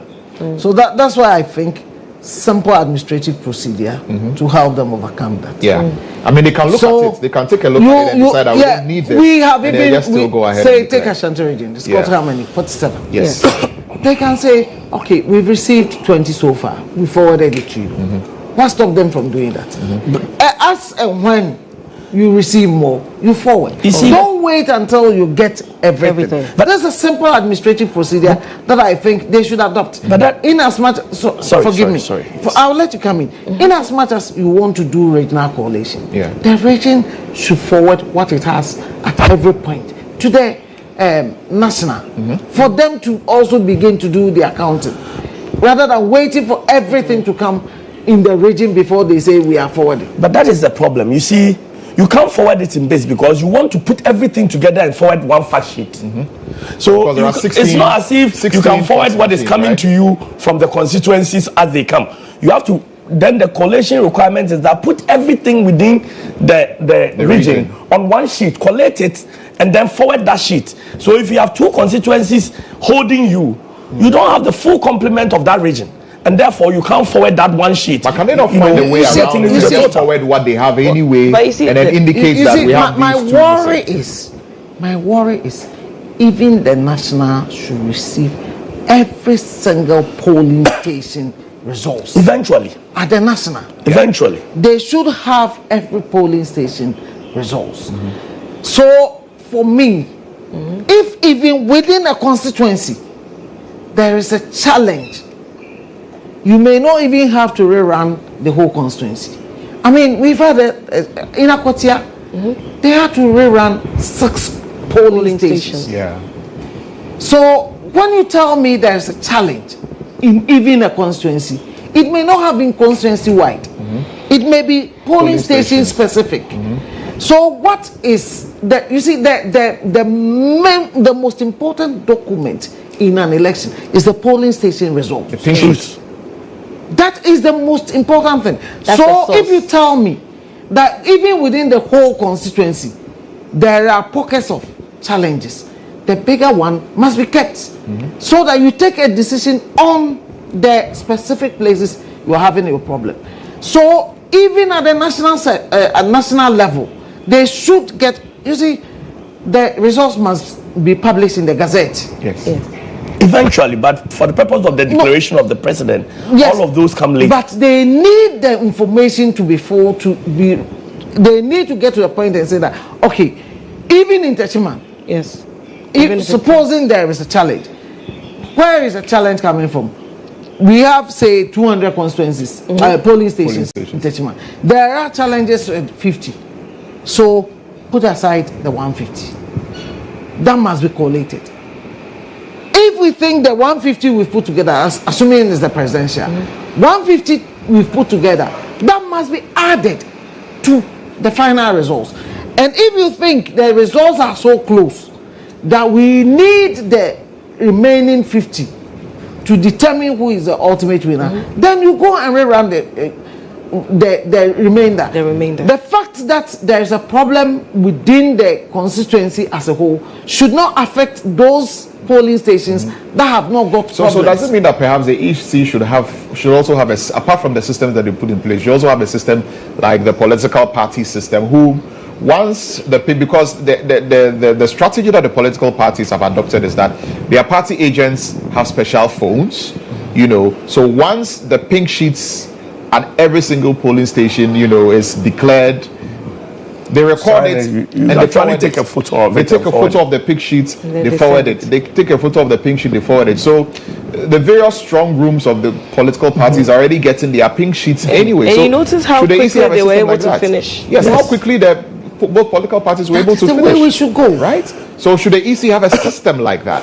Because the way we how does it look if political parties are able to do this, having full knowledge of the fact that elections are won at the polling station, as we have been told consistently, and the political parties have this, but then the Electoral Commission itself, as at the time that the Dr. Bamia was even declaring defeat, they didn't have even one conceding defeat, I beg your pardon. They didn't even have one result as the National Collation Center.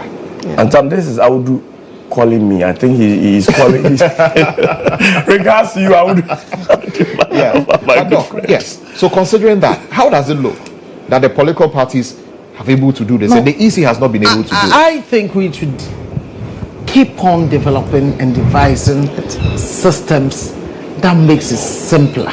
By the way, that's why I'm saying the source document is, the primary location is the polling station, and EC has done well over the years to assign codes to every single polling station, so that the collation should be done polling station by polling station, and it culminates in constituency, which culminates into regions, and then we have the national one. But the point is that if within a constituency there's a challenge with one polling station, it doesn't mean that there's a challenge with the whole constituency.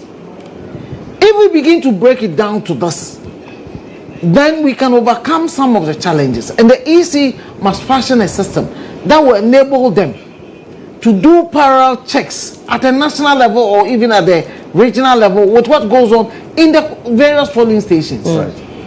Because at the end of the day, without all these collated results from each single polling station, which is published in the Gazette, I think we don't have a credible declaration.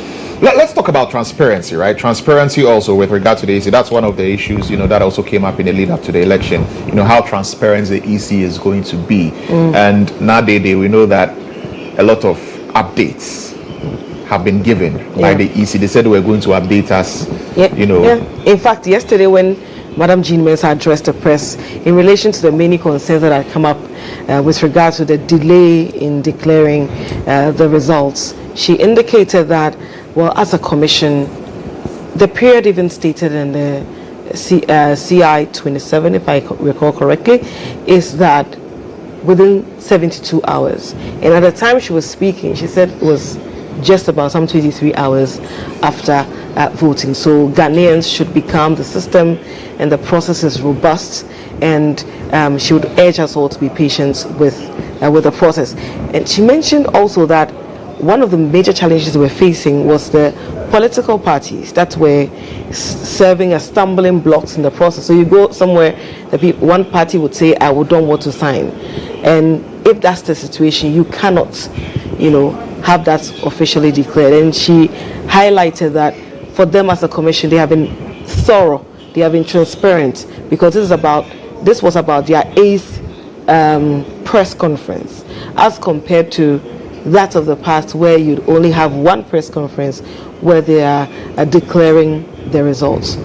What would you say is your assessment? Okay, Mr. Bote, you take that quickly and then come to the.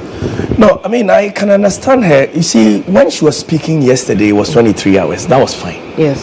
Now it's in excess of 42 hours. I think now they have about 9 or 10 constituencies. Yes, and regions. Regions. Yes.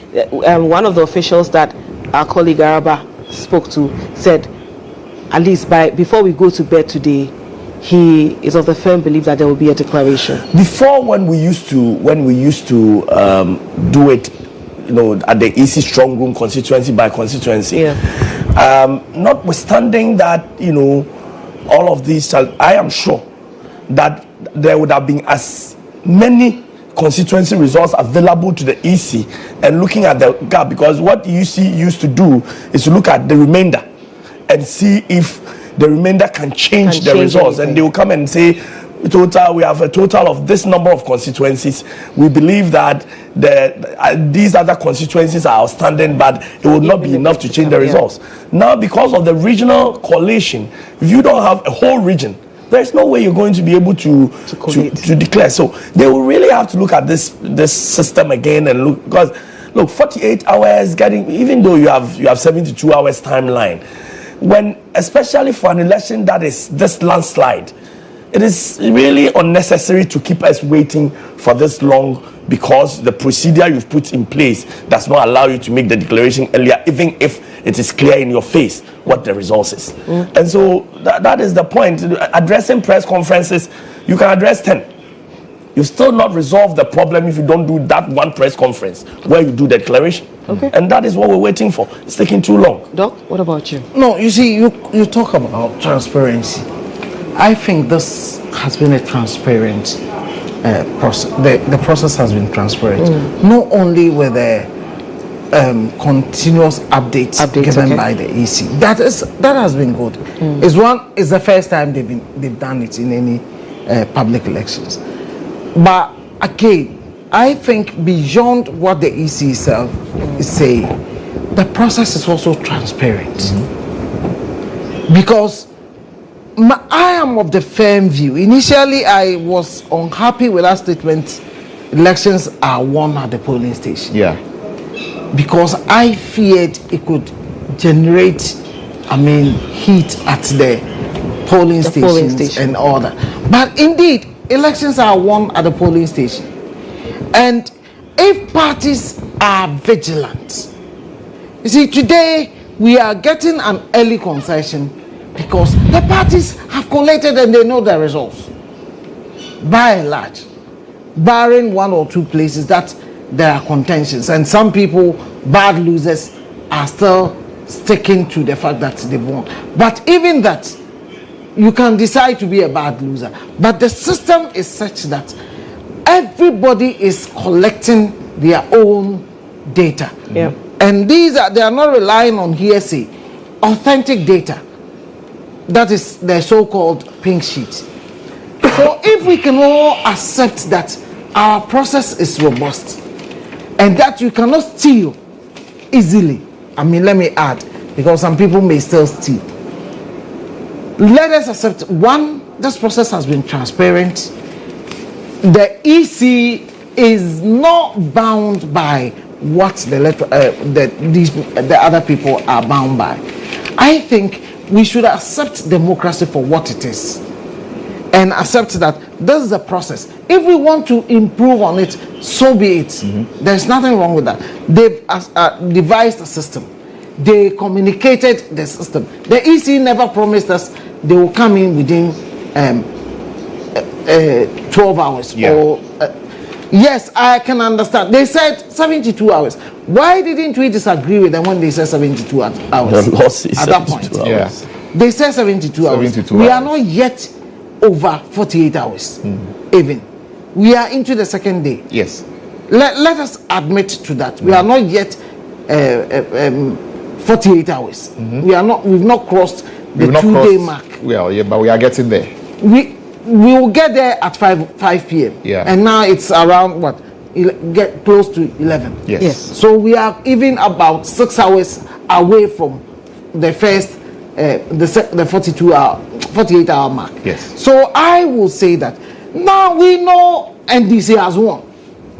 There has been a concession. Let the EC complete the legal part of the work, where they don't only, you see, the EC chair in the declaration, as we've done by convention, when they come, they don't only come and say this party has won, this party has lost. They give a breakdown. They give breakdown of even those who are not making the 1% mark. So if they can do that, we must accept that they need to be thorough. Last time around, the EC kept making arithmetic mistakes, and that was used against them. Let us give them the opportunity and work within the time they themselves are saying, hey, the point is that we should get back to our normal Ghana. Yes. Now we are back to our normal Ghana. We know President Mahama has won. We know NPP has lost massively in Parliament. Parliament. Yeah. Let us allow the legal thing to be done. And those who want to celebrate, let them celebrate in moderation. Those who have lost, let them accept they've lost. Okay. And go quietly and go and prepare for some other year. you see, Lantam, in this particular election, yes, EC can take whatever time. There will be nothing. But we're critiquing a system that is for the future. Yeah. And in any other closely fought election where there is tension, I am saying these kinds of delays can generate problems. And therefore, the EC must, analyze their system again and see if this is their best way of delivering on this results. Because in any other election, as for this one, the EC can come 1 week later. Nothing will happen. But in any other closely fought election, we can have problems with this kind of system. And if there is anything they can do to be faster about it, then they should. All right. We'll still wait for the EC to come and declare the results. That's all we are waiting for at this particular point in time. But let's go back a little bit. Okay. Let's go back a little bit. We talked about security, right? And we talked about some of the instances of violence, right? I'm seeing a story in the Ghanaian Times newspaper. The NDC is commending the IGP for the conduct of elections. So let's, spend a few minutes, talking about the security, the elections security task force, and how they have performed in this election, right? Vis-a-vis earlier warnings to the military not to come unless they are called in, and all of that. Okay, but before we talk about that, right, let's take you live to the Ashanti regional capital of Kumasi, where my colleague Isaac Justice Bediako is. The Daily Guide this morning reported that Kumasi goes dead. Let's find out from Isaac if indeed Kumasi has gone dead. Isaac, good morning to you. What is Kumasi looking like this morning?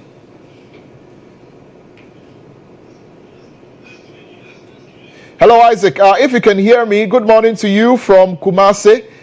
And how is Kumasi looking like this morning? All right, Isaac can't seem to hear me. I don't know what the problem is. I'll try and connect to Isaac, on that so that we can get a live update from him in the aftermath of the election. Is Kumasi indeed dead? Like the Daily Guide is reporting, of course, among other things that have been happening there. But let's come back to the issue of the elections security task force, right, and how they have performed.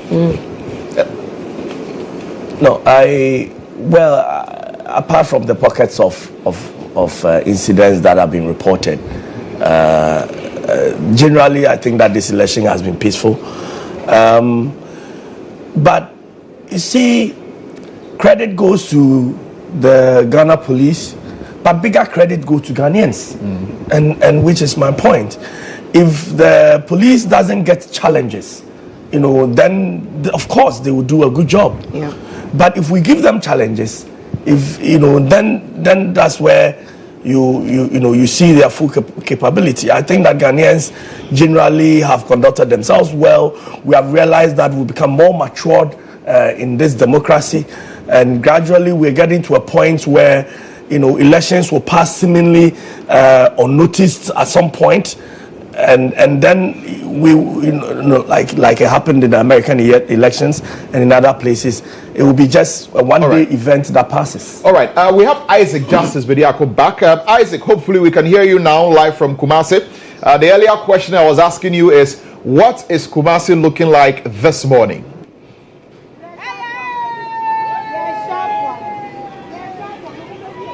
Hello, Isaac. Isaac can't seem to hear me. Yes. Great. I'm asking what Kumasi is looking like. Yeah, so I'm coming to you live from the Kumasi Racecourse Market, where NDC supporters are jubilating, having fun in the market. And this is because they have won this election. And so business is ongoing as usual, but they are also having fun here. The MPP team is also here. They are also wearing their t-shirts. Some of them are in Asenso Boache's t-shirt. They think that once the new president has been elected, they are all going to support him, and that is one Ghana. And so they are teasing it. Hey, Maria Mare.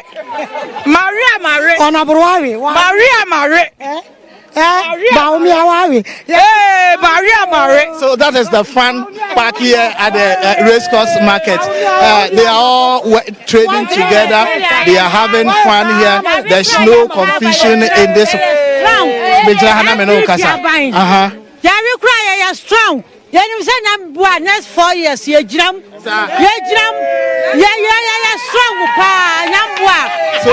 So that is it. They yes, let me speak to you. Modiamaya campaign we are NDC Mahama new government here Ebay.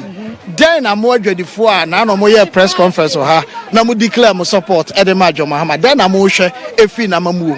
The issue free John Mama and boom say a panacho bow by the money man bra from yes and him so bet my man dollar no dollar bra from John Mama so the Timia man bro so Docono what to Docono so Docono what they so and they are but I'm why free to the when him sound what for John Mama near Giamo or day near Giamo John Mama bet near to scatter from Yevediska or be about to man John Mama be a damasepa Central Market on Sunday. Year my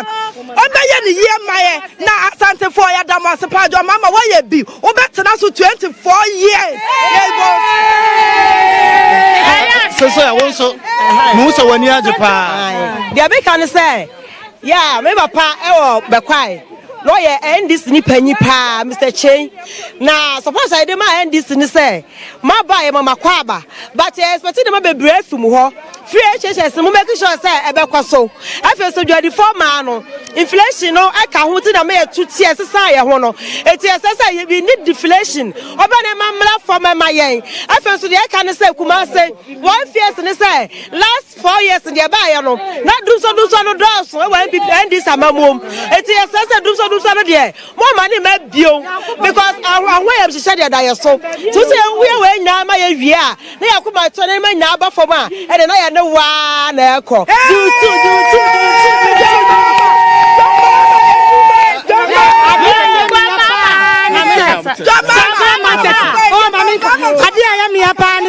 Central Market here o ma jana esi wo yi me say John Mama abai wo be yeni o be twaso onu de wo be ye na ma yie wo be ye ni kama ama mfantifo obia ye ni agi ekwan no so wo be ye ni kama John Mama juutu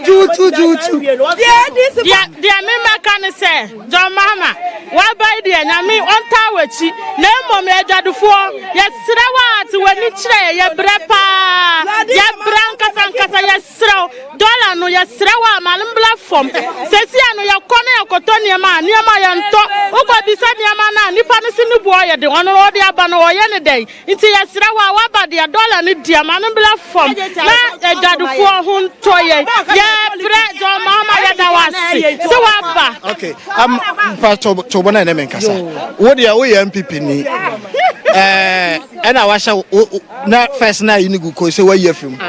What's it policies binum or how or share say mama ba wabai or better asama policies bang. Policy ni to say construction on where locatia. You understand MPP for the chance here. I'm not you almost in chain. Man, what you say? Or we MPP to one to us so. You are the kind of to us so. I first saw me touch engine so. Yeah, shall become foot on air ba. And it's 20 now so. With any number as Santa so. Yes, we have a show. Yeah, the news to share. Into the MPP 4 year bia or my JBiana. Yeah, that will be a sasa to us my and my full stop ends to Honomo. Yeah, that's it. Thank you. Mame, me kakra. Me buy asa wo dey why di shock no woman ha. Oh, me dey me shock because I saw no for munya ye di pa baako. One Ghana, one nation, one peace. Enti ya de kan say. Enuoma friends oba promise yen. What promises oba ya mayen. Oh, promises oba ya mayen. Yes, na onye ni nyina mayen. Ashanti region. One ya vote to papa. Yeah, Kasa and Tuabano, ya to Amma say Ashanti region, vote a first a winner. Sa you say 1 year abroso, 1 year MPs, what you see to the baby. It's yes, Ashanti region, dear. Mamunia in Pemu. Dabia Moba, Namo Jaying, Namo Qua FS Slim, Namo Qua Egbe, Namo Qua Hefa, Nina, Ashanti regions, Monshabi. Ashanti region, Thank you very much. So, if you listen to the traders, what they are saying is that yes, Ashanti region is not the stronghold of the NDC, but in this election, the NDC got significant votes in the Ashanti region. Therefore, they are expecting that the the new NDC government will take proper care of the region. All projects that the ruling government started, but they have not been able to complete it.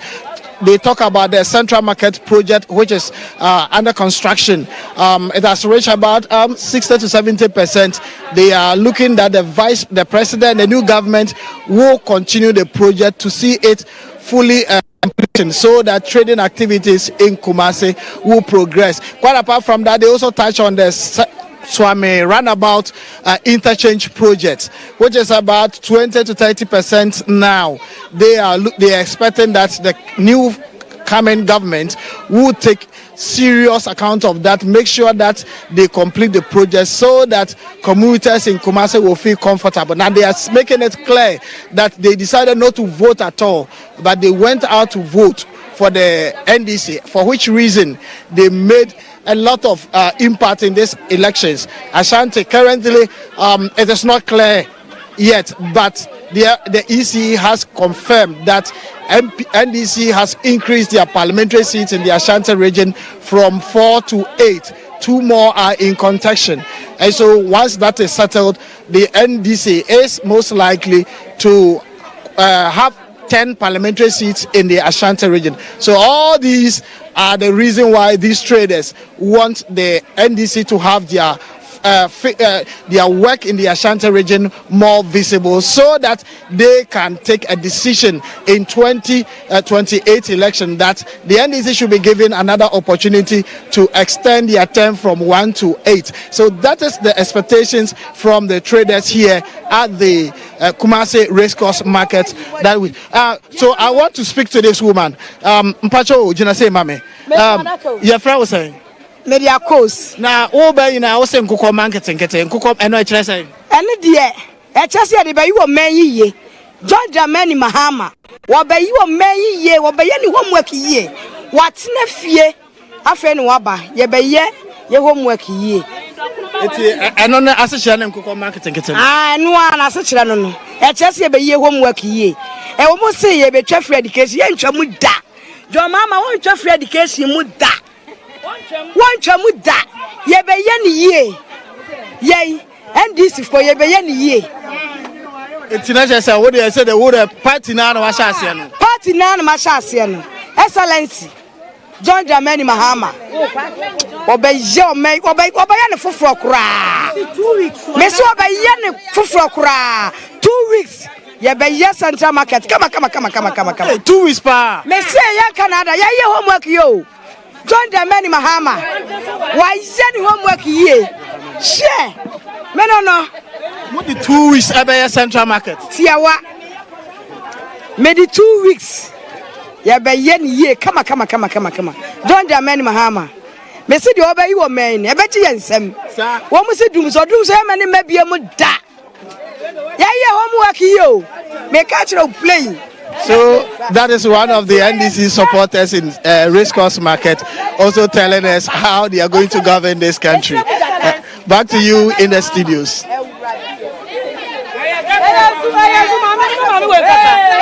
Yes, Isaac Justice Bediako there in Kumasi. It's interesting what's happening in Kumasi. But Alexander Kwame Afenyomakin, MP for Efutu, is speaking. Let's take a listen to what he's saying. 127. Wow. That is the difference between my vote and that of the NDC candidate. It's 20,127.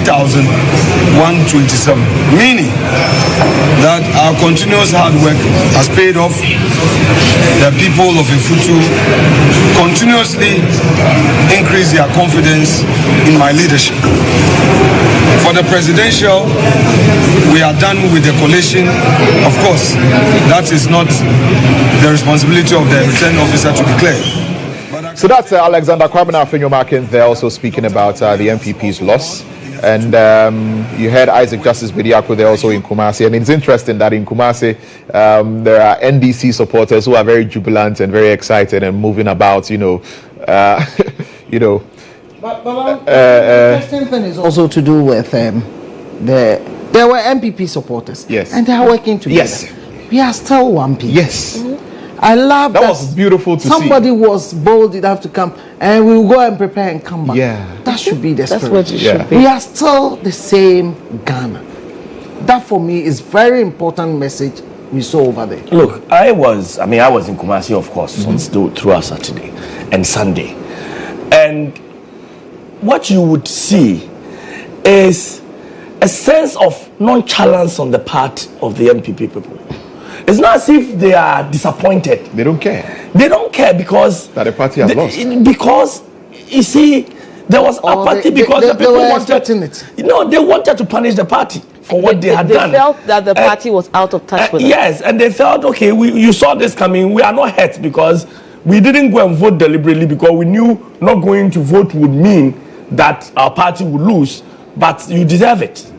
And everybody was fine. People were staying in their houses, or if they got out, freely, casually. Before that, you would always see the streets very busy. This was so quiet, and it's obvious. And to think that the party knew that there was apathy.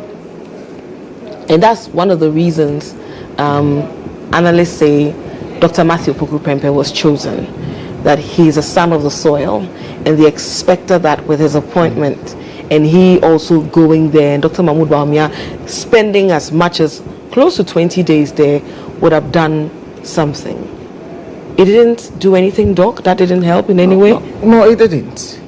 It didn't. Even having the son of the soil as a you see, even before we look at the Central region, we know how the MPP has been performing in Northeast, which is the home soil of the Vice President. Vice President. Yes. I thought that even in the election, if anything, nationally, there's something going to be reflected. I was expecting that the MPP should have swept Northeast. Okay. Well, they did win. But even they won Northeast. They won Northeast, but not in absolute. Not in absolute terms, yes. The margin was not wide. Yeah.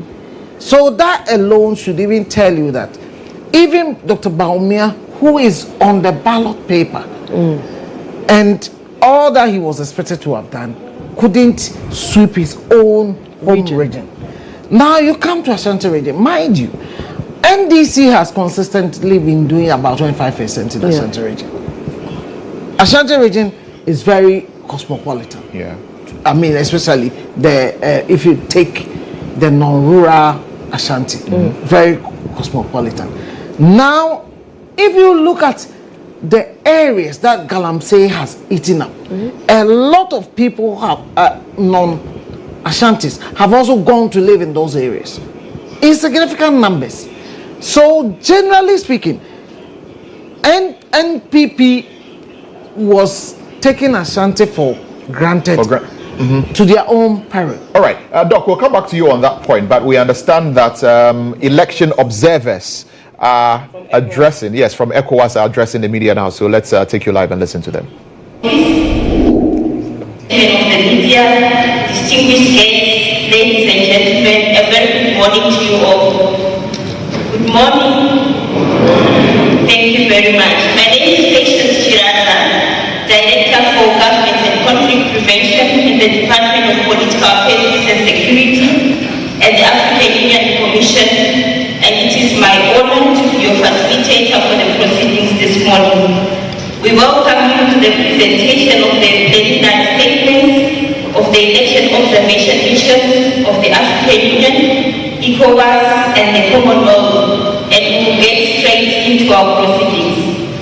Allow me at this moment to call upon Her Excellency, the head of the African Union Election Observation Mission, to give a statement. Over to you.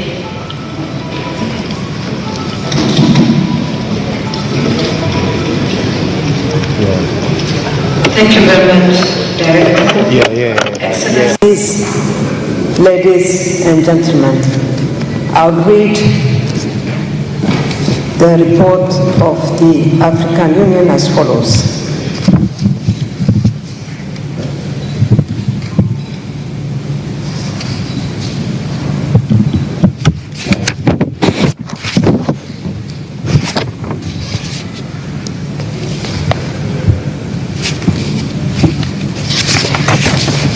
Excellencies, ladies and gentlemen, I'll read the preliminary statement of the African Union Election Observation Mission as follows. The people of the Republic of Ghana went to the polls on the 7th of December 2024 to elect their president and members of parliament. At the invitation of the government of Ghana and the Electoral Commission, the chairperson of the African Union Commission deployed an African Union observation team to observe the elections. The mission represents African Union's efforts to promote transparent and credible elections and deepen democratic governance in Africa within the context of the African Charter on Democracy, Elections and Governance. The mission was led by myself and supported by Her Excellency Fumzile Mbampo, member of the Panel of the Wise and former Deputy President of the Republic of South Africa, as well as 60 short-term observers and technical and electoral experts drawn from 27 African countries. This deployment was preceded by the deployment of a pre-election assessment mission in Ghana from 28 October to 2 November 2024. The African Union Election Observation Mission commends the people of Ghana for their commitment to democratic principles as evidenced by the peaceful conduct of the 7th December general elections. The AU mission witnessed a spirit of collaboration and patriotism among the electoral officials, the political party agents, the voters, and the security personnel deployed to the polling stations as they work together, respecting their different roles, but ensuring a seamless and transparent voting and counting processes with the necessary checks and balances in place. The African Union mission commends the government of the Republic of Ghana for creating conditions that enable the Electoral Commission to effectively deliver on its mandate. political leaders to engage with supporters and the media and civil society to perform their roles without hindrance, allowing citizens to exercise their right to vote. As part of its methodology, the mission met the representatives of the government officials, political parties and independent candidates, the Electoral Commission, civil society organizations, the Inspector General of Police, diplomatic community, citizens observer groups, academia and other observer missions.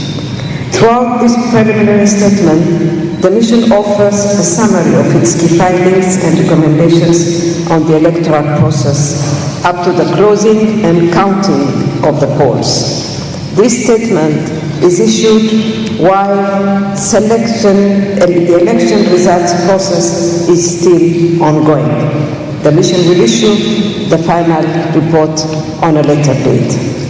Regarding the preliminary findings, the mission makes the following preliminary observations. The political context of the elections.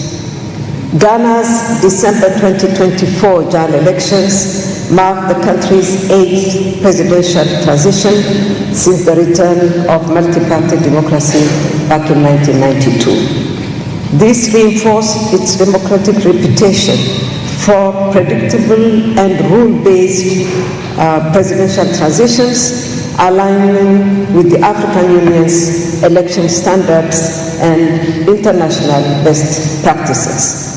However, the elections took place against the backdrop of heightened political polarization, economic challenges, currency devaluation, corruption, high youth unemployment, disinformation and misinformation, regional insecurity, and illegal small-scale gold mining.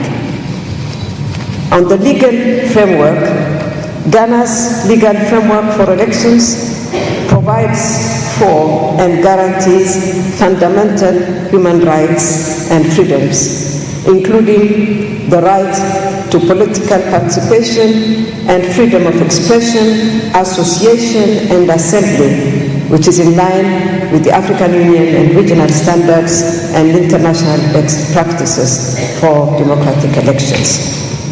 Nevertheless, the mission noted some limitations in the legal framework regarding the use of public resources, campaign regulations, and campaign financing. These gaps could lead to the misuse of such resources and the creation of an uneven playing field for the electoral process participants.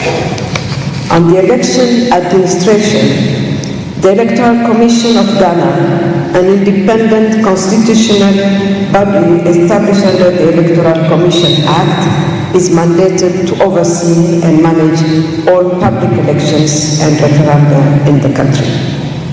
The EC implemented all activities in its electoral calendar as scheduled, though there were some delays in some of the processes.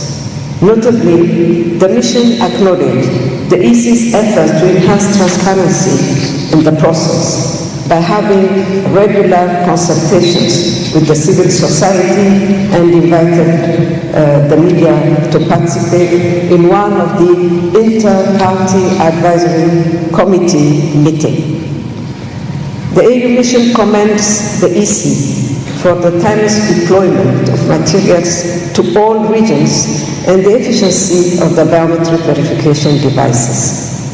The mission also acknowledges that the Electoral Commission communicated tirelessly on the printing and reprinting of ballot papers, which contributed to the postponing of special voting to 5 December 2024 in the eastern and central regions, respectively. It is, however, regrettable that there were reports of ballot papers that were alleged to be distributed outside the formal polling processes. However, the people of Ghana are commended for their vigilance in intercepting the said ballots, which would have tainted the integrity of the process. The The mission commends the vigilance of voters, citizen observers, and political party and candidates agents in the observation and monitoring of the polling process, counting of ballots, and tallying processes. On voter registration, this registration was conducted for 21 days between 7 May and 27 May 2024. In addition to the standard registration sites at the district offices, the EC deployed mobile teams to register voters in difficult to access areas. A total of 1,746,518 new voters were registered, out of which 708,280 are first-time voters aged between 18 and 21 years.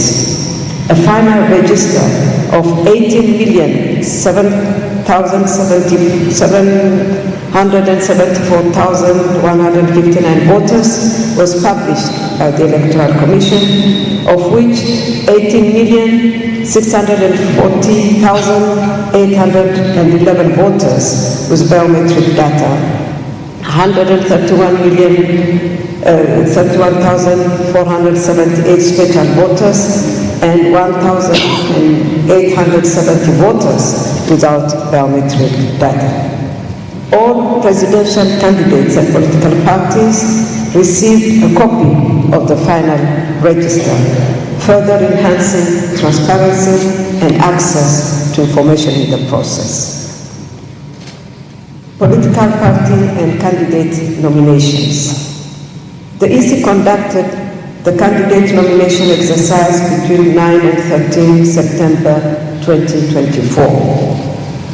Of the 39 candidates who indicated their intention to contest the 2024 presidential election, only 13 candidates made it to the final list for the presidential election, 9 from political parties, and 4 as independent candidates. And for the parliamentary elections, 801 candidates composed of 111 independent candidates and 619 from political parties were nominated to contest for the 2,276 seats. Election campaign regulations and finance framework. The mission noted that the presidential candidates committed to a peaceful electoral process through signing the 4th presidential election peace pact on 20th November 2024.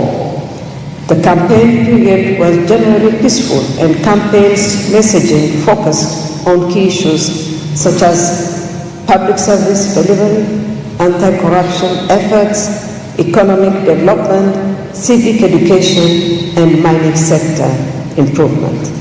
While acknowledging the existence of the Political Parties Law Act 574 of 2000, the mission noted the absence of a comprehensive legal framework to regulate campaign timeline and funding. Gender equality and inclusion in the electoral process. The majority of this general election is women, with a total number of 9,689,980 registered voters. However, women are considerably underrepresented in all elective positions. There was only one female candidate out of the 12 presidential candidates, while in the parliamentary ballot there were 119 female candidates, which is 17%, compared to the 682 males. The mission also notes that youth and persons with disabilities are underrepresented as candidates. The mission commends the 25% reduction in filing fees to 75,000 Ghanaian cedis for women and people with disabilities, and the EC's provision for tactical ballots for visually impaired, tactical ballots for visually impaired voters. The media environment. The African Union Election Observation Mission acknowledged the role played by the media in disseminating information throughout the election period. The Electoral Commission also provided regular media briefings on election day and responded to reports emanating from around the country. The mission noted the access of journalists to tallying centers, resulting in timely dissemination of information. The role of civil society organizations. The African Union Election Observation Mission acknowledged the active role of the civil society organizations played in Ghana's electoral process, which is aligned with the African Union Charter on Democracy, Elections and Governance. The CSOs in Ghana organized themselves into networks for purposes of observing to improve transparency and credibility of the elections, primarily through the deployment of massive election observers and conduct a parallel vote tabulation.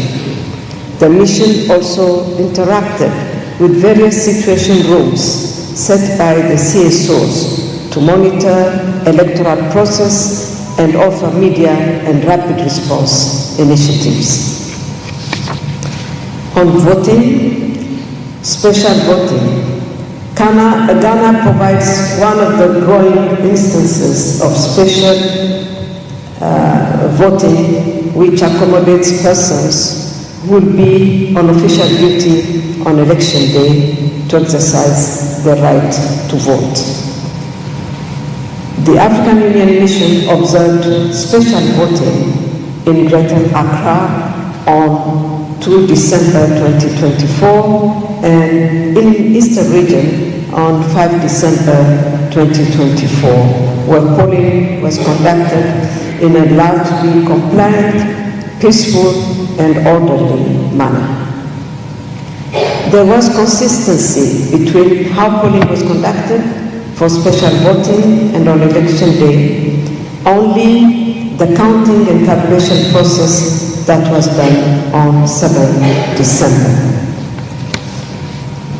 The election day observation.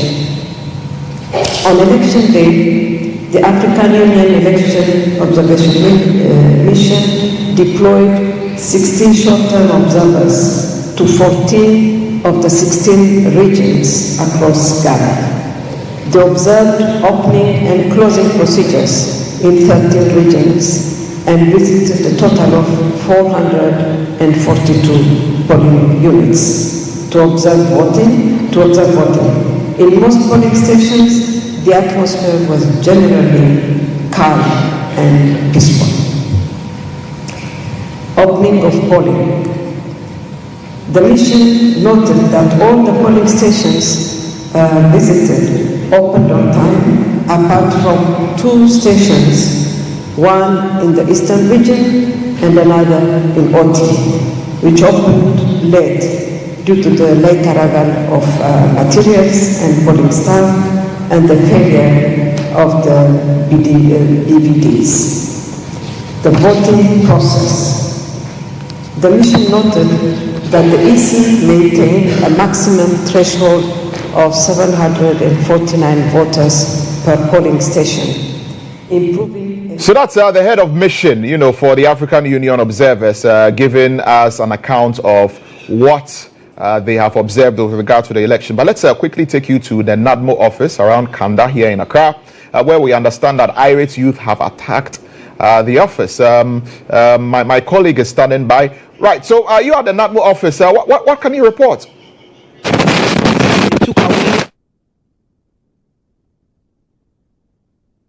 Right, it looks like we are having poor sound, but what we understand is that the NADMO office has been attacked by some irate youth. We don't know exactly why they have attacked. We don't know the extent of damage. We're trying to establish that, and so our man on the ground will be bringing us those updates, as and when we have those updates. But of course, our guests are still with us here in the studio. Nana Kwesi Boete is a private legal practitioner, and Dr. Frederick Odro is a governance analyst. And let's now zoom straight into some of the big upsets, in terms of parliamentary seats in this election. Where are we starting from now, Dede? I think we should start from Damongo, because I was confused about Damongo.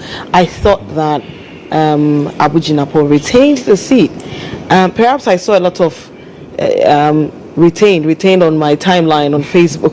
Yeah. So I guess perhaps that's what it is. But he lost the seat, and Ibrahim Alassane had said it wasn't safe for him. And some of the analysts had also pointed to the fact that in 2020 they got to Bassin a lot more people, but this time around that they couldn't do that, and so it was definitely going to affect the outcome of the results in Damongo. So I am surprised that Abujinapo lost. Councillor, are you surprised? I'm not. Abujinapo was always swimming against the tide. He had become so liked generally, not only in the constituency but nationwide. And I'll tell you why. It is because of Galamsey alone. You understand? You are the minister in charge for the Galamsey menace. All right? And so lands and natural resources, that's one place that people generally felt that the minister had disappointed, and I don't know how well and how much he's in touch with the constituency. But his general appeal in the country has significantly dwindled, coupled with the fact that again people realize that he had gained a lot of resources in the short time that he'd been minister. He's a young person, and if his constituents didn't feel that his personal success was translating into a constituency success, he stood the risk of suffering this defeat. It is much so as Ghanaians in general appalled the Galamsey menace that had gone on as one of the issues that the MPP itself as a party had suffered, and somebody had to be punished for it. It's unfortunate it had to be him. What about you, Doc? Were you surprised by Abujinapo's loss? It shouldn't be too surprising, one, in the scheme of what has happened generally. But secondly, if you dig deep into the Damongo constituency, Adam Mutawakilu, yes. Adam Mutawakilu. Remember, Adam Mutawakilu was one of the most liked personnel in the NDC, proud to losing that seat. And he was very vocal. He speaks a lot on energy. Energy, yes. He was a ranking on the Mines and Energy Committee. And he was very good. Let's note that. And what I know about him, in fact, he's somebody I've been on several media programs with. And he's a very likable person. And I happen to have colleagues who really know him from their infants, and they speak so well about him.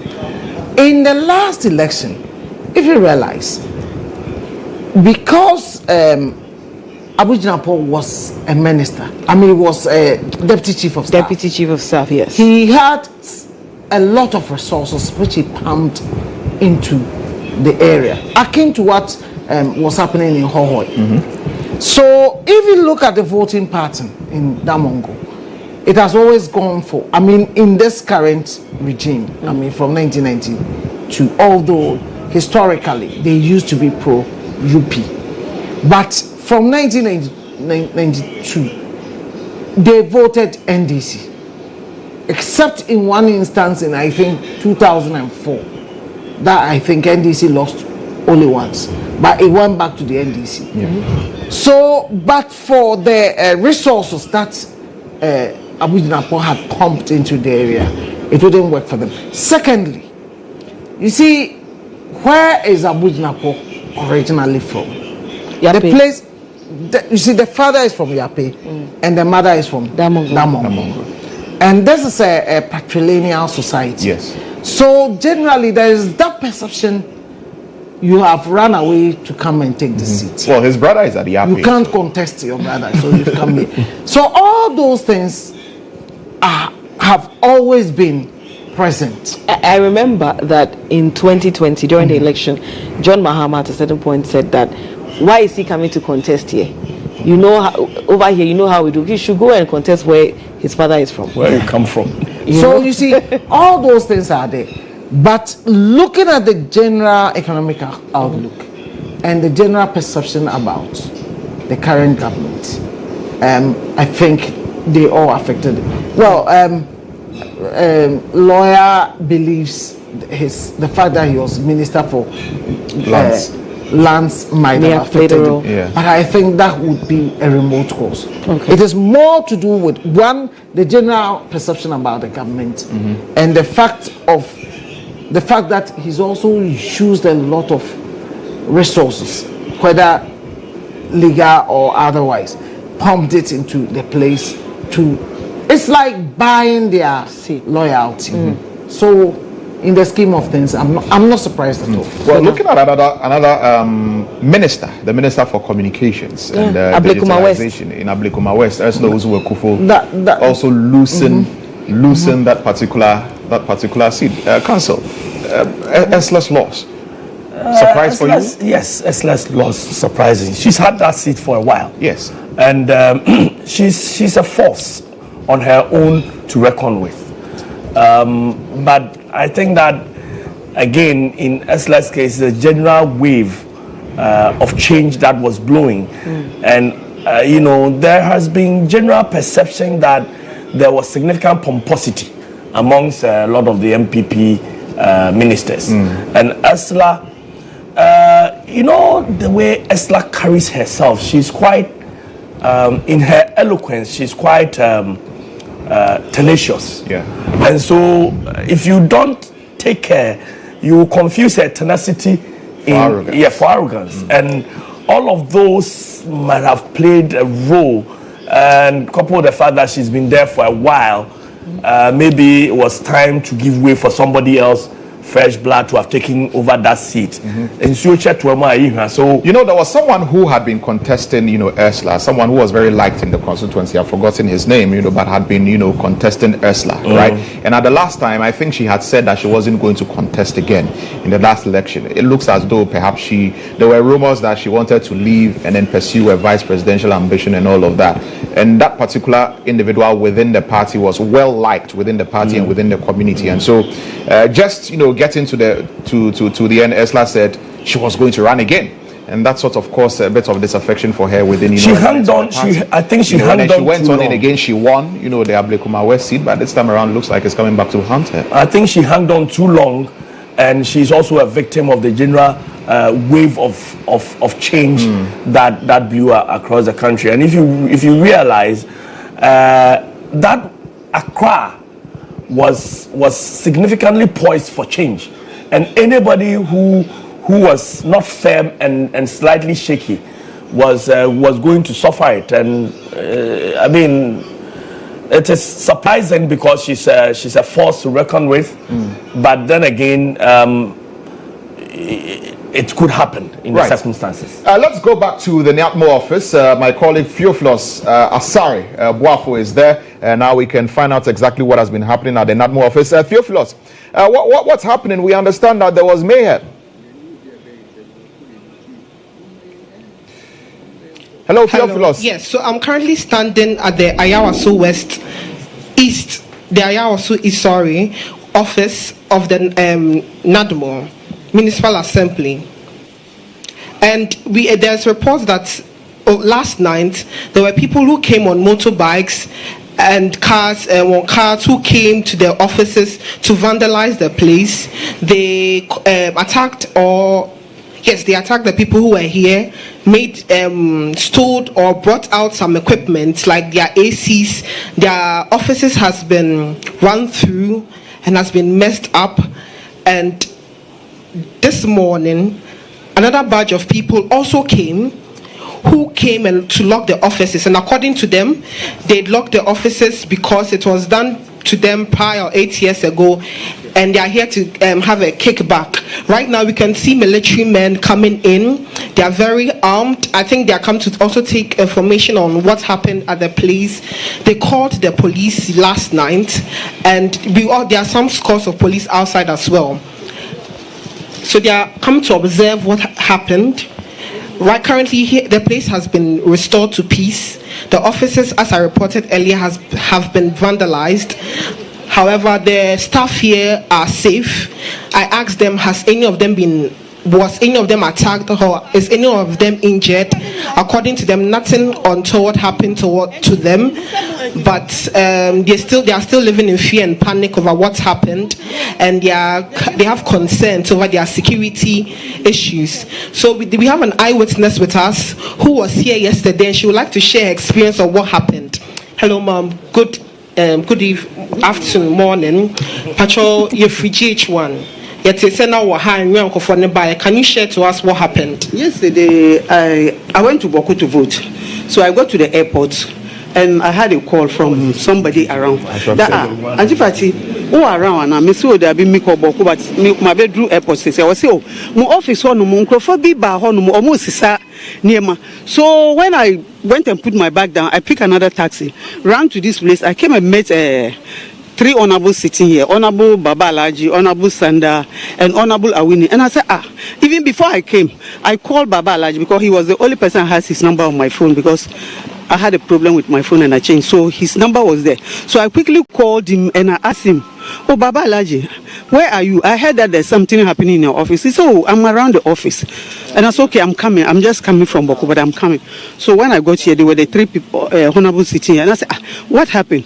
And Honorable Anu was telling me that when he was somewhere and the watchman called him and told him that some people came here and they came and collected some things. And according to the watchman, they jumped through the wall and entered. But Honorable Awini saw them. For him there, he saw them. He stopped them here. When he stopped them, I think they were trying to fight with him.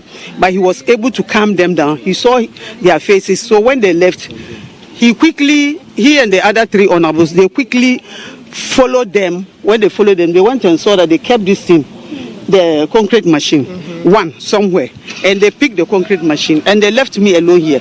So they picked the concrete machine and came and met me here, and they said, okay, they are going back again to check, and they did some calls. When they did some calls, I think the person said he is not aware of that, but he's in the house, they should come. So they went to him. When they went to him, coming back again, they came with one of the concrete machines and one bola taxi. That's the three ties. They took bola taxis. Three aboboya. That's belonging to Zumi Lion. That is for Zumi Lion. They picked two, and they picked our motors. Four. That's Gary gave us some motors. Gary gave us some motor. They pick that motor. It's three, and they pick another one here in front of our MC's office, and they pick another one behind too. That is 5 motors, and they broke behind and took two air conditions. So it was later this morning that I heard that they broke into the offices and took some things. So yesterday I was here, my director came and met me here. So when the director came, he came and saw me seated, and he asked me, where are the honorables? And I said, they are going to bring some things. So, and the director said, okay, if that's the case, he's going to the police station to lodge a complaint of what has happened. So the director went to the police station with the watchman and came back.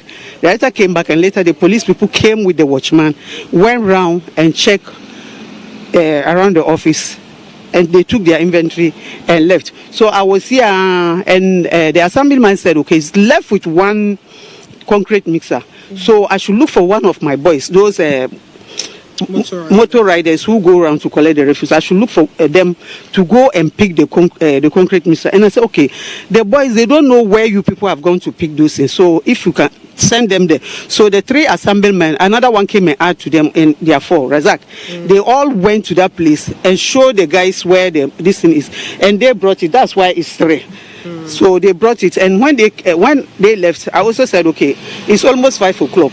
I have to go home, and I left to the house.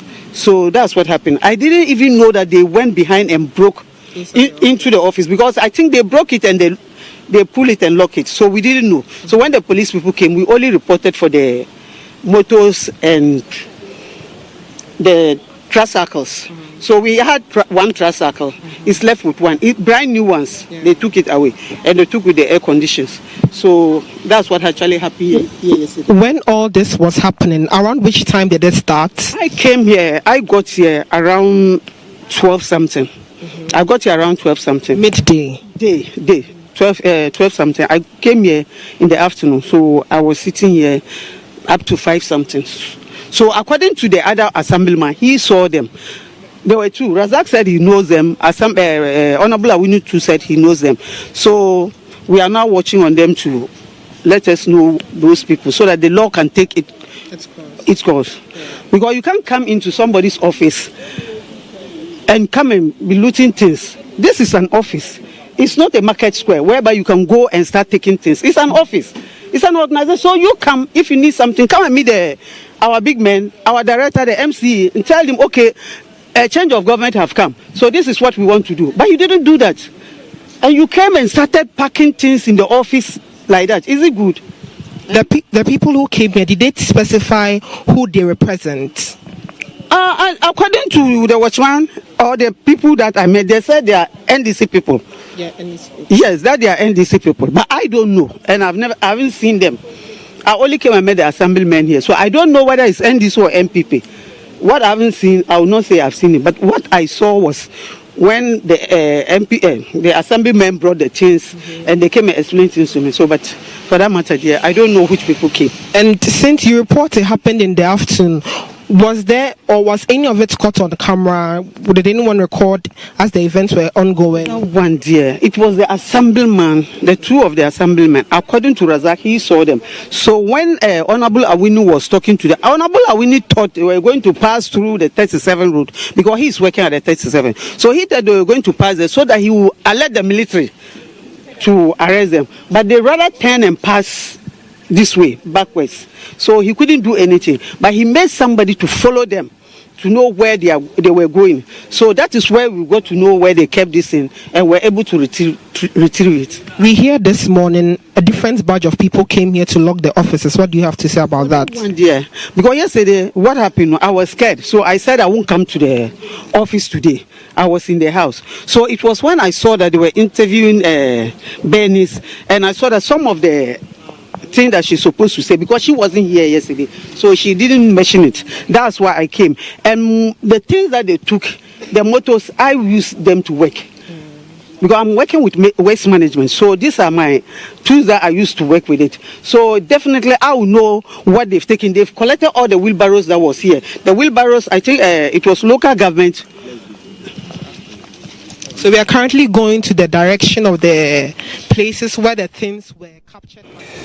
So that's an eyewitness there at the NADMO office. And it's unfortunate what is happening, according to the reports that we're getting, if you've been watching.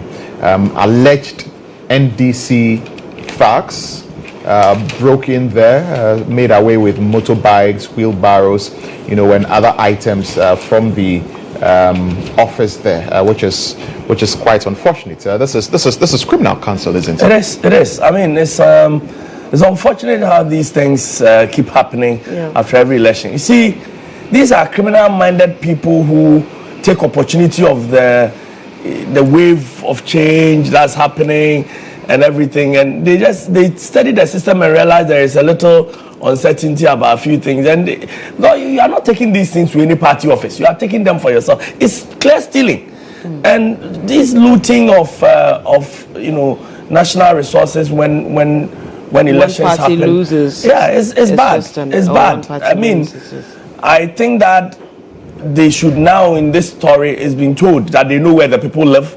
They've even been able to go and recover some of the things. Yeah. The police, I saw the military. The police should go there and arrest them and deal with them, recover the state resources. And by the way, let's say it's here now that what we supported, for which reason President Mahama has won this election. It's not this kind of attitude, and knowing President Mahama, this is not the kind of behavior he endorses. And people should should respect state institutions and respect that, you know, they are not the only people who have voted for change. The whole country has voted for change, and that change must inure to our benefit, not our detriment. Doc? Well, that's condemnable. It's unacceptable. And it goes back to that issue of entitlement some people have. That certain things belong to them. And we've had us in too many of our cycles of change of government, and we should condemn it. I'm praying that responsible officers will come out to condemn this. The Ghana police should speak to it, and most importantly, there should be prosecution. It looks as if these are identifiable people. I'm not too clear whichever political party they belong to, but that doesn't even matter. This is acts of vandalism or even thievery. And the lawyer will say larceny. Is that the correct word? And these people should be prosecuted. So that people will get to know that you don't take undue advantage of situations.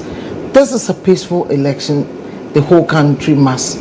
They just want to satisfy themselves by doing these things. The law should take its full course and deal with them. Right, you know, and this is criminal, and so I mean, if the agencies are minded, it doesn't matter whether who has won what and who claims to be from which political party, regardless of whether or not you've won. If you're engaged in any illegal activity like looting and destruction of state property, you should be apprehended and dealt with. And I believe that the leadership, even of the NDC, will condemn these acts and disassociate themselves from the acts of these hoodlums and discourage any member of the NDC, so-called, from going ahead to engage in these kinds of acts. I don't think that the leadership of the NDC as a party would want to say that their party stands for this kind of lawlessness, the kind of lawlessness that they themselves would condemn. But we'll have to be wrapping up our discussions in the studio, wouldn't we now? Yes, our guests will take leave of us shortly, and then but we will still be here with you, and then shortly we'll also take leave of you. So yes, Council before I go, I just noticed that you realize that the entire Lands and Natural Resources Ministry went down. Takwa and Swayam went along with the boss. Yeah, so Minister and Deputy Minister. That's what Galamsey can do to you. Oh dear. But I mean, in your final submissions, just quickly, you wrap it all up.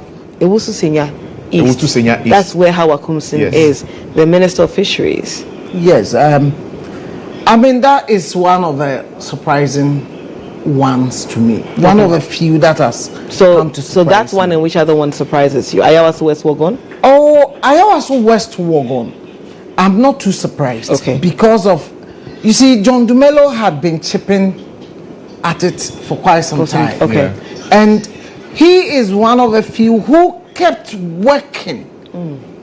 Even post the last election, he kept working and working and working.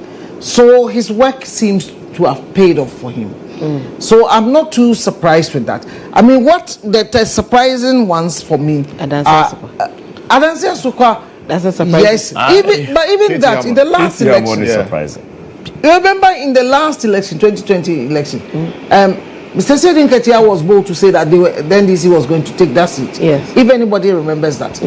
So the NDC has been doing a lot of work over there. For me, Awutu-Senya East is one of the surprising ones. Dom Kwabenya is also one of the surprising ones. Considering the huge majorities the MPP had been enjoying in that area, and for them to lose that seat, for me, it is surprising. You know, in Dom Kwabenya, it appears that a lot of people didn't come out to vote because you look at the margins, right? The margin, but there are, again, if you delve deeper into it, there are nuances, local nuances. The Christo as a factor has always been there. But this time around, they didn't come to play. They didn't turn up to vote. Because there's no address of. That is the point. Because part of it is also that most of the people who is voting there may not ordinarily be residents there. They live elsewhere and they are brought in to come and vote. So when they don't turn up, it affects you. Yeah. And because the if you look at the figures Adwoasafo got, about the disparity is wide.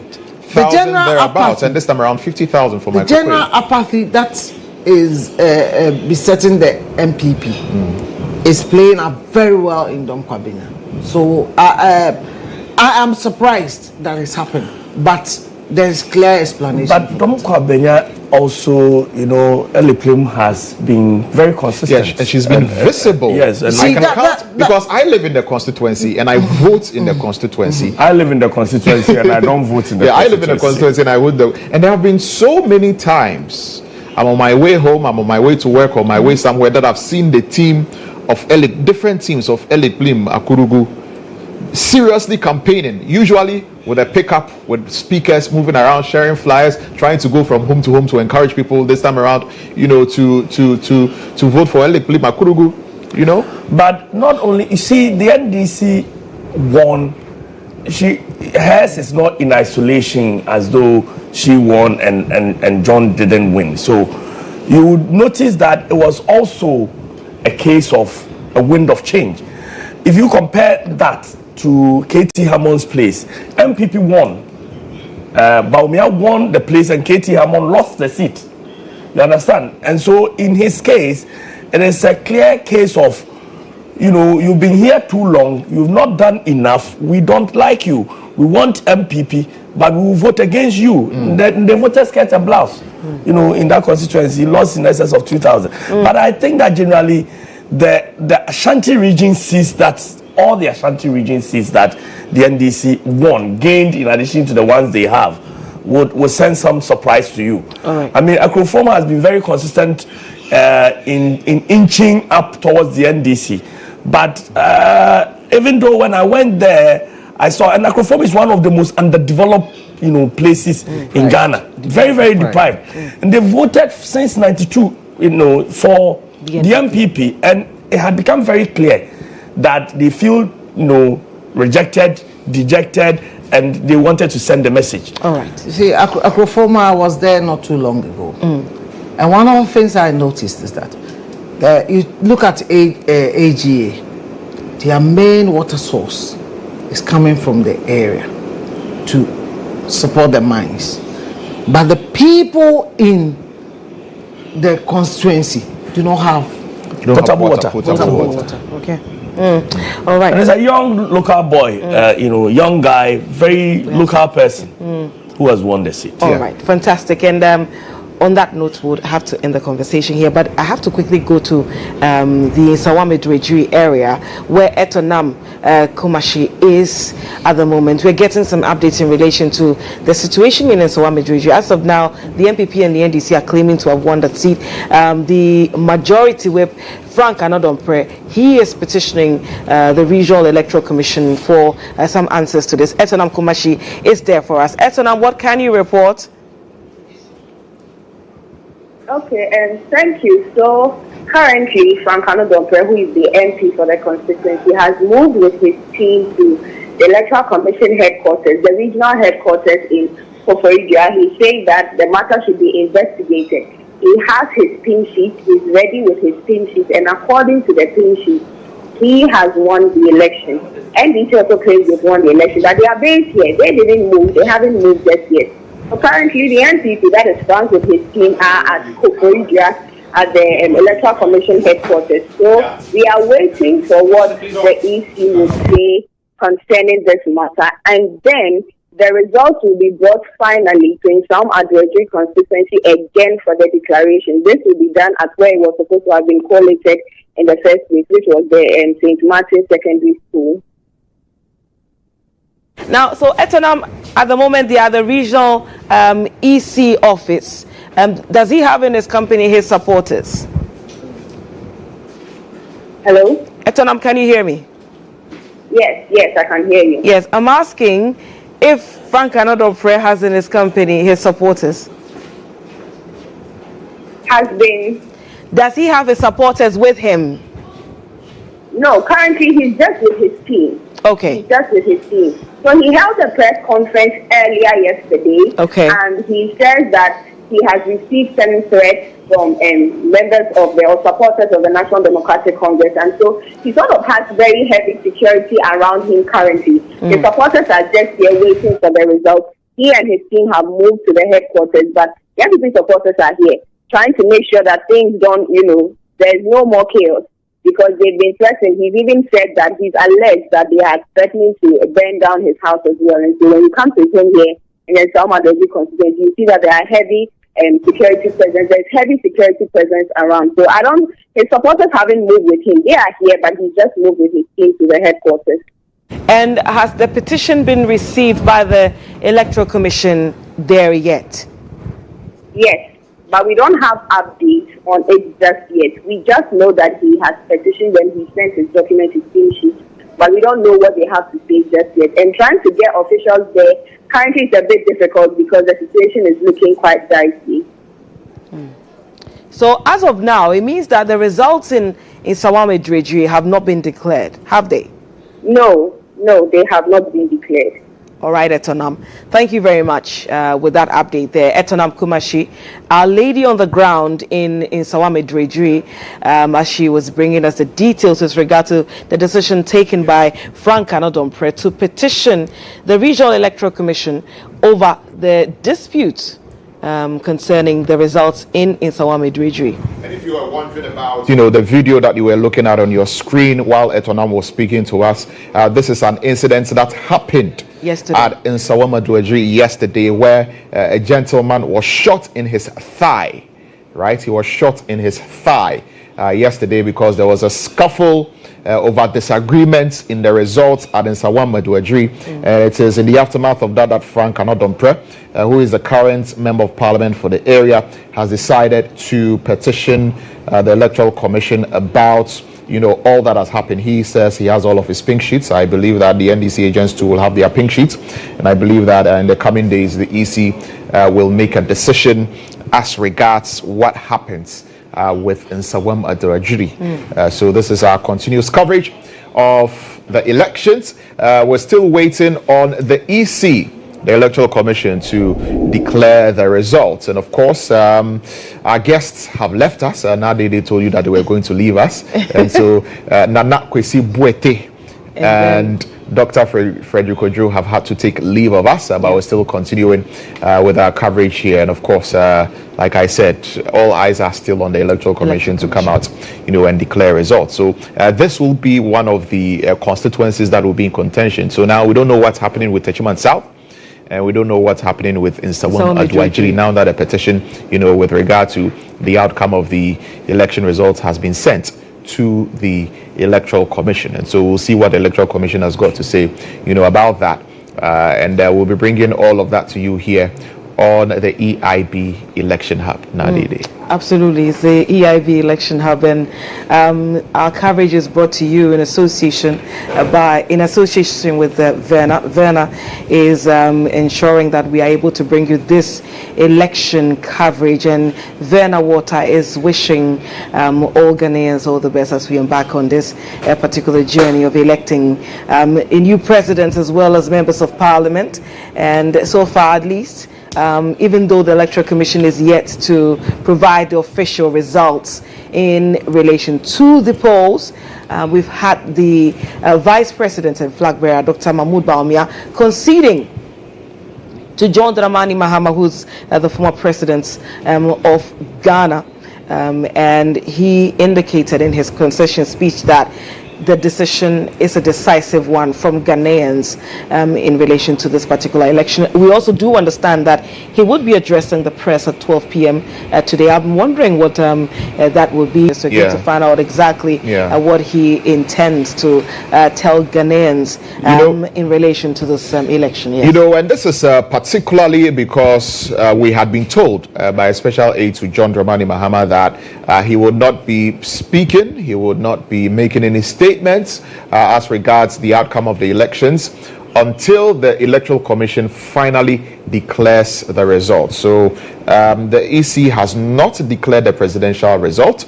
But we have this information that John Dramani Mahama very soon. It's already 12 o'clock. Not John Dramani Mahama. I mean the EC, I mean the Electoral Commission, and then the Vice President, President, and the Vice President, Dr. Mahmoud Bamia, will be addressing. So we're waiting on John Mahama's address because that has been made clear that it's only in the aftermath of the EC's declaration that he would, speak. But we've heard from Dr. Bamia, we've heard from the EC. The EC will also address us again. At 12 p.m. Like we're saying, we want to hear what the EC has got to say with regard to the election. The 72 hours are not up yet, right? It will be tomorrow. That will be tomorrow, and we don't know what updates the EC is going to bring to us. Are they going to, declare the results? But we've been told that that's highly unlikely. But there are some other issues that the EC would want to address, and so we'll take a look at that as well, as and when we have it here in the studio. And we do understand that the NPP will also be having a press conference. As and when that starts, we'll definitely bring that to you. But here at the EIB network and then EIB election hub, in terms of the numbers, at the moment we have results from 12 out of the 16 regions, and in terms of the presidential, Dr. Mahmoud Bamia stands at 2,445,495. John Dramani Mahama has polled 3,874,329. For the others, they've all polled 115,776, and the total valid vote cast is 6,435,600. The rejected ballots, 162,566. Now this rejected ballots, it's more than the figure the other parties, all the other parties make up. They make up 115,776, and rejected ballots 162,566. I mean, there must be something up with this one. Yeah, what's up with the rejected ballots? Maybe there were people that were voting for Equiadonko. You remember? But, I mean, there was a lot of education. There was a lot of education that Equiadonko should not be voted for. So we don't know. And perhaps the EC would have to tell us maybe in the aftermath when all is said and done. But we'll take a short break here. When we return, we've got more coming up for you here on GHOne Television, Star 103.5 FM, Empire 102.7 FM, in Takrade, Go TV, starfm.com.gh, and of course, Facebook, Instagram, X, YouTube at GHOne TV at Star 103.5 FM. Stay tuned. We'll be right back.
to do a program, and my colleague, national youth organizer, said there will not be victims of peace.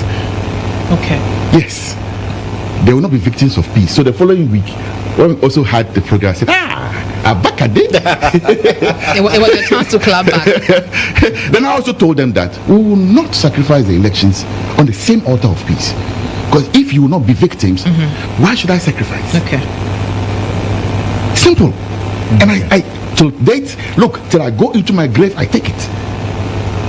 I'll take it to my grave. I stand by it. You are still standing by the fact that we should cut off your head if the NDC. They will not win. The Egyptians should it's like Tutua is interested in cutting off your head. Miss Worry. Worry. Massivia. Madam Sigana day. Say one nebo sebo. Well, when you prepare no court or concept of Fukunka. Yo, Yentio, you're frozen. Maybe Azozo, Iki, Onabuari.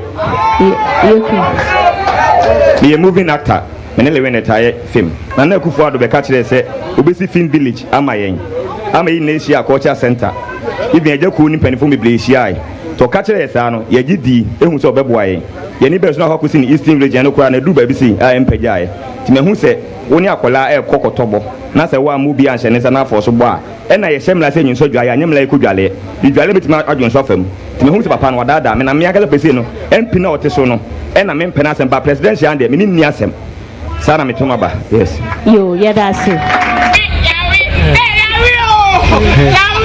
We have lost the game. Worry. If you like it or not, you cry. Now cry say mama your size. Mama our experience so. And about my mistake. There was all your fast now clear levy. Now clear start betting taxes, you know. And son, how can you tomorrow answer? Yari. Honorable worry. Honorable one, worry.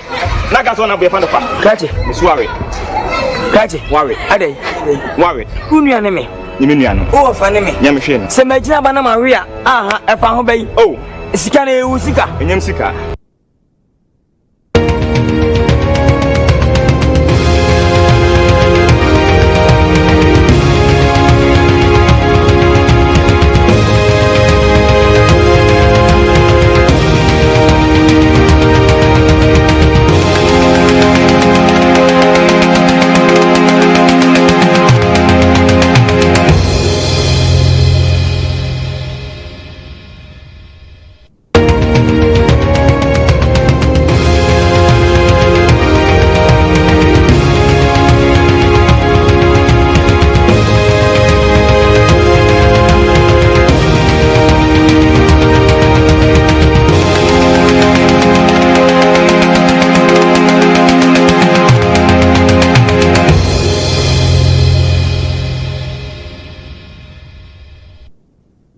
And in that warehouse, you have vehicles.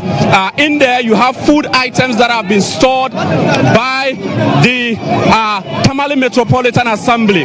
But these jubilant NDC supporters broke into the warehouse here and they've made their way into the warehouse. So you can see some trucks packed in there and they are making away with whatever they can lay their hands on.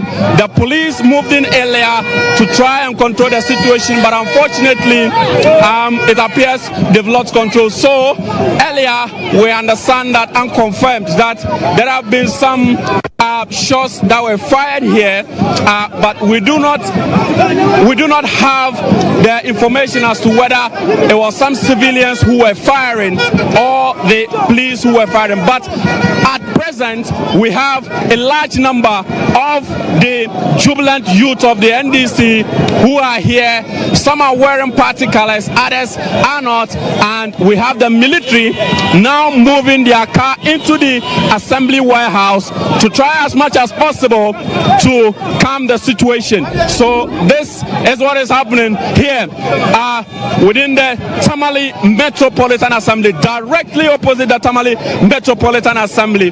and this is what is happening live opposite the Tamale Metropolitan Assembly. This is what is happening. Unfortunately, due to the rush, someone has crashed into the metal gate that is there. The military are inside now. The NDC supporters, the youth, are making their way out of the warehouse. So this is a warehouse that is meant for the assembly, where they are keeping vehicles, and a number of items here. Well, the military, well, they are resisting one way or the other. They are resisting, and still they are making their way out. Well, so what is happening? What is happening? It is our properties, but the government duty is to sell to all people in this country. But you refuse. You refuse. I can't be dead. So that is why you are taking it forcefully. Yes. You are suffering a lot. You are suffering a lot. Like how? Like how? What are they here to do? Like how? The military. What are they here to do? Pointing guns at innocent civilians. What happened in Ayawa? So we are not going to tolerate it. So why are you making? Why are the people making their way into the building and carrying the forces? So they should know better. So tell me what is happening. What caused this whole situation? Why are you? Personal. You should rather ask them what they are doing here. You are picking stuff from the warehouse, and that is what they are saying. So I'm asking you to tell me, relax. Yes. So who does it? You tell me, who does it belong to? Are you a resident here? I cannot answer that question. So if the staff are here on illegal ways, we will also take them in any way that we want to take it. They cannot do anything. So you are taking it illegally. Is that what you are saying? Illegally. Those properties belong to who? We are taking our properties. Okay, so that is the counter argument some of the youth are making. They are saying that, well, if the staff of the assembly, okay, so now some gunshots being fired. The soldiers or the army or the military are trying as much as possible to calm the situation, but unfortunately, in that warehouse, now you see quite a number of equipment being packed here, but we do not really understand why they made their way in here, picking whatever items that they can turn their hands on. So some warning shots, one has been fired again, and they are okay. So now they are throwing stones. So they are now throwing stones. They are outside and they are throwing stones. Some of them are trying to calm them. And so you see, they are throwing stones in there. So one has to be careful to ensure that he doesn't suffer any injury on the head. So that is what is currently happening here in the Tamale Metropolitan Assembly warehouse. So that is one of the warehouse over there, and the youth are still there, forcefully trying to take out whatever they can lay their hands on, so that the military are trying as much as possible to contain the situation, but it appears it is escalating and getting out of hand. So it appears some reinforcement would have to be made. So some of them are still here and they are trying as much as possible to contain them. So I think that the situation, slow but sure, is getting under control, except that the youth are outside throwing stones. This is now what the situation is. The throwing of stones, I must say, may escalate the situation. Some of them are trying as much as possible to get their people out of the warehouse, but a few of them are still over there trying to get whatever they can lay their hands on. So that is some engagement there with the military officer, together with his colleagues, who are trying as much as possible to, okay, so another stone has been thrown, and the officer, if care is not taken, may fire. But the youth, some of them are trying to appeal to the military to be calm, not to also fire back, to rather escalate the situation. So the military vehicle is here. They've tried all they can to contain the situation. Still, some of them who made their way out are still back in the building. So it appears the military are driving out. It appears the military are driving out, but some of these things we understand is not really gunshot, but knockout from outside. Some of them are still outside jubilating, though not necessarily firing gunshot, but some of the civilians who are outside are rather firing gunshots. So now the situation gradually is getting under control as some of the youth are trying as much as possible to get some of their colleagues to leave the premises. So live images that you're seeing on GHOne TV, and for those of you who are monitoring on social media, this is the live images of situation that is here. So you see some of them are trying to lock the gates to prevent others from making their way in there. So they're trying to talk to some of them to ensure that things does not escalate. So this is a situation, like I keep repeating, this is the Tamale Metropolitan Assembly warehouse directly opposite the Tamale Metropolitan Assembly itself, and this is the situation here. So you see they are trying as much as possible to lock the gates. Oh, unfortunately, a few again, stone are being pelted again into the building, and it appears those who are rather in here trying to calm the situation are rather being pelted with stones. Yes, so the gate is once again opened. The gate is once again open, and over there, those guys are pleading with the military not to open fire. They are pleading with the military not to open fire. The police, I must say, are also outside trying to contain the situation. Whatever triggered this particular situation, unfortunately, we do not really know. But I tried engaging a few of them who are also making some accusations to the fact that the staff of the assembly are taking the things, as to whether they are taking it or not, that we cannot confirm. But what the images you see on your television and on Facebook, YouTube, and X is showing you is to the effect that some youth are in the assembly warehouse of the Tamale Metropolitan Assembly taking away bags of maize and what have you. That is my understanding, and that is what we can confirm, that the bags that they are making away with is actually contains maize.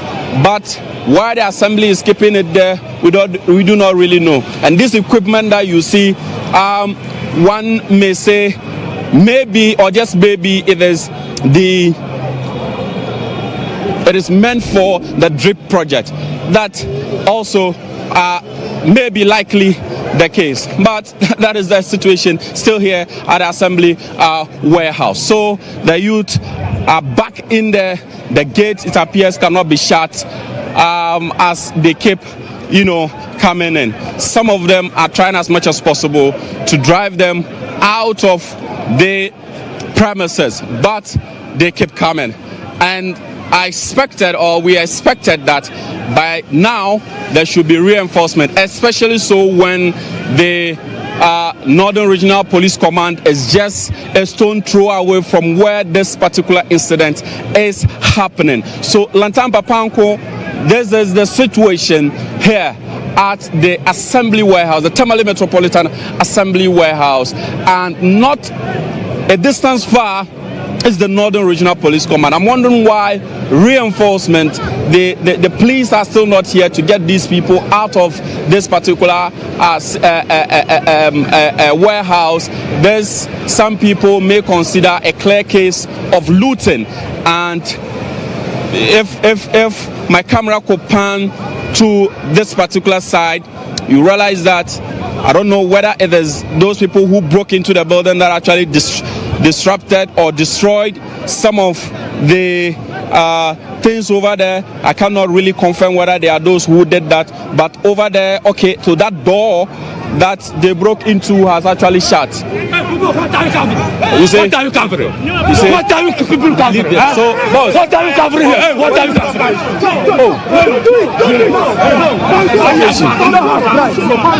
Boss, what is the situation? Okay, so let me have this back, boss, please. Let me have this back. Let me have it back. It's okay. Let me have it back. It's okay. Okay, so let me have it back. It's okay.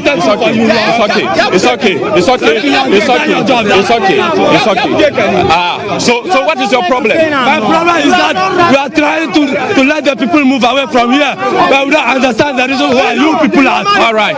So he says that he's trying to get the people out of the premises. Unfortunately, he's here. No, we are guiding you. Okay, so unfortunately that has been the situation. Okay. It's your security. So you can't be there. Are you the one to stop them? Okay, so unfortunately this has been the situation. My camera technician unfortunately was attacked, but the military officer came to the rescue. So this has been the situation. So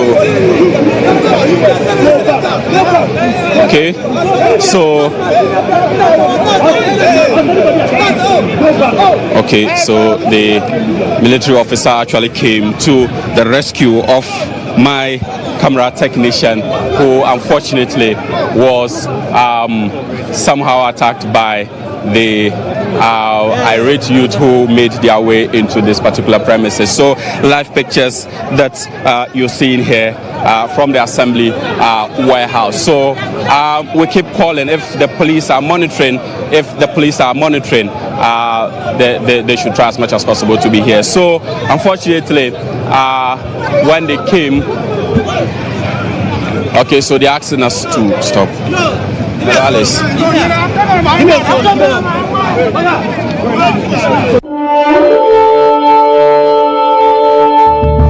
He aims to revitalize the country with his 24-hour economy policy.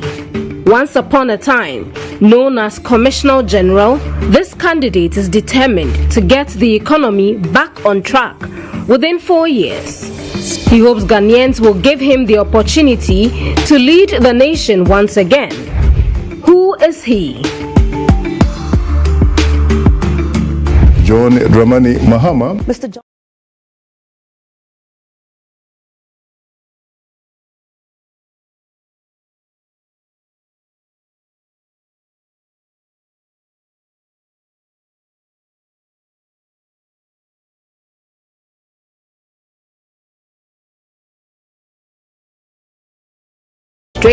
In the northern region.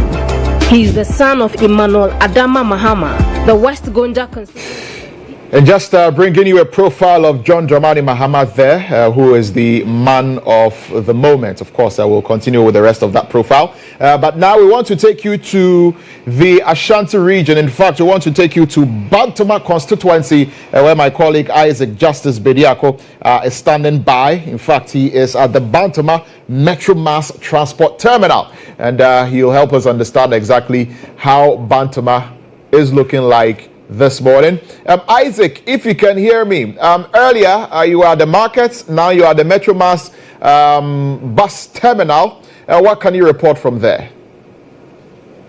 Yes, long time. So behind me is the Metro Mass bus station at the Metro Mass Transit Abripo Junction, Bantama Kumasi terminal. And what you can see here is that this dawn, according to the workers at this particular terminal, they pick information that some of the buses here have been sold to scrap dealers, and so they started cutting them to be used as scraps last night. So all these parts have been destroyed, they've been taken away. There were other buses behind me there where they were also working on them. So when the NDC Bantama parliamentary candidate in the person of Kajoda Pa and other supporters of the party picked the information, they think that yes, they are forming a new government. So it is important for them to storm here and come and protect government properties at the Metro Mass Transit Terminal. So all the buses that you see here have been sold to scrap dealers. So they started cutting them last night. There was one bus park here. It has been cleared off. So the team were still cutting them until the NDC boys storm here to come and, stop them from cutting the Metro Mass Transit bus part. So that's what you see here. The ones that they were able to cut at the dawn up to around 10 a.m., they managed to take them away from the terminal until the guys stormed here. So that is the situation now here at the Bantama Metro Mass Transit Station. They are very angry here, making sure that nobody get access to this particular area. So now these are the guys they are stationed at the Metro Mass station, making sure that no bus leave here. So they have started marking on their boxes that are not in good shape as we speak now. This bus behind me, this one is 2020 bags. Yes. So as you can see here, this is the number plate. This is 2020 bus. They are auctioning it. So the scrap dealers were supposed to come here and cut them into pieces, but the security guys have been able, the NDC internal security guys in Bantama have been able to stop them from this exercise that they were doing here. I'm told about 5 buses have been taken away. 15 rather. 50. Wow, that's a huge figure. Are you sure of this? Okay, so that is what they are telling me here, according to the Bantama NDC parliamentary candidate in the person of Kojo Dapa. Kojo, how did you pick the information that scrap dealers are here cutting the Metro Mass buses that are grounded? Early this morning, I had phone calls from my people in Bantama that people are moving buses from here as scrap. In fact, as we are here, let me put it on record that we are not here to stop the operations of Metro Mass, but we are here to stop an activity which is going on, which I myself came to testify that there were scrap dealers here cutting the bus into pieces. They started this last night. I'm being told that last night almost 50 buses were being cut into pieces as scrap and then sold off as cheap as 35,000 Ghana cedi to scrap dealers. And then this is the only institution, the whole Bantama, we have only 2 institutions which are running here, which is the health insurance and the Metro Bus. We are in here to protect Ghana company or Ghana institution from being wrecked off by these NPP people. I mean, you have been here with your boys. You've been able to stop this exercise. Have you engaged management of this terminal to find out whether these buses are in good shape to hit the road? Have you engaged them on this? We tried engaging the management, but then nobody is telling us anything meaningful. All they are saying is this: they've given this contract to people, and then they executed this contract long ago, and it's now that they are giving the bus. But we are telling them, hey, we just went for election just last 2 days, and everybody knows that you've lost the election. So why is it today that you are cutting the passes to scrap dealers? That's why we are here to stop it. And then we are telling them that no boat, not even a single spanner, will leave this premises from now up to the EC declares as winner, and then we know what to do with this institution. Yeah. And so the people that you met when they were doing this, couldn't you have arrested them and hand them over to the police? Yeah, we tried our best. The people who were cutting the passage is saying that management sold the stuff to them. In fact, some of them went ahead to prove to us that they have receipt, which was issued only, I think, last this month. 6th December. Yeah, 6th December. That's the day before the election. Yeah, that's what they are saying. So we've allowed them to leave the premises. But one thing I can assure Ghana office, nobody is leaving this premises with the parts of the bus. That's what we are doing for them. Probably they've bought some stolen items. The police came over to invite them to their offices, and I know, sir, we will do the follow-up and then make sure the right thing is being done over there too. So that is the Bantama parliamentary candidate for the NDC, whose name is Kojo Dapa. Inje is the head of security in this constituency within the metro for the NDC. So Now, this operation that you're doing, what do you seek to achieve? Because you are not in government yet. So, what again? We are not in government, but we are Ghanaians. You remember this happened in 2008. You heard of a whole Ministry of Foreign Affairs burnt to ashes. You heard of Maslock offices burnt. You heard of state and government properties stolen within the period they lost the election and handing over to the new NDC government then. Do we have to allow that to happen again? Never.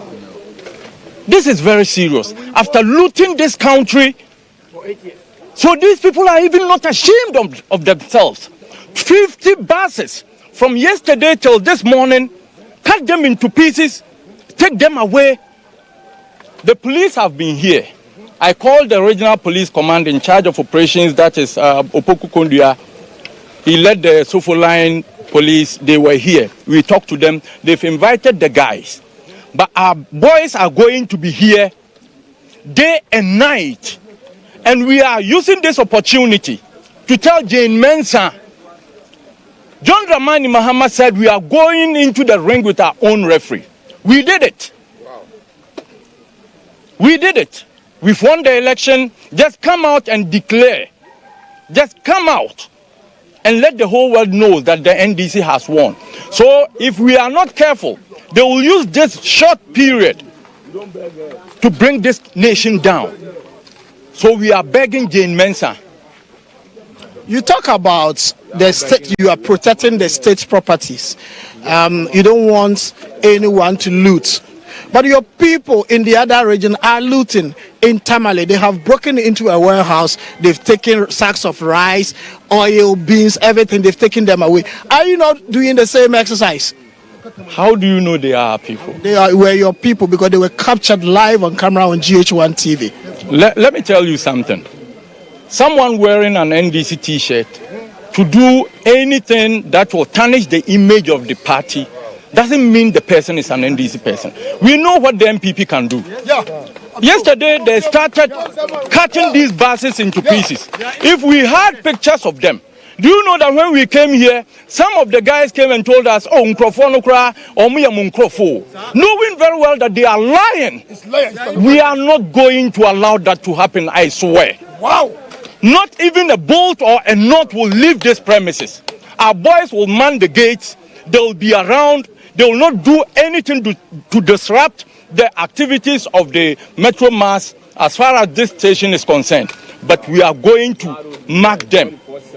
That is what we are going to do. Thank you very much, Inje. So that is Inje, the NDC's in charge of the NDC's metro security in the Ashanti region. At the moment, they have started, mining government institutions in the region, making sure that no looting exercise is successful conducted in any of the government institutions in Kumasi. Back to you, Lantam.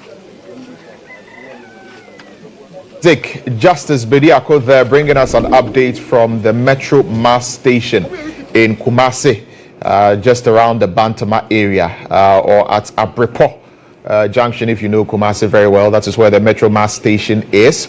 And according to the reports, some officials of the Metro Mass Transit have sold some old decommissioned buses for scraps to scrap dealers. And the scrap dealers have started an operation of, taking out or taking apart these buses. So they, as NDC supporters, do not want that to continue to go on. And so they have moved to the Metro Mass Station to make sure that they protect these decommissioned buses so that no scrap dealers, even if these buses have been sold,